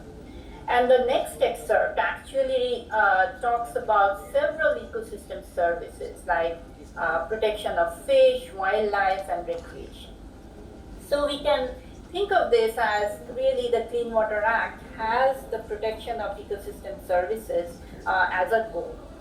So now, in the 50 years that the Clean Water Act has been there has been many benefits to the whole country as well as to Minnesota. And you can see these before and after pictures. So Minnesota before the Clean Water Act and our agency and after. And you can see, I mean, the pictures kind of speak for themselves, right? I mean, earlier there were these sewage and waste being dumped into water bodies. I mean, there was no regulation to control anything. And because of that, the water looked like this. And there was dead fish, dead ducks, everything was dying. So, but afterwards, we have these clear rivers, clear lakes, and there is recreation, there is wildlife in the water, and there are these eagles who are also fishing. It's not just humans fishing, the animals are also happier. So that shows that what this kind of regulation, this kind of initiative to protect water can the benefits it can bring to us. However, it takes a long time, as I was saying, so it has been 50 years to achieve this, and there has been a lot of resources, a lot of funding that has been diverted to protecting water. That is not to say that the road is, that it's over. We still have to keep maintaining this kind of activities for the future because the human population is keeping on growing and we use water every day, as all of you are also aware. I'm just going to share a few examples. So this project is an example of my recent work. It's about conservation of freshwater mussels. It's a family of macroinvertebrates or mollusks that face extinction mainly due to bad water quality. So they are very sensitive species and therefore they are very good indicators of good water quality. And then another important feature about them is they actually provide ecosystem services because they are ecosystem engineers. So they provide water filtration, they provide wildlife habitat and recreation. They have a big role in the food web. There is a need to protect mussels, not just because they are going to go extinct, but also because they to sustain the ecosystem services that they provide. So here are some figures on mussel status. So North America is basically the hotspot for mussel species. There are about 300 species, but 30 taxa have been extinct in the last 100 years, and more than 70% are either endangered, threatened, or vulnerable. So, compared to that, about 30% of wildlife, 37% of birds, and 40% of freshwater fish are similarly impaired. It shows you that what kind of extinction crisis that these sensitive species are facing. Now, Minnesota has about 51 species with 8% extinct. It's kind of a representative population to study. And these maps here, they kind of represent, they are the product of mussel surveys over the last 17 years. This is from our sister agency, the Department of Natural Resources. And they look at each watershed. So these, the numbered, the watersheds, there are 81 watersheds in Minnesota. You can see them as those polygons. And in each map, we either show mussel extinction or extirpation rates, and then we also measure mussel abundance or catch per minute. As you can see, most of the problems are in the southern parts of the state. The reason being that has more human activity, more agriculture, so more non-point sources as well as more point sources of pollution. So as a result, there are more threats to water quality in those regions. So the main purpose then, the main argument that we do in this project is that well, mussels need clean water to survive, and they also provide ecosystem services. And we know that the Clean Water Act has a goal of protecting ecosystem services. So from here, we can say that if we protect mussels, then we can serve multiple conservation goals. It's a more cost-effective, more efficient way of doing things. And that was the main motivation behind this project that we are doing. Now, this is a second example project. So this is about fluoride. Minnesota has a growing fluoride problem, basically salt problem. So it is, the reasons for that is there's salt that is applied on roads because there is heavy snow in Minnesota. It's the winters are long and quite, the temperature goes down quite a lot, and we also have a lot of snow. So in order to make the roads navigable, there's a lot of salt thrown on the road. And this salt ultimately finds its way into water bodies. And the main problem with that is it's a permanent pollutant. Once it goes into the water, it cannot be removed, and it is very toxic to fish and other sensitive species like insects, mayflies, and freshwater mussels as well. So now many water bodies in Minnesota are already impaired for fluoride, and we do have a fluoride standard. It is 230 milligrams per liter, which means that that's the maximum amount of fluoride that can go into a water body. So there's also a secondary drinking water standard of 250 based on taste, but we already have many water bodies that have exceeded those water quality standard, and there are many groundwater wells that have exceeded the drinking water standard. So there is a problem with fluoride which we are trying to solve here. So taking a closer look at this problem. By the way, can everybody hear me all right? Should have asked this before. Yes, ma'am, you're audible. Okay. So first of all, Minnesota is a very hard water state. By that I mean that the water has a very high mineral content. A lot of calcium and magnesium ions in the water, which makes it, so it doesn't form a lather easily, and if you have an appliance in the house, it builds up scale. So it doesn't last very long. So there is a need to soften the water for everyday use. And for that reason, people use a lot of softeners, which replace the hard ions, the calcium and magnesium ions, with sodium, soluble sodium chloride, ions. So now, therefore, this softener uses a lot of salt, and then this salt ultimately goes to wastewater treatment plants. Now, because the wastewater treatment plant does not have chloride treatment, it's extremely expensive, first of all, and it's also limited. So what the wastewater plant right now does is it just discharges the wastewater that contains the chloride into water bodies.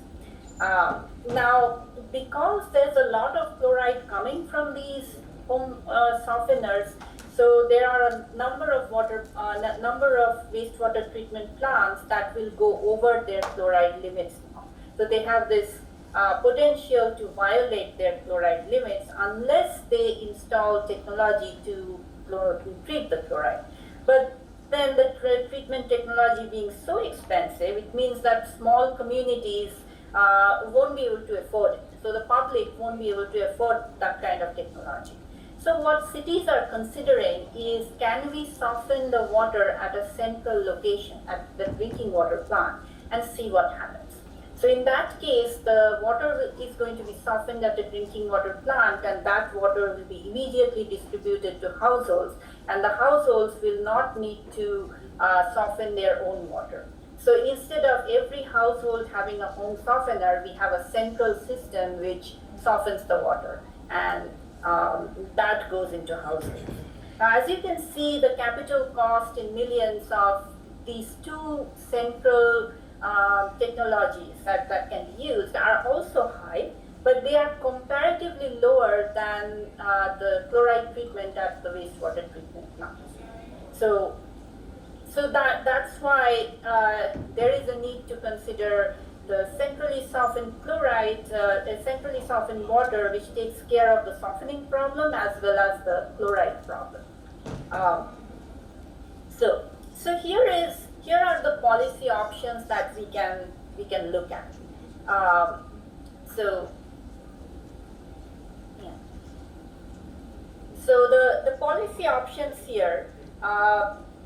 It's between not doing anything, so just continuing with the home softener use, and which is called the business as usual scenario. Or we can have these alternatives. We can have chloride treatment at the wastewater treatment plant, or we can have centralized softening at the drinking water plant. Now, these options all are different based on their environmental impact and also based on the amount of technology cost. Now, as you can see, the environmental impact of the chloride treatment at the wastewater treatment plant is a moderate amount, but the environmental impact for the central softening plant is the lowest.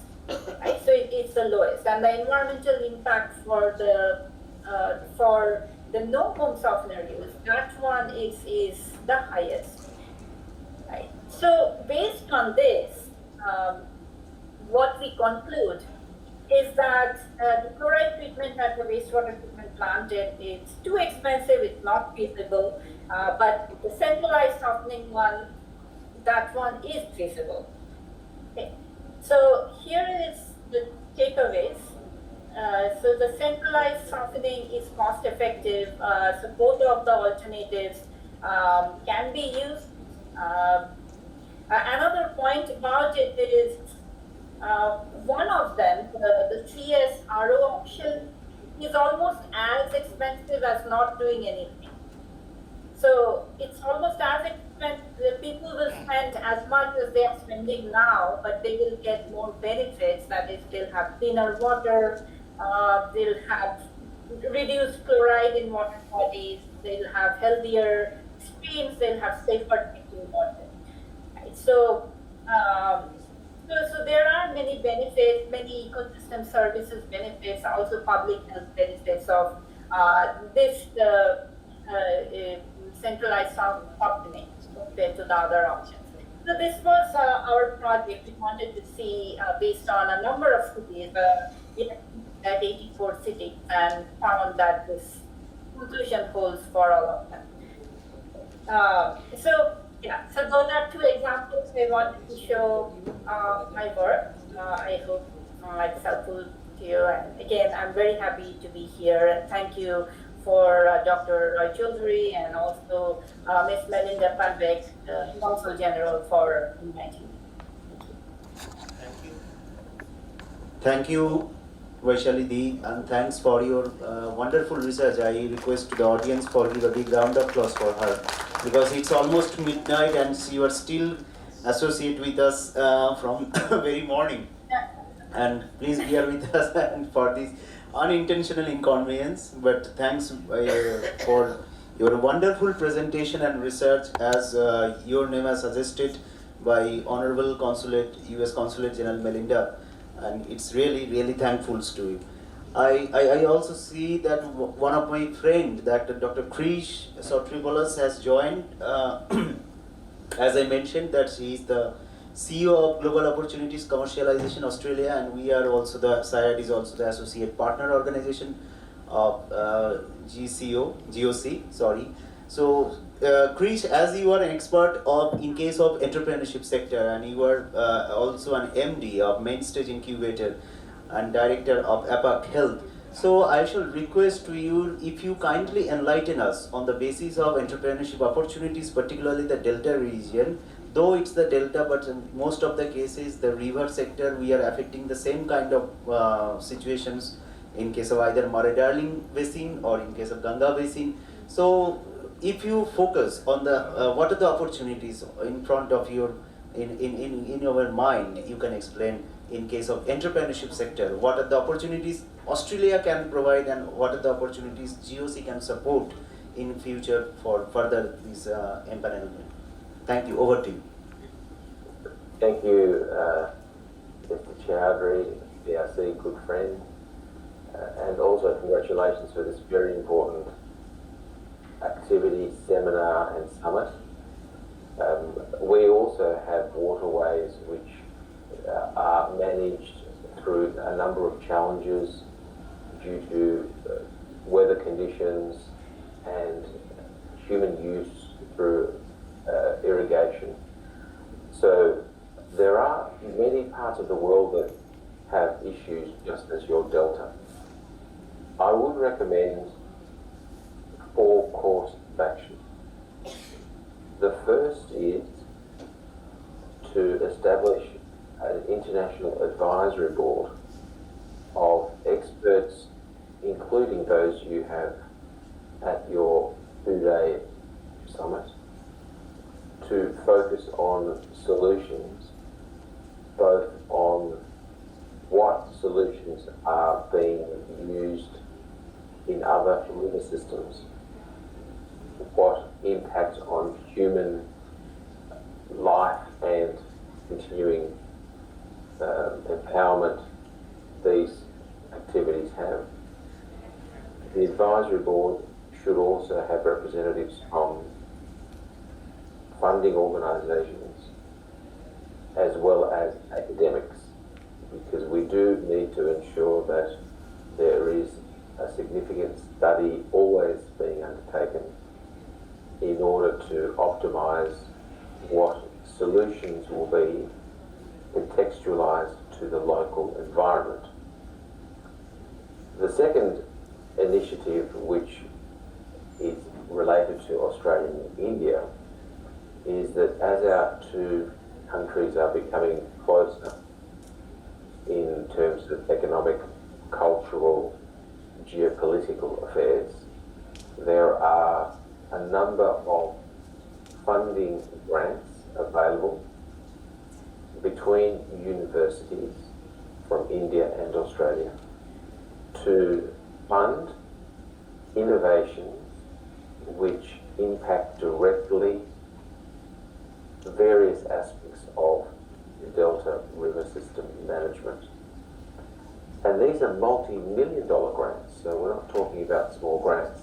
So quite significant analysis and trials of solutions can be enacted wherever the challenge is for this particular grant. So that would require university relationships between Australia and India, or in the Delta region, perhaps through SAIARD as well. Not difficult to commence those relationships, as we are aware of the key research activities undertaken and would be able to introduce very quickly for such activities to be undertaken. The third element is to secure funding for whatever initiative either SAIARD or the International Advisory Board would propose. So there's two paths for this funding.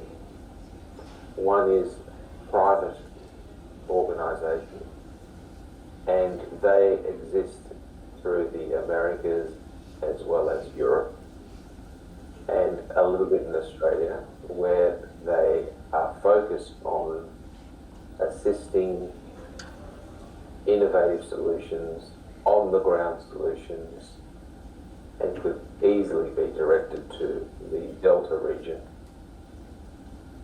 The second category of funding is that of international charities. I'm involved as incoming president of Rotary Melbourne, and we've recently had our international convention of Rotary in our city, Melbourne, Australia, and there were a number of groups from around the world which discussed managing river systems, and Rotary, through its over 37,000 clubs around the world, and Rotary International through its funding sources, both internal and external, would be a very simple and timely mechanism to secure monies for activities, again, contextually relevant to what the Delta needs in particular communities at present. So we're not talking about waiting for 5 years, we're not talking about anything like that. These initiatives can commence within 6 months, 4 months, not a problem at all.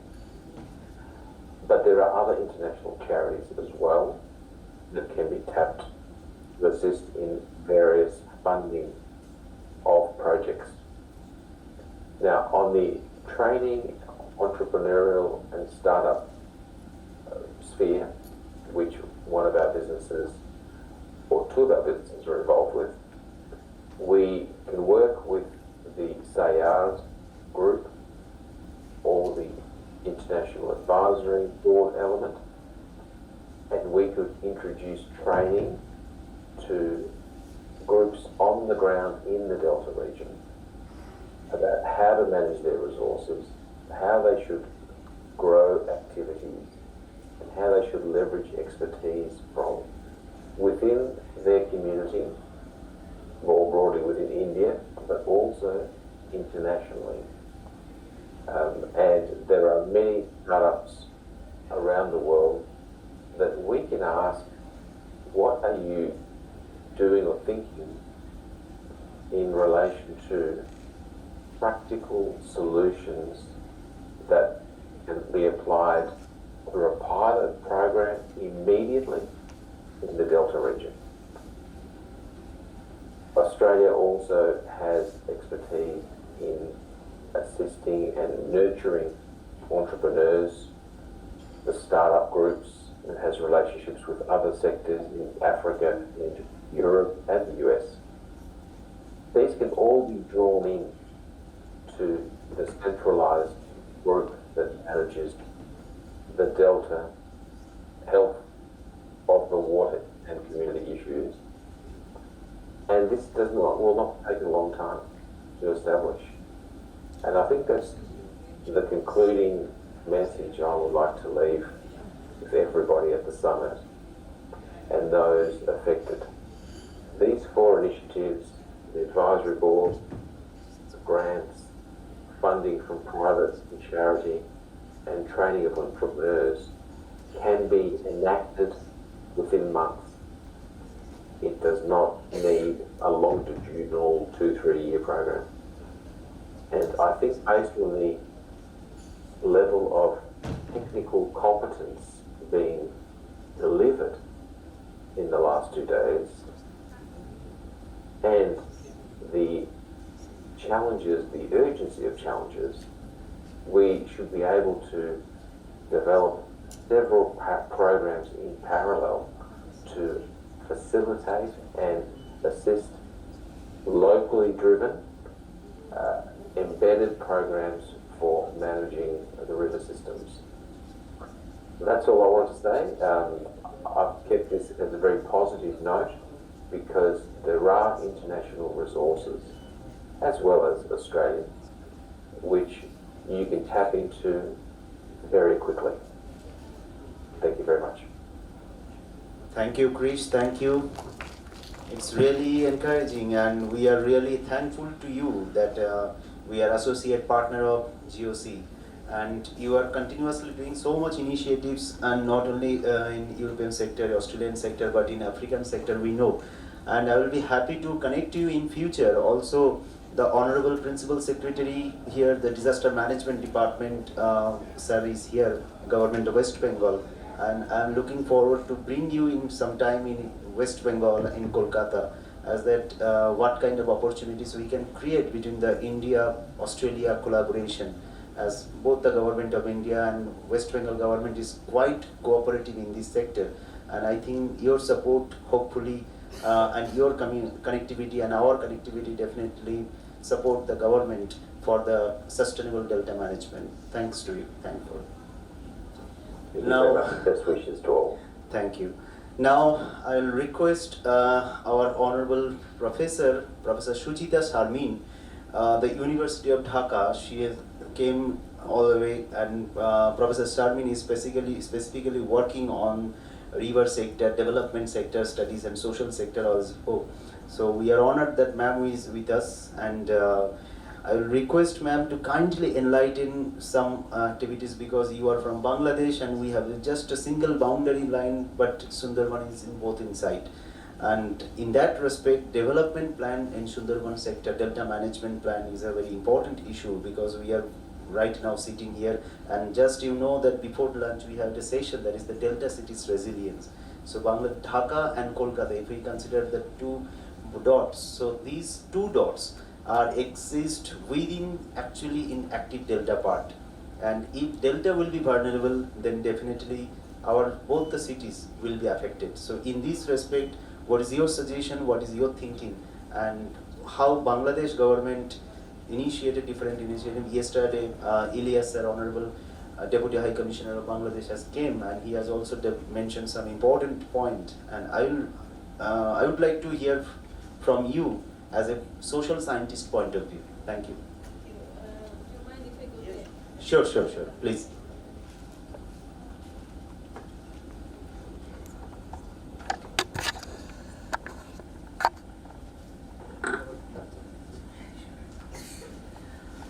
A very good afternoon to all. Because we had been hearing very formal lectures from the very morning, and I believe it is time we can have some gossip. In a way that I'll be telling you stories. Probably you'll like it, probably will not, but the thing is, these are the real stories.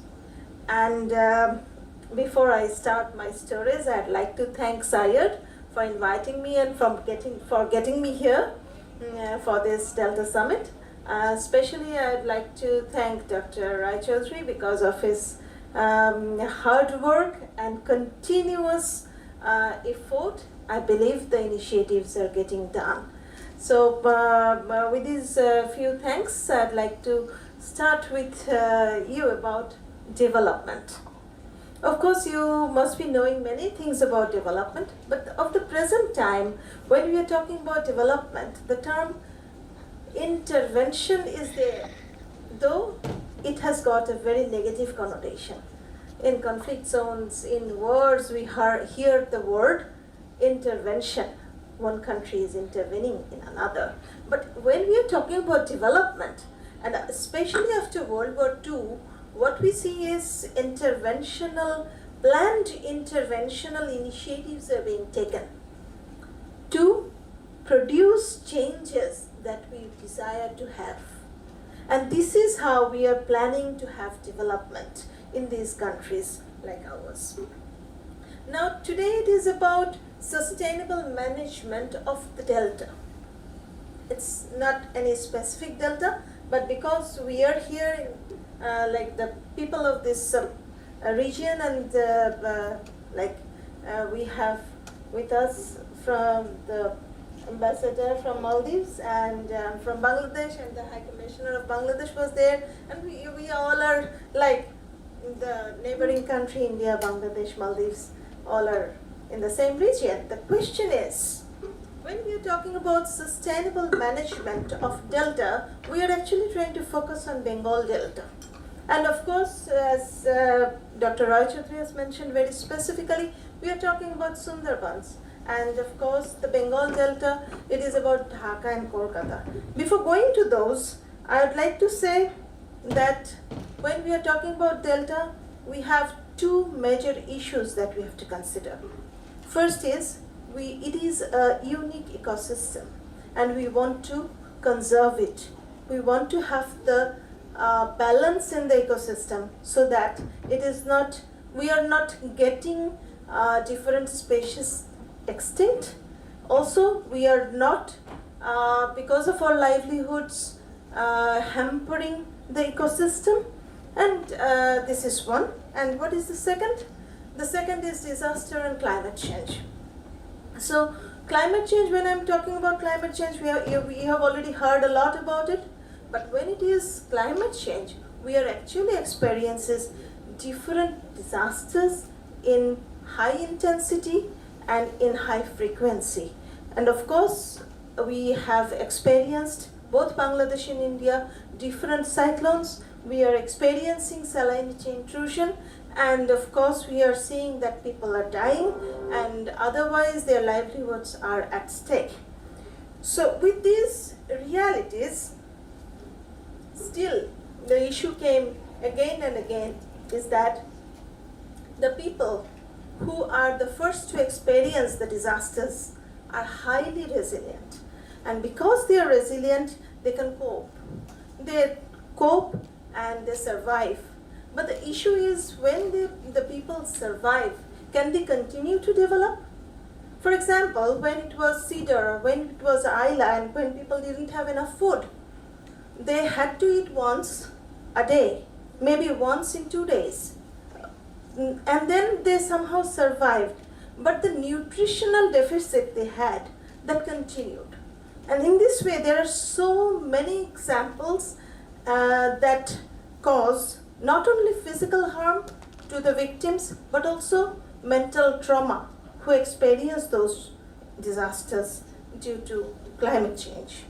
So there are so many other stories. I won't be going in details about those, but what I'm interested and what I intend to tell you is that the governments have policies. The government policies are for the whole country, for the whole people. But if we don't have specific policies for the people in the vulnerable locations, vulnerable geographic locations and areas that are vulnerable to different natural disasters, then what will happen? Those people will continue to be vulnerable. And can we allow that? Because we don't want, like when we are talking about SDGs, Sustainable Development Goals, we are saying that we cannot leave anyone behind. But if we are not taking any special measures for those specific geographic locations, we cannot ensure the all-inclusive development for all the citizens of a country. Bangladesh government has got the Delta plan, and I sent a video. I hope they'll be able to play it now. Can you? That will be great. So let's have a glimpse of what Bangladesh government has done, and then I'll continue further.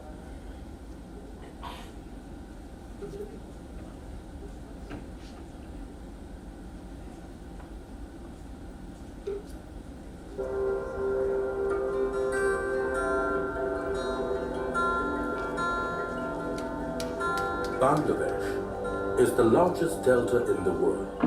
It is the sixth most vulnerable disaster-prone country. The management of the Bangladesh Delta has always been a key concern to both political and development agenda since long. The father of the nation, Bangabandhu Sheikh Mujibur Rahman, was strongly committed to the development of flood control, drainage, and irrigation facilities. Due to climate change impacts, the country is facing arduous challenges like increased flooding, waterlogging, increased frequency of cyclone and storm surge, freshwater unavailability, drought, groundwater declination, riverbank erosion, sedimentation, salinity intrusion, decreased transboundary water flows, sea level rise, and socioeconomic challenges including rapid urbanization with industrialization. The country has gained tremendous momentum under the leadership of the Prime Minister Sheikh Hasina over the last decade in development activities, inspiring the country to aim even higher. In view of the special long-term challenges, Government of Bangladesh, through the General Economics Division of the Bangladesh Planning Commission, supported by Government of the Netherlands, has formulated a long-term Bangladesh Delta Plan 2100. Bangladesh Delta Plan includes short to medium-term Delta agenda spanning from 2018 to 2050, but is also mindful for the longer-term agenda till 2100. Bangladesh Delta Plan sets to enact the Delta vision of achieving safe, climate-resilient and prosperous Delta through achieving three national goals of eliminating extreme poverty and achieving upper middle income status by 2030 and to become a prosperous country by 2041. Linked to 6 Delta-specific goals to attain. The Delta Plan provides strategies on flood risk management, fresh water, availability of sanitation and waste management, transboundary water management, navigation.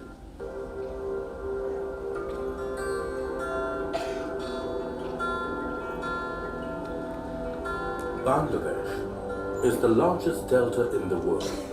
It is the 6th most vulnerable disaster-prone.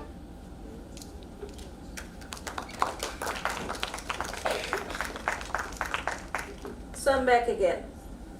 It is again the continuation of the story. The thing is, the video you've just watched, it was produced in 2018, and the world has changed a lot after that.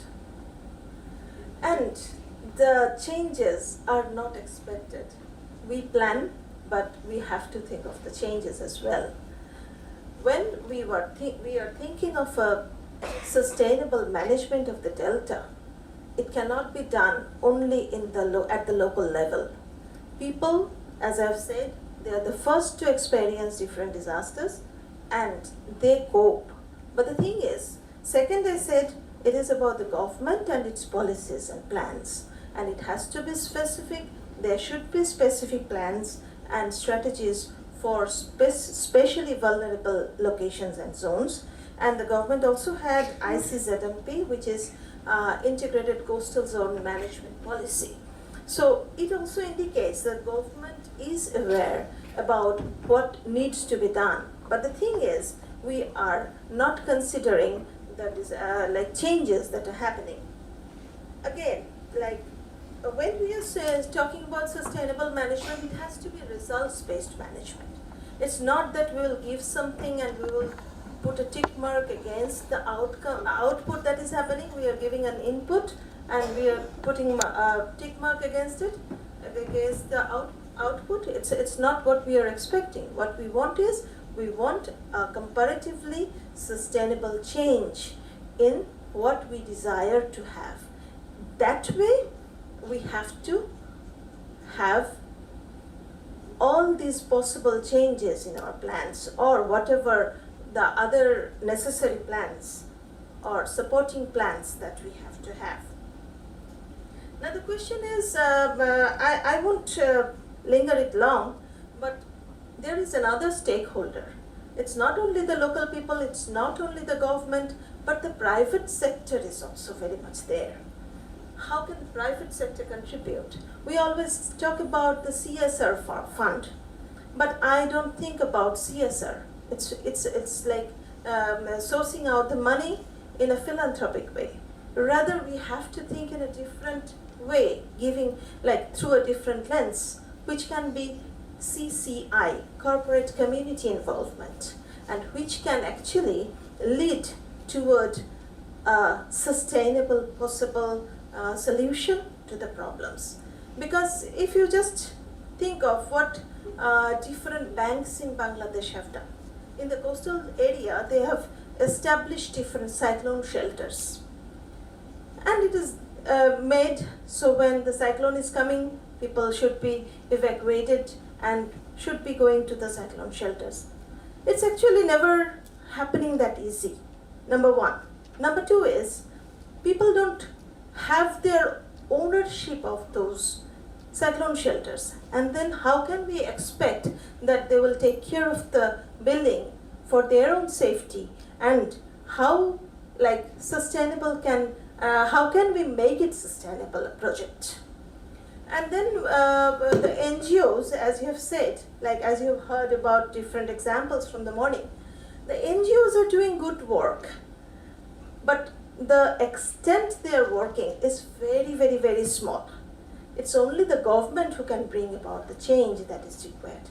So when the NGO is showing a pilot project, like how these cyclone shelters can be managed in a sustainable manner, because when the cyclone is not coming, when the people have got the opportunity to use the cyclone shelter, generate some money and maintain the cyclone shelter for their own good, when they can use it during the cyclone warning. So this kind of sustainable management system can bring about the changes. And the NGOs, they are only introducing one or two cases, but it has to be adopted by the government when it is necessary in specific locations. I will now come to the question Dr. Roy Chaudhary asked me. It is about Dhaka and Kolkata. Of course, you see, when it is the coastal zone and the people are experiencing different disasters, they are internally migrating. They are causing informal settlement in the cities. They are engaging in different informal livelihoods options.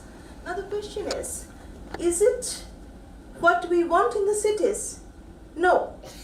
We want them to have a formal life and formal job. And of course, if it is ILO, we would expect they will have their own specific salary structure, they will have their own specific working hours. That is not there when they are in informal settlements, when they are in informal livelihoods options. So it is also increasing the population in the centers, city centers, in the cities actually.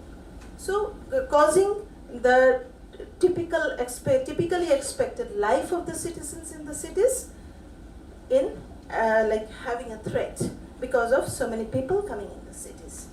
That way, it is also causing problem in many different ways. At the end, because it is about international cooperation, I would say it is at the local level, people are coping.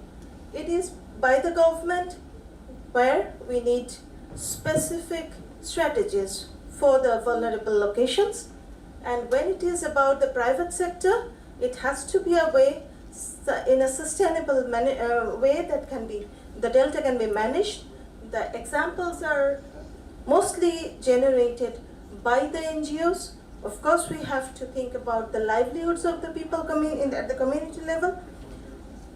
Again, it is not within the boundary of a single country. It is from the upstream rivers. It is in the region that different effects are happening. So it is at the end regional cooperation.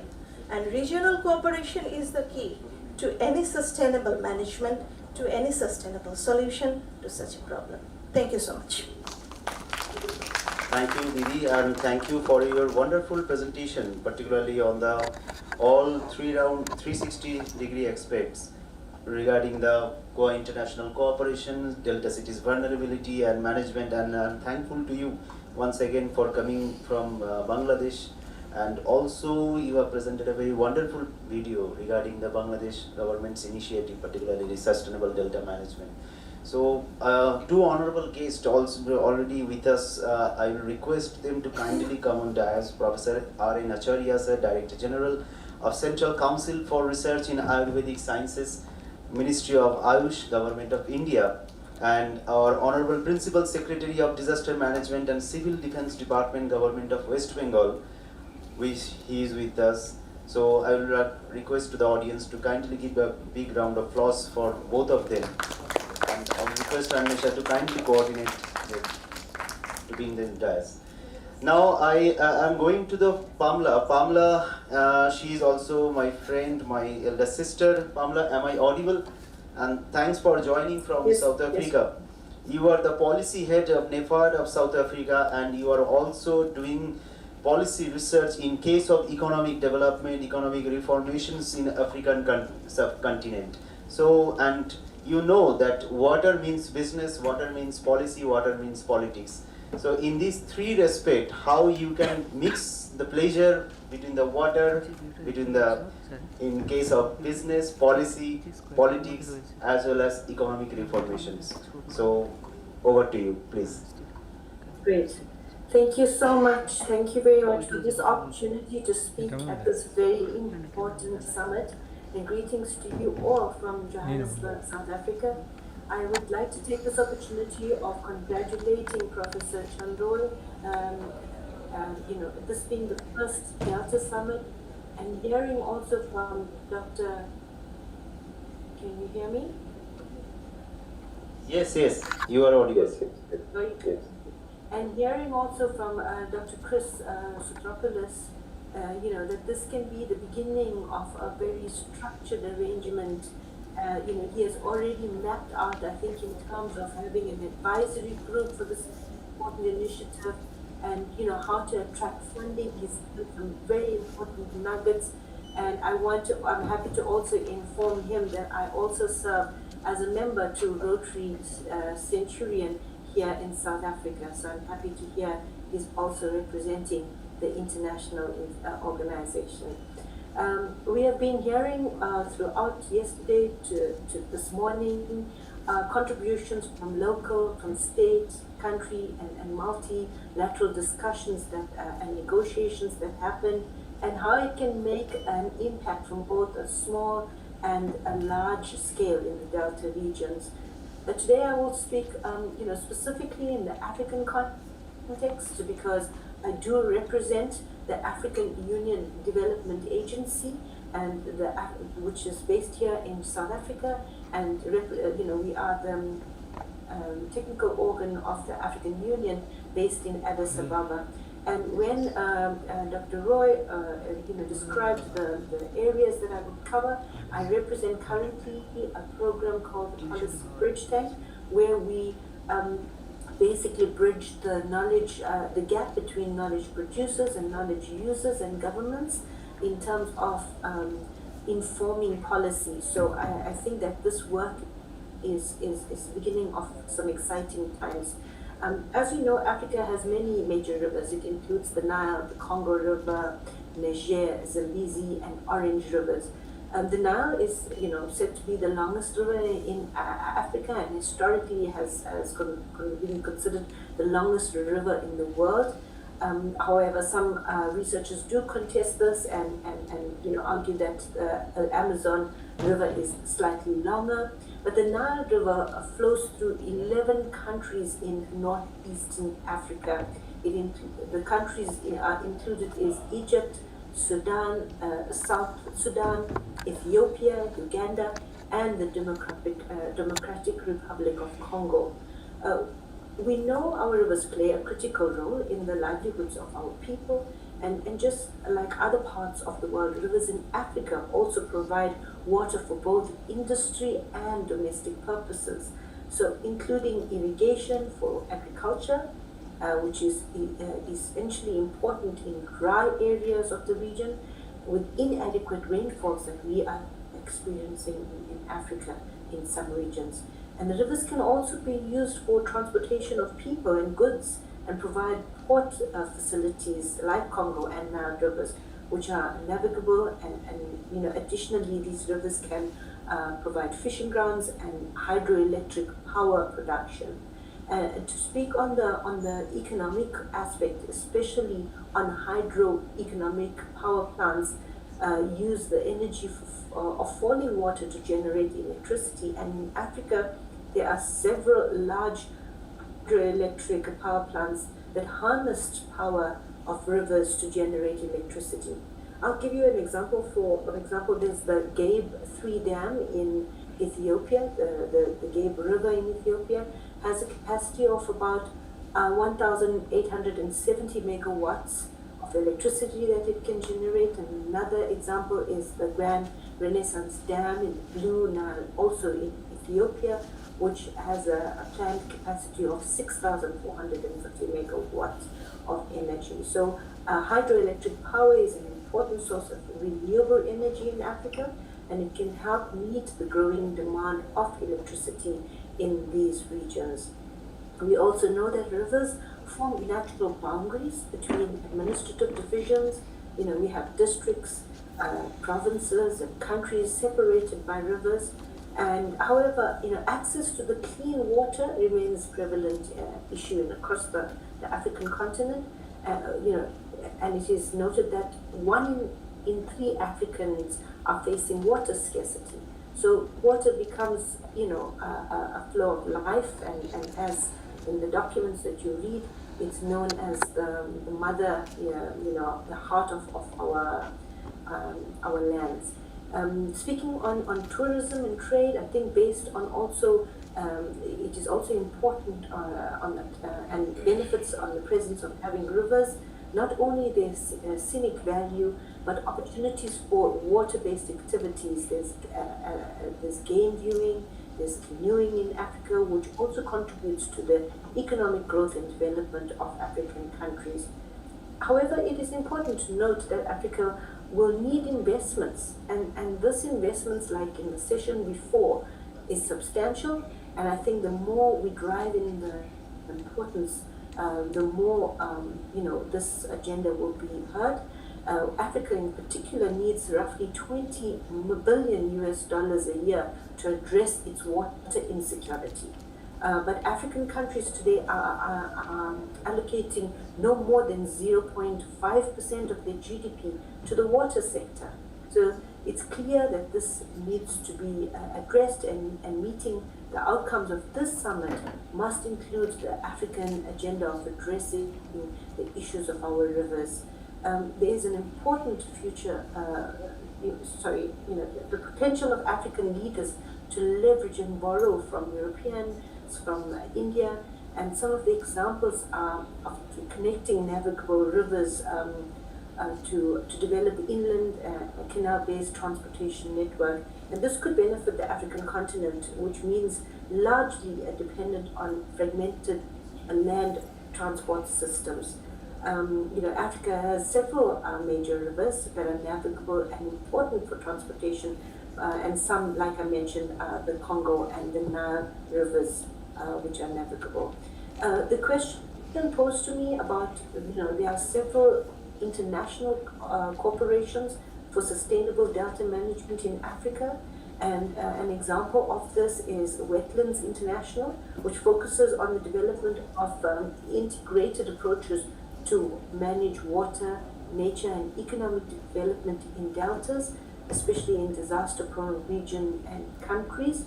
A quick example, again, we have Botswana Okavango Delta, which is enlisted as the 100th UNESCO World Heritage Site in 2014.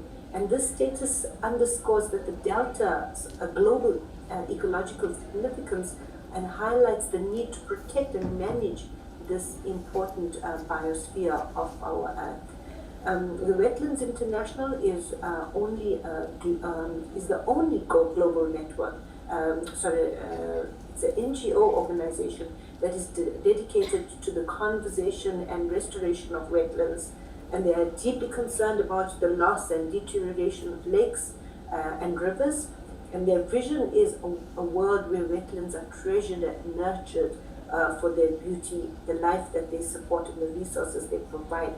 So it is encouraged that the summit also can pick up from the work that is done from the Wetlands International, who also works with our partners, with experts to achieve their goals. And most of their work is financed on a project base by governments and private donors.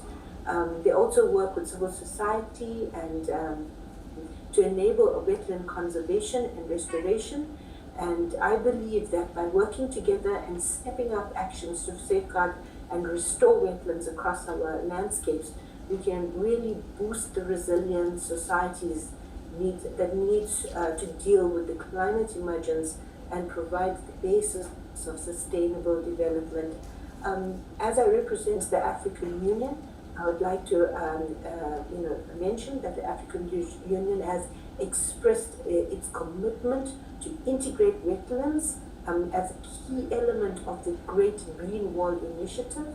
And the Great Green Wall Initiative promises to be a compelling solution to many urgent threats, not only facing the African continent, but the global community as a whole, especially when it comes to climate change, drought, famine, conflict, and migration. I just want to bring your attention also to an initiative called the Blue Lifelines for Secure Sahel. It's an initiative aimed at the revival of 20 million hectares of waterland systems by 2030, and this is for reducing conditions for conflict and migration and benefiting the livelihoods of over 10 million people in the Sahel and the Horn of Africa.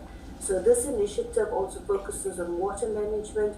It aims at accelerating and safeguarding restoration and sustainable use of the region's wetland ecosystems, including the rivers and the lakes. The initiative has although having an ambitious goal to make about 10 million people be more resilient to restore the 20 million hectares of wetlands by 2030, the Great Green Wall is an African-led initiative which was launched in 2007 by the African Union, and it aims to restore this degraded landscapes and transform millions of lives in the Sahel. The initiative is being implemented across 22 African countries and will revitalize thousands of communities across the continent. It's also, led by the African Union Development Agency and the Pan-African Agency for the Green Wall. There are several other ways that we can support this initiative by raising awareness about the Great Green Wall, by participating in the United Nations Convention to combat desertification campaign. It is slowly, legal binding international agreement that links environment and development to sustainable land. And I believe, if we unite as governments, as scientists, as policymakers, the private sector, and communities around a shared vision, we will be able to restore and manage the world's land. So with that, I'd just like to take this opportunity again to congratulate Professor Chowdhury for for the passion he has in driving this very critical work towards sustainability of the planet and the prosperity of future generations. And I believe that through our collective work, the Delta Summit can serve to be a global popular movement for growing the world wonder, especially to restore our degraded landscapes, to combat the desertification, and help people in countries to mitigate and adapt to climate change, specifically, as I said early in the beginning, towards better livelihoods and well-being for our people. So with that, I'd like to thank you again for this opportunity. Thank you, Pamela. Thanks for your wonderful insights, and your presentation is as much as beautiful as your background. So it actually reflects the story of Delta also and wetland sector. And you are raising a very wonderful point, that is the wetland is a very important issues, and blue lines. And then, as I mentioned from the very beginning, that water means business, water means policy, water means politics, each and everything. And Delta is a hub of water, not only biodiversity sector. So thanks for your wonderful insights. Please stay with us. And now the three important persons with us. First of all, Professor R.N. Acharya, sir, Honorable Director General of Central Council for Research in Ayurvedic Sciences, Ministry of Ayush, Government of India. Sir, we know that Delta is a hub of biodiversity, is the largest hub of biodiversity, and your ministry is working particularly on the Ayurvedic plants and medicine sectors as well. So in this respect, I would like to hear from you very specifically about the ministry's initiative, about your department's initiative, and what are the thinking in case of further management of this biodiversity hub or medicinal plants in future, and how it can be the part of entrepreneurship sector. Yeah. Over to you, sir.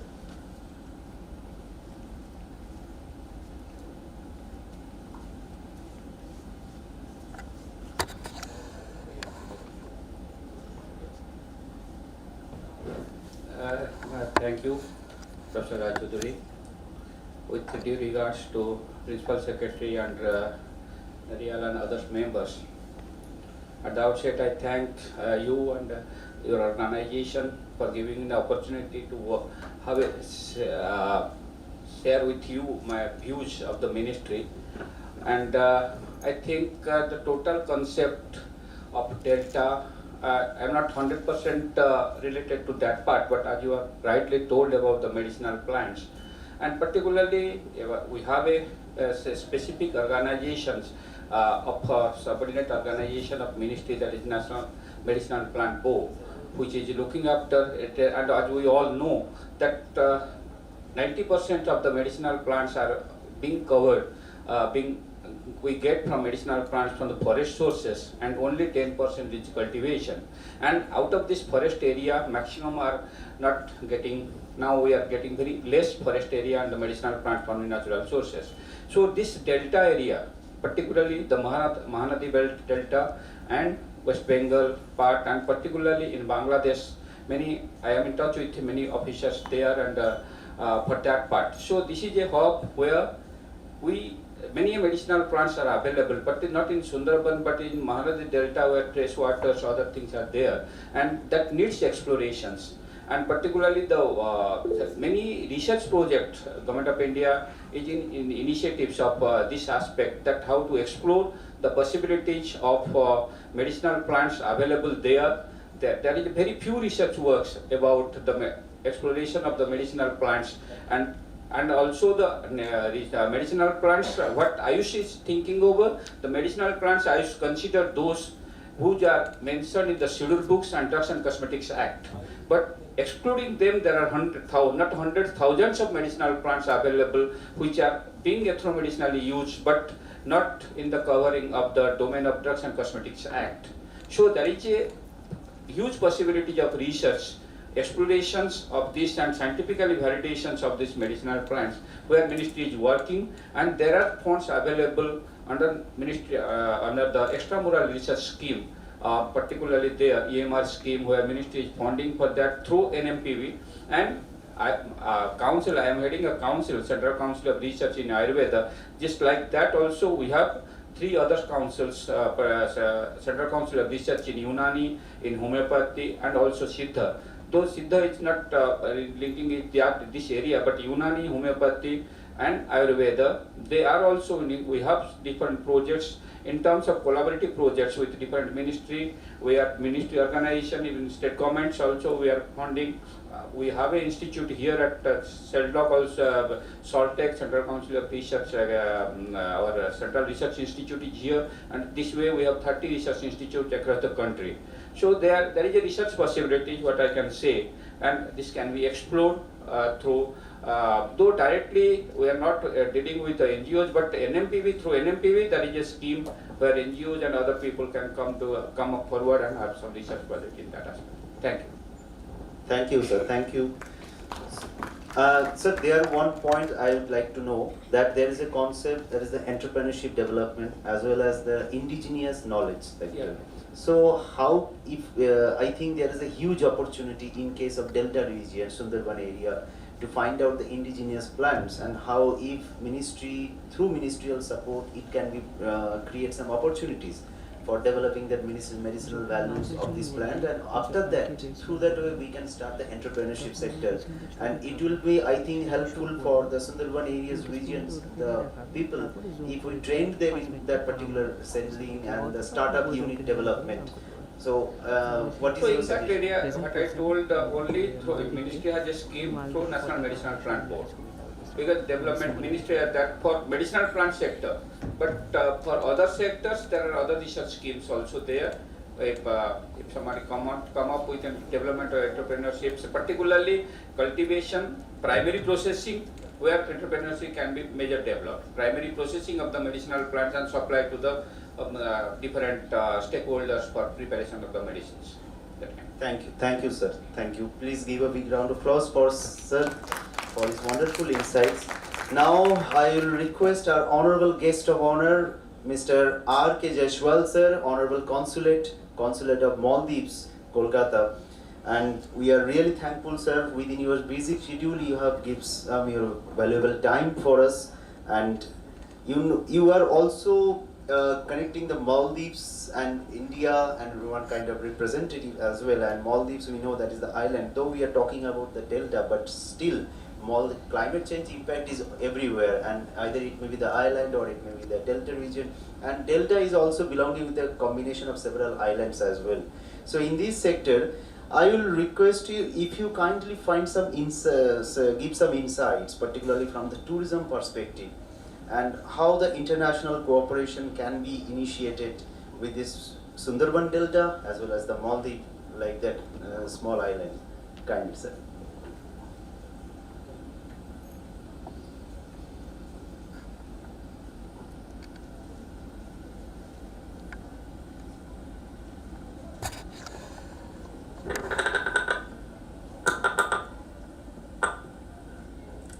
My hello and salam to all of you, and the gentleman and my honorable sister from Bangladesh on the dais, my dear brother professor, and the august audience, ladies and gentlemen. As already introduced, I am Ramakrishna Jaiswal, Honorary Consul of the Republic of Maldives in Kolkata, West Bengal. And since Professor has made an assertion on the record, so let me put a little bit of amendment on the statement here, that Maldives is not an island. Maldives is constitution of 1,196 islands, and out of this many islands, only 10% island is still under actual usage. So we have, sky is the limit to go, to reach actually. And as far as the delta conservation goes, I personally believe is, on a lighter note, if you need to wash your hair, it's actually very light. You cannot select one strand at a time and shampoo it. If you need to wash your hair, you have to wash your whole head. So similarly, if I may assert that when we talk about delta conservation, whether we are in proximity to a delta or some countries are a little away from the delta, but this is one world, and we all are seamlessly connected, you know. Since along with being the Honorary Consul of the Republic of Maldives, I am also an Indian by birth. And we have one of the largest delta that the world has to offer, that is the Bengal Delta, or I think it's also asserted as Sundarban Delta, or the Sundarban Delta, of course. And what I understand is, I think this is around 350 kilometer in the stretch. So what I understand, you know, we have been talking about a lot of these. Of course, this forum is greatly welcome, and this is going to bring a milestone change. But I personally believe, you know, until and unless the bridge between the policy makers and the on-ground people is, you know, that gap is bridged in a right fashion, then there always stays a huge disconnect, you know. Because let me give you an example, like particularly in Maldives, we have already stopped, as per the government policy, we have totally banned the single-use plastic. You know, in many forums you must have heard about this. Now this is an era of hashtags. So many places I have heard ban plastic. I mean, this is 2023. Your mobile phone, your car dashboards, your aircraft interiors, these are all plastics. So at this juncture, we don't have to ban plastic. We have to use it judiciously. And at the same time, what we have to ban is, in Maldives, as they say, you have to ban the single-use plastic. The plastic which are leading to, you know, the clogging of drainage, leading to flooding and these things. So we have to go very prudently. You cannot just banish out such a big industry. You have to go step by step. So coming back to the point, in Maldives, what we have done, as per the government policy, we have totally stopped the single-use plastic. For example, the water bottles that we are using on daily life, normally we are very accessible to these plastic-made water bottles, which are of course recyclable. But in Maldives, we are particularly using the bottles made out of glass. At the same time, you know, since, as I asserted, Maldives is constellation of islands, so, you know, and we are a tourism-based economy, so there are huge amount of plastic waste also, and there was a discussion on how to actually, you know, put to the end use of this, the plastic waste in the country. So I think there is one of the scientists in Bangalore who had come out with this innovative idea of using plastic for road construction, you know. And this was scientifically found that the roads which were using plastic waste as a byproduct or as a raw material had better longevity and waterproofing and those things. So we have to think out of the box, because, you know, this is 2023, and we have to, as I already asserted, this gap between the policy makers and the promoters, like this kind of dais, August dais, and the on-ground people, you know, the ones who are in the agricultural sector, the farmers. Like in many places nowadays, you must have seen, if I may use the word, the garbage bins or the dustbins of different colors, you know, the reds and the yellows and the greens. So I have felt there was a time where people could not bifurcate, could not discriminate between distinctly amongst what is the use. So, you know, in certain countries, we have to put the name tag, like this particular green is for biodegradable and this is for non-biodegradable and these are for toxic waste.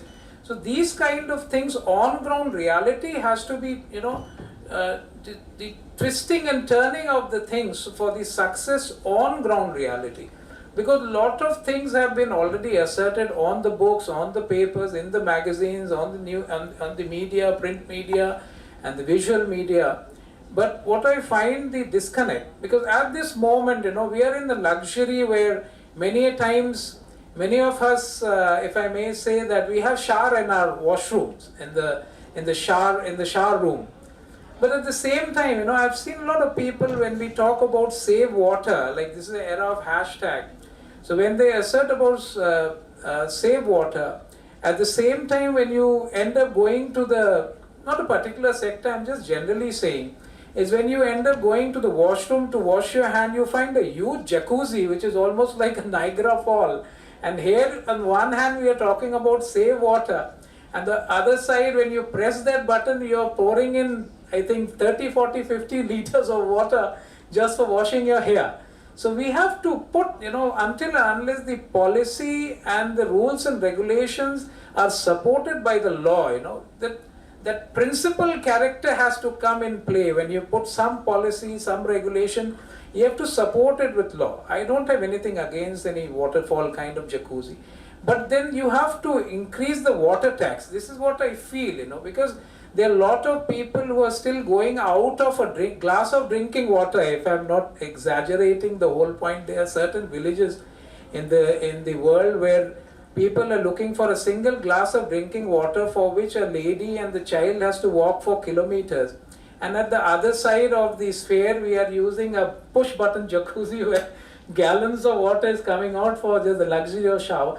So I'm not against the use of a jacuzzi, but if you're using something which is actually luxurious, you have to pay the price for that. Now it is 2023. You cannot wait for people, like, okay, nobody's watching, so I'm wasting water and this and that. I tell you, 10 years back, when I used to shave, I never used to turn down the tap, I used to shave, keep the tap open and use the water. It was my children. I have a daughter of 16 years, my son 15. They came and they shut the tap and they told me, Dad, while shaving you need to on and off.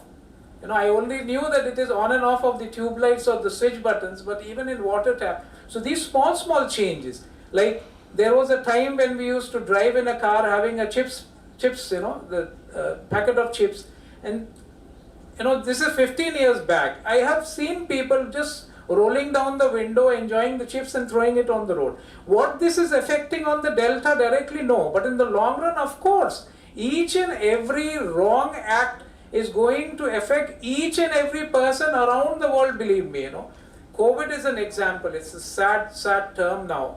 It was highly challenging for the whole world. I still remember around 2019, there was a time we were having, many of us were enjoying coffee in the drawing room. And on the TV, if you recall, there was a flash of this is a disease COVID, which has come in a country called in China. And that time we were all thinking, oh my God, it is so very sad. But we never knew it is going to just knock our door and enter our drawing rooms and our lifestyle. So believe me, when we say one world, this is actually one world. And any crisis, when we talk about hashtag Save Delta, this morning I was creating I don't know, Professor is going to help me out. Is there a hashtag Save Delta? Yeah.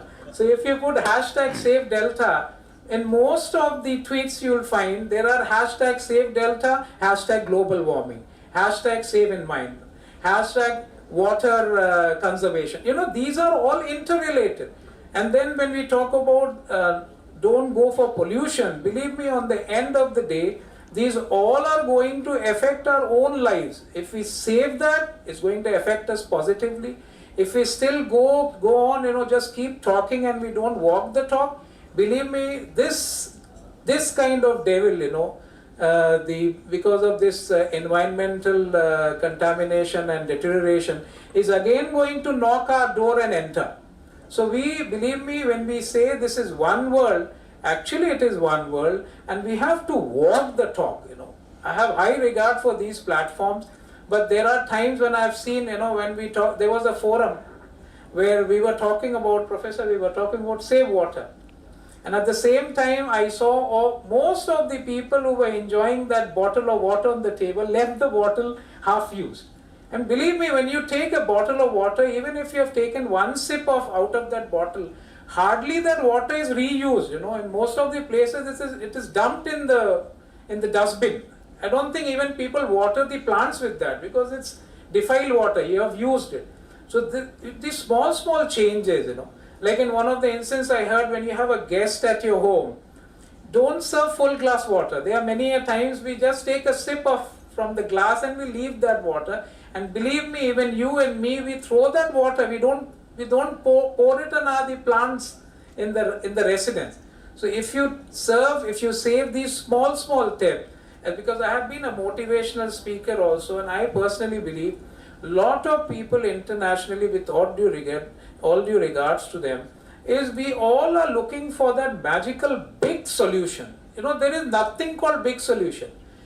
All these small solutions are part of that jigsaw puzzle which is going to turn into a big solution. When we talk about global peace, you know, this Save Delta, if tomorrow you see in the morning, you'll at the end of the hashtag, you will say Save Delta right through that environment and avoid plastic and save the environment, will come down to save Earth and global peace. You cannot just, rather we cannot just exploit the environment and the nature, taking it for granted, because the future generations to come also have good claim and hands on this. They have rights on this natural, whatever the minerals and whatever the sources we have. So I don't want to pull into long lecture, because we already have a lot of professors and eco-scientists available here. And in my personal capacity, I would request all of you, don't look for big solutions, you know, small solutions. Even this small step of saving water or avoiding, you know, misuse of plastics, you know, non-recyclable, or polluting the place, suppose going for 1-2 kilometers taking a car. We have to start this emulating these things in our life, and believe me, for success of these kind of campaigns, believe me when I assert this, each and every individual in this world has to live responsibly. Then only we'll reach that target. Otherwise, as they say, you know, it's just a drop in the ocean. But if everybody starts taking out one drop every day, I think we'll challenge the whole proximity of the ocean. But in my capacity as the Honorary Consul of the Republic of Maldives, I would love to take this opportunity to welcome all of you to visit Maldives for your tourism, and come over and see, you know, many places they say we are a small nation. We are not a small nation, you know, forget the geographical size. We have a performance stake, we have a performance to deliver, and we are recognized all over the world for that ecological decisions that we are taking. Of course, with the friends like my own motherland, India, and many other countries, even Bangladesh is there, and many other nations, we are all cooperating and coordinating, because finally, end of the day, this is one world, and whether you're taking one finger in your hand and pinching it is going to bring down the pain all over. So believe me, this is high time, and we all have to start, if I may use the hashtag now, live responsibly. So take care and live responsibly. Thank you. Wonderfully said, sir. And you are also raising some points once again, that is the valuing resource, maintaining the sustainability, combating the environmental degradation through live life responsibility. And it's really, it's as I mentioned from the very earlier, that it's not the matter in case of either it is Maldives or Bangladesh, or it's a very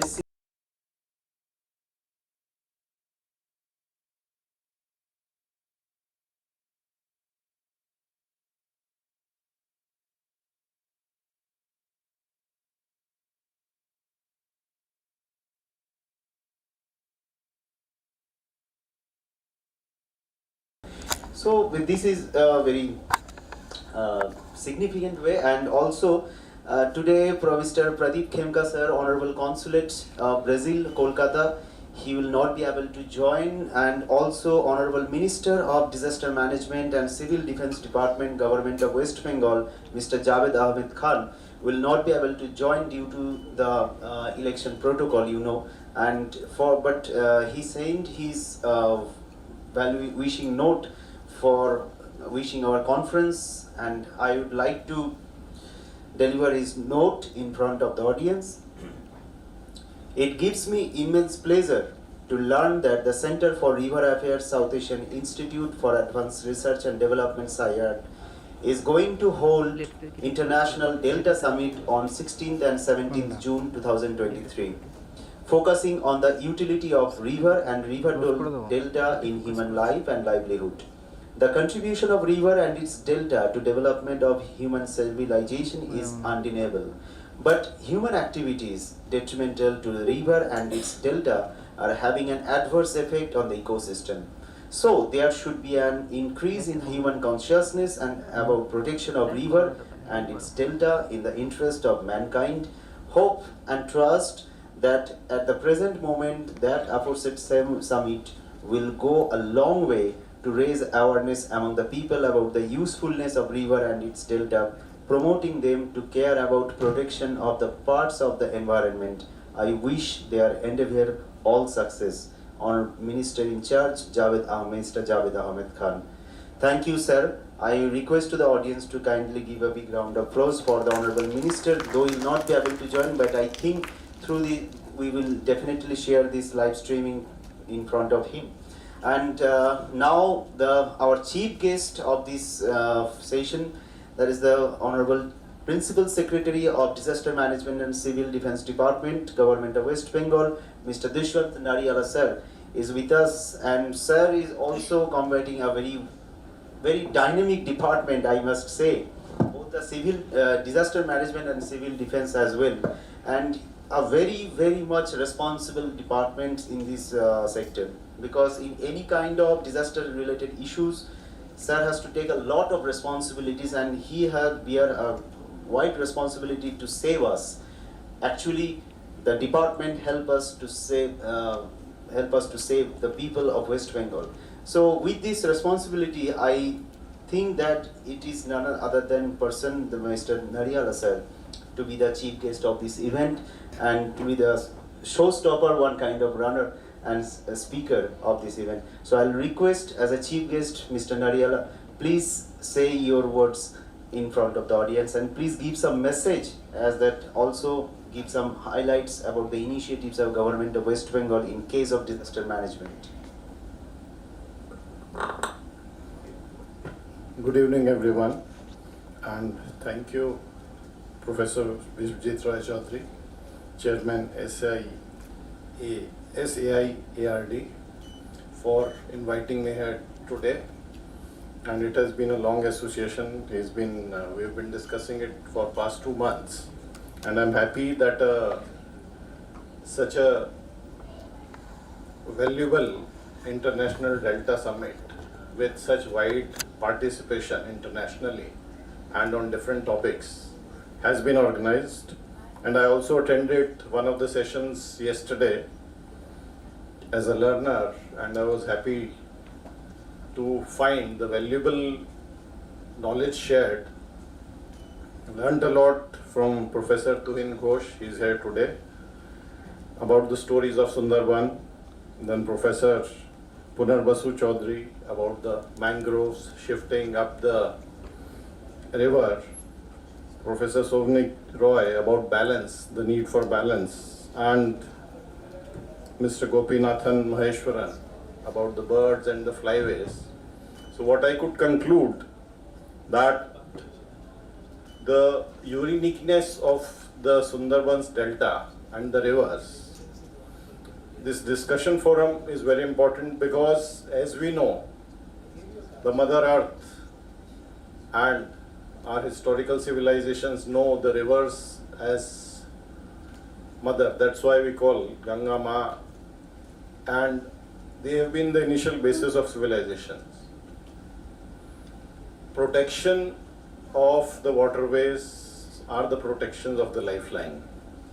But when we talk of uniqueness, somehow we also talk of the things which are rare. And rare things rarely let much intervention be there. That's the problem we are talking about.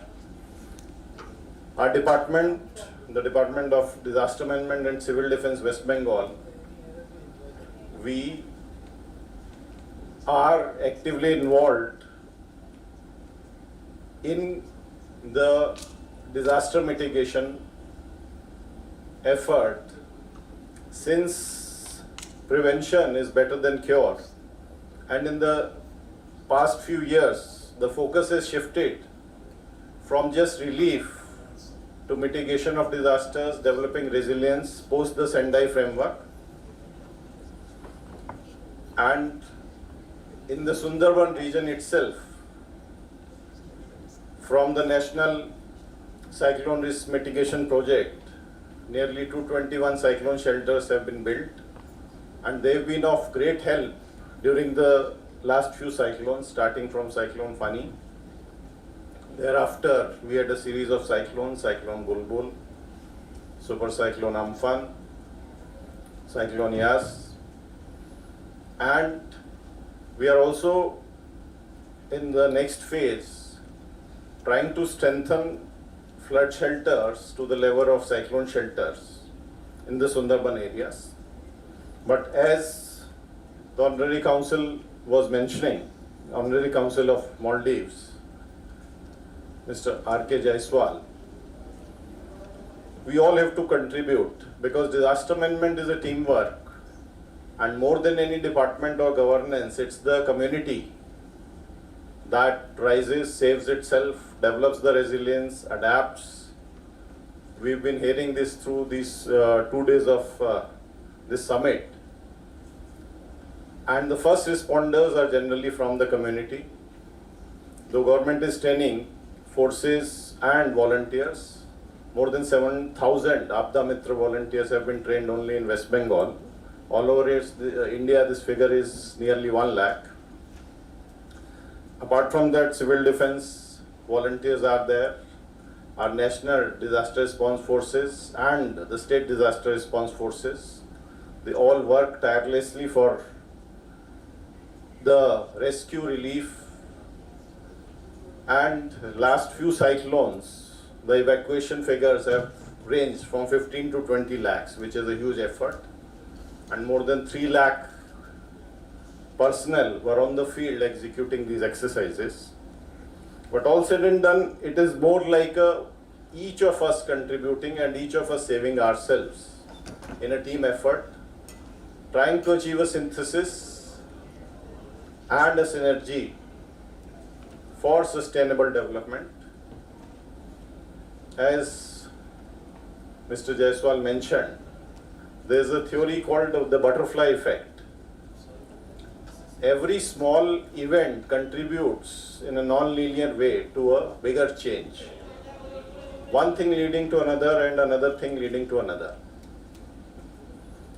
And what I could gather from the deliberations of the past 2 days is that what we are trying to do is resolve the conflict into a harmonious balance for a good quality and quantity of water in these regions, and also a good quality and quantity of land use, so that the river erosions and the coastal erosions can be checked. Incidentally, the NDMA last year only has developed a policy on river erosion, on which now funding would be available to the states. We are thankful to NDMA and the national level for this. Now, this summit is also important by way of bridging the gap between research, the academics, and the governance. Internationally, so many topics have been covered. Because as we say, map is never the field.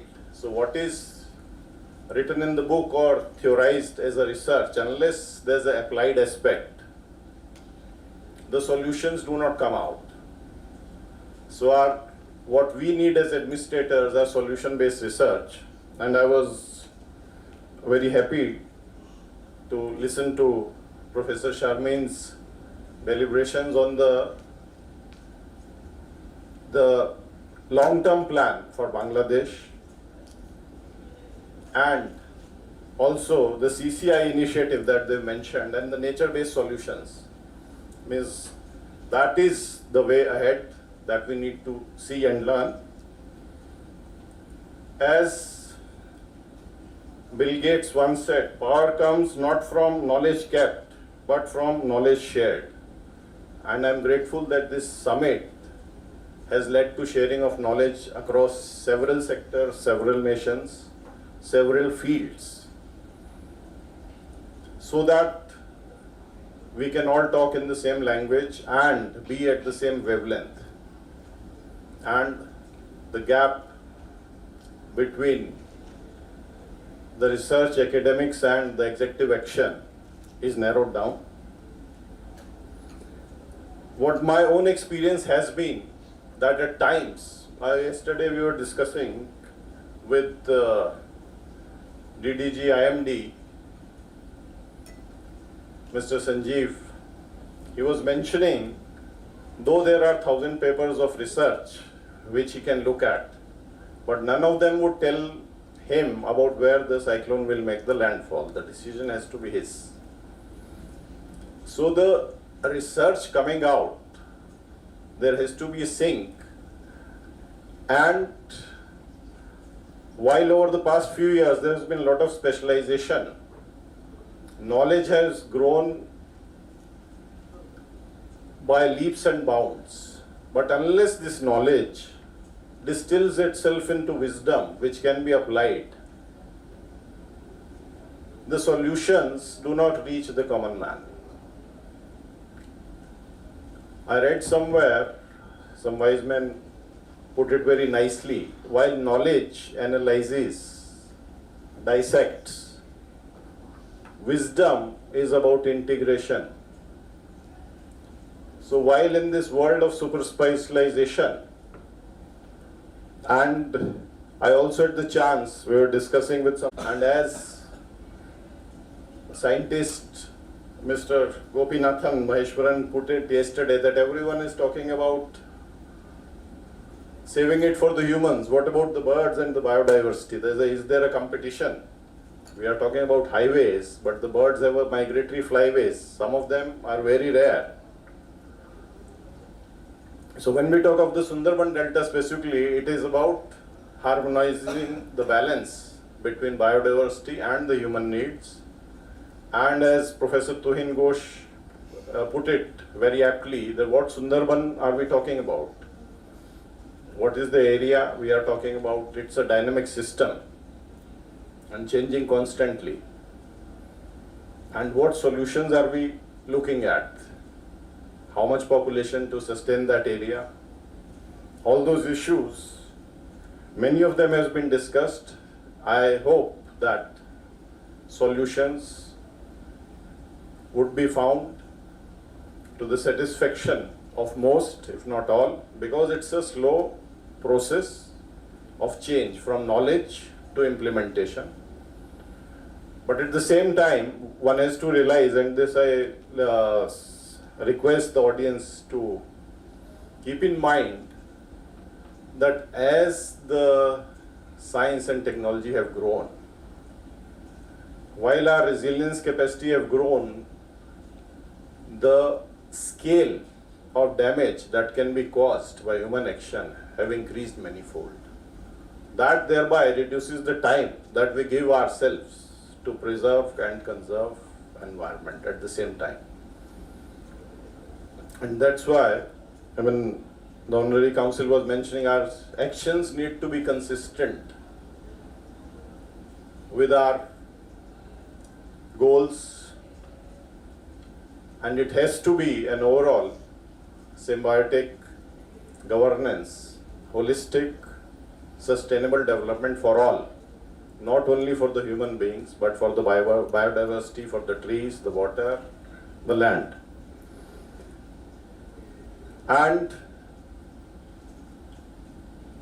as regards the research, an inter-sectoral research, theme-based research, cross-cutting research, and also efforts at integrating that research so that it is not competing and or they do not become parts of a puzzle but create a pattern which give clear indications on what are to be done in the near future. The task is difficult, but I'll say that the human courage, we were in the forefront of the COVID. It was not known because I've been in this department now for 5 years. 2020, early 2020, no one knew which way, how it will go, how the pandemic would unfold. But I was sure that when the entire world is working together, solutions would be found. So in unity lies the strength. And this strength gives us courage. So when we are all united, and I thank Professor Vishwajit Roy Chaudhary, the chairman of SAIARD for bringing all of us together, for at least thinking and speaking about this.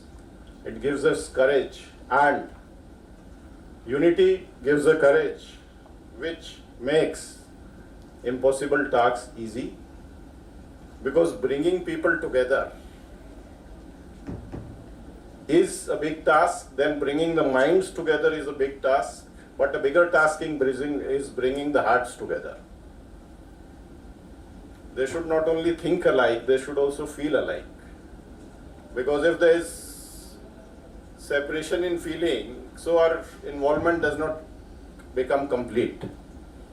So I'll say, with such a passion, this summit has been organized, and it gives me strength to say, I'll quote a couplet, वो जो मुमकिन ना हो मुमकिन बना देता है, हमारी हिम्मत जो इम्पॉसिबल होता है उसे पॉसिबल बना देता है, जो मुमकिन नहीं हो उसको मुमकिन बना देता है, खाब दरिया के दो किनारों को मिला देता है. So we can make two edges of a river meet if our dreams are passionate and strong enough. And Sundarban has faced the brunt, and I salute the courage of people living there. They have been adapting. They have been really tested. We've gone there with central teams. Their only request last few teams was, we don't want teams, we don't want money. Give us something like the Ayala embankment. We want permanent solutions. So this struggle is ongoing. As someone mentioned, post-Ayala, the migration started. But climate change and the vagaries of nature, and also there's an indication, while the incidence might have increased of natural calamities in the last few years, but when you look at the long-term patterns, there's not much change and the casualties have gone down. So there's a positive note here. And I'll say that with all of us together, let there be a united effort. I'll end with a couplet from Jigar Muradabadi which gives me courage. जो तूफानों में पलते जा रहे हैं वही दुनिया बदलते जा रहे हैं. Those who are raised by the storm are changing the world. So let's come together and build a beautiful, sustainable environment and save the deltas and the rivers. Thank you all.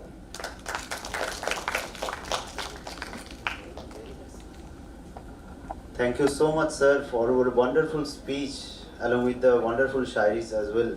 And we also find some another aspects of your life.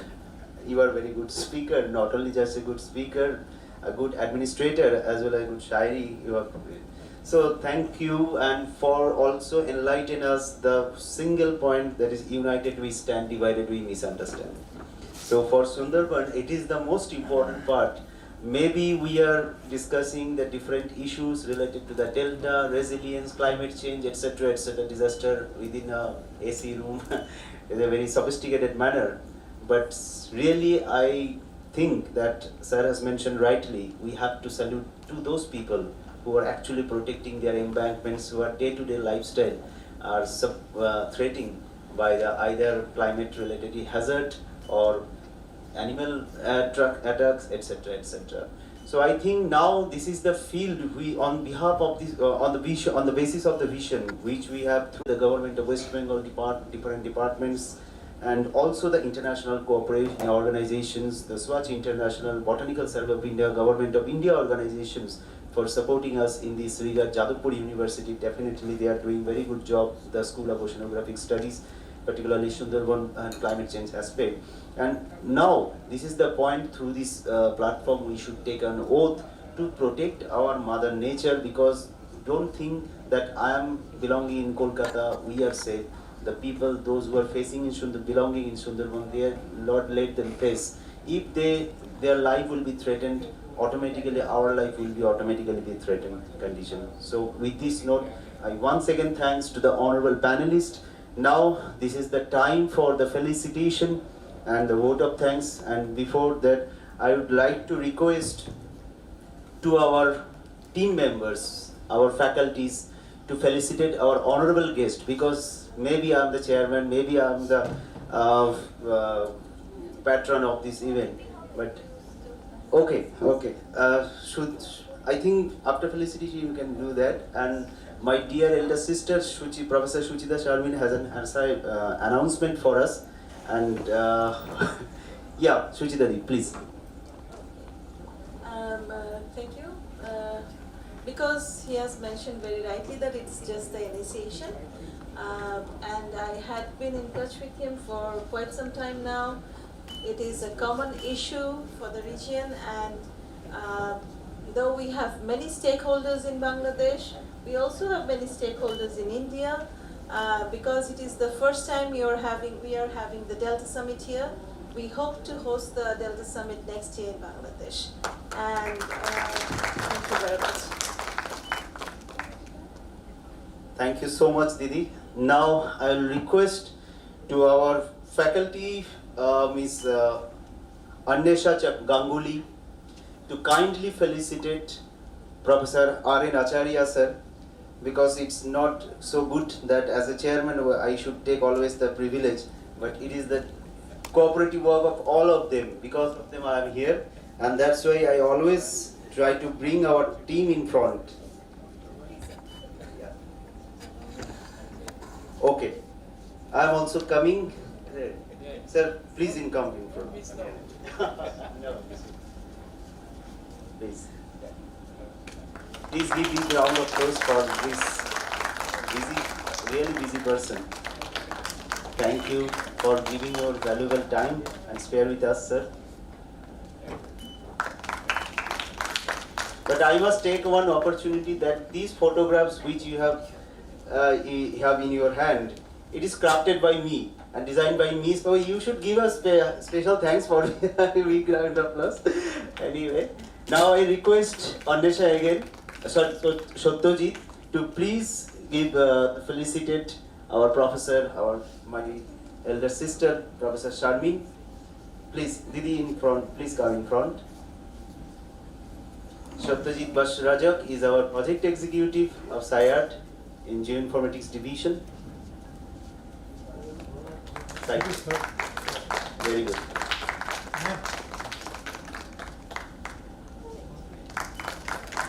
Thank you so much. Thank you so much, Didi. Great. Thank you. Okay. Mano.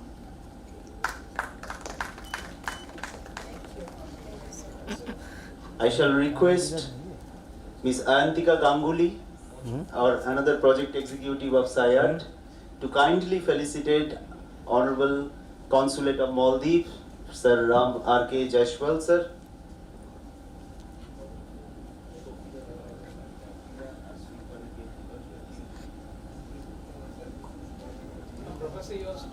Yeah. Please give big round of applause for Mr. Jaiswal, sir.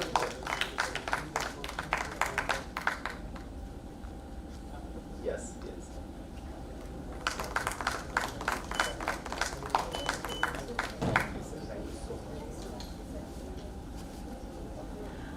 Now I request Ms. Shumoti Maiti, our another project executive, to kindly felicitate our chief guest, Mr. Nariyala sir. Sir, please come in front of us.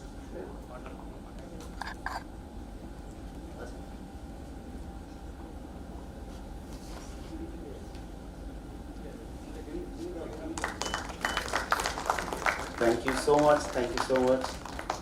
And I shall also request, sir, kindly give blessings to this team. Please come. Satyajit, Modi, please come. Shudeep. They are our Delta team, the Delta catalog which we are going to organize.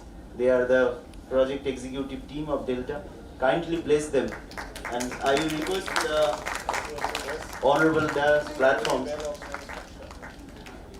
for their endless efforts. We have Promit, please come. You can join, sir. Blessing is never singular. Yes, yes, yes. And once again, on behalf of SAIARD, I thanks to Professor Sharmin for showing her interest to host this International Delta Summit in Bangladesh in 2024. Okay.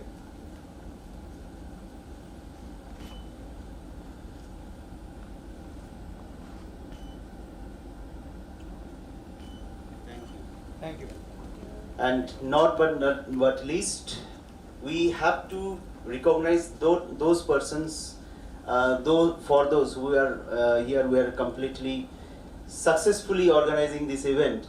Mr. Shoktida, I must request the food you have enjoyed for both the days due to this person, and I think we should recognize this person through a small token of gratitude. And also Joydev Da, please in front of us, come in front of us. And I will request Nariela sir, if you kind support, encourage them. They are the officials of India Power Corporation Limited.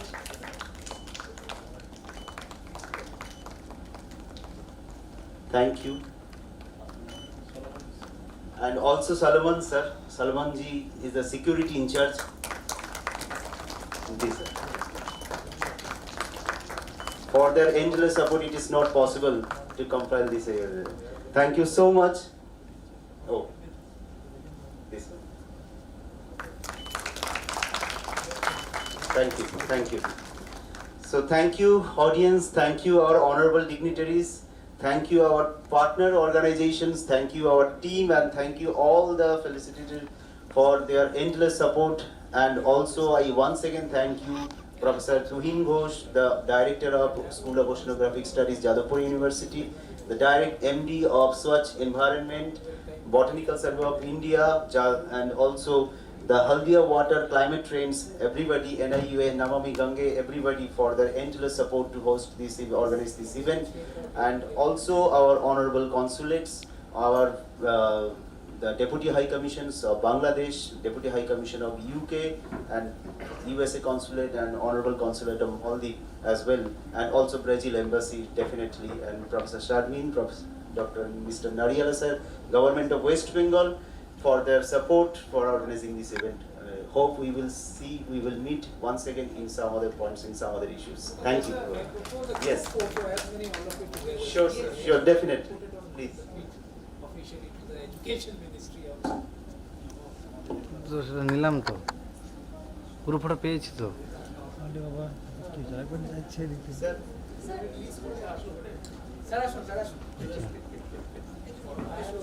Frame complete হবে frame complete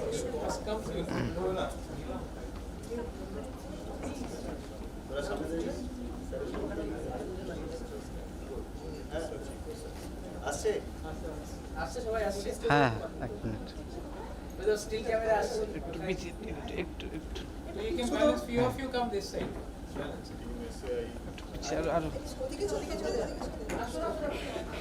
you have to balance the board otherwise and smile, that is another balance. Yes. Just a minute.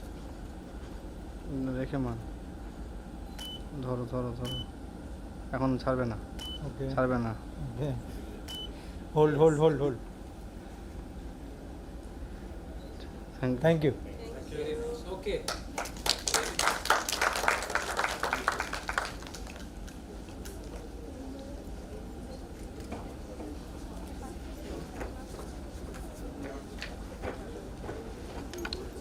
এখন কি মিউজিকের হবে গান বাজনা হবে নাকি হ্যাঁ ফিসাই হ্যাঁ দিশাই দেখি ওয়াইট কত এটা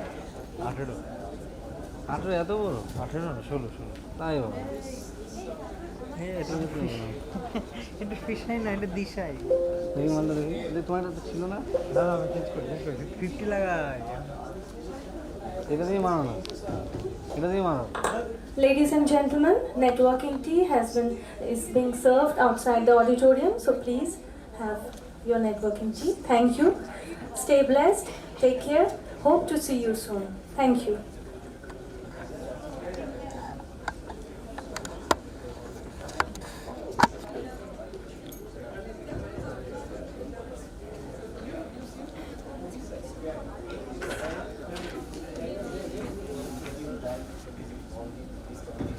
That is the reason we already have a little bit of volume. You don't see at the back of my car.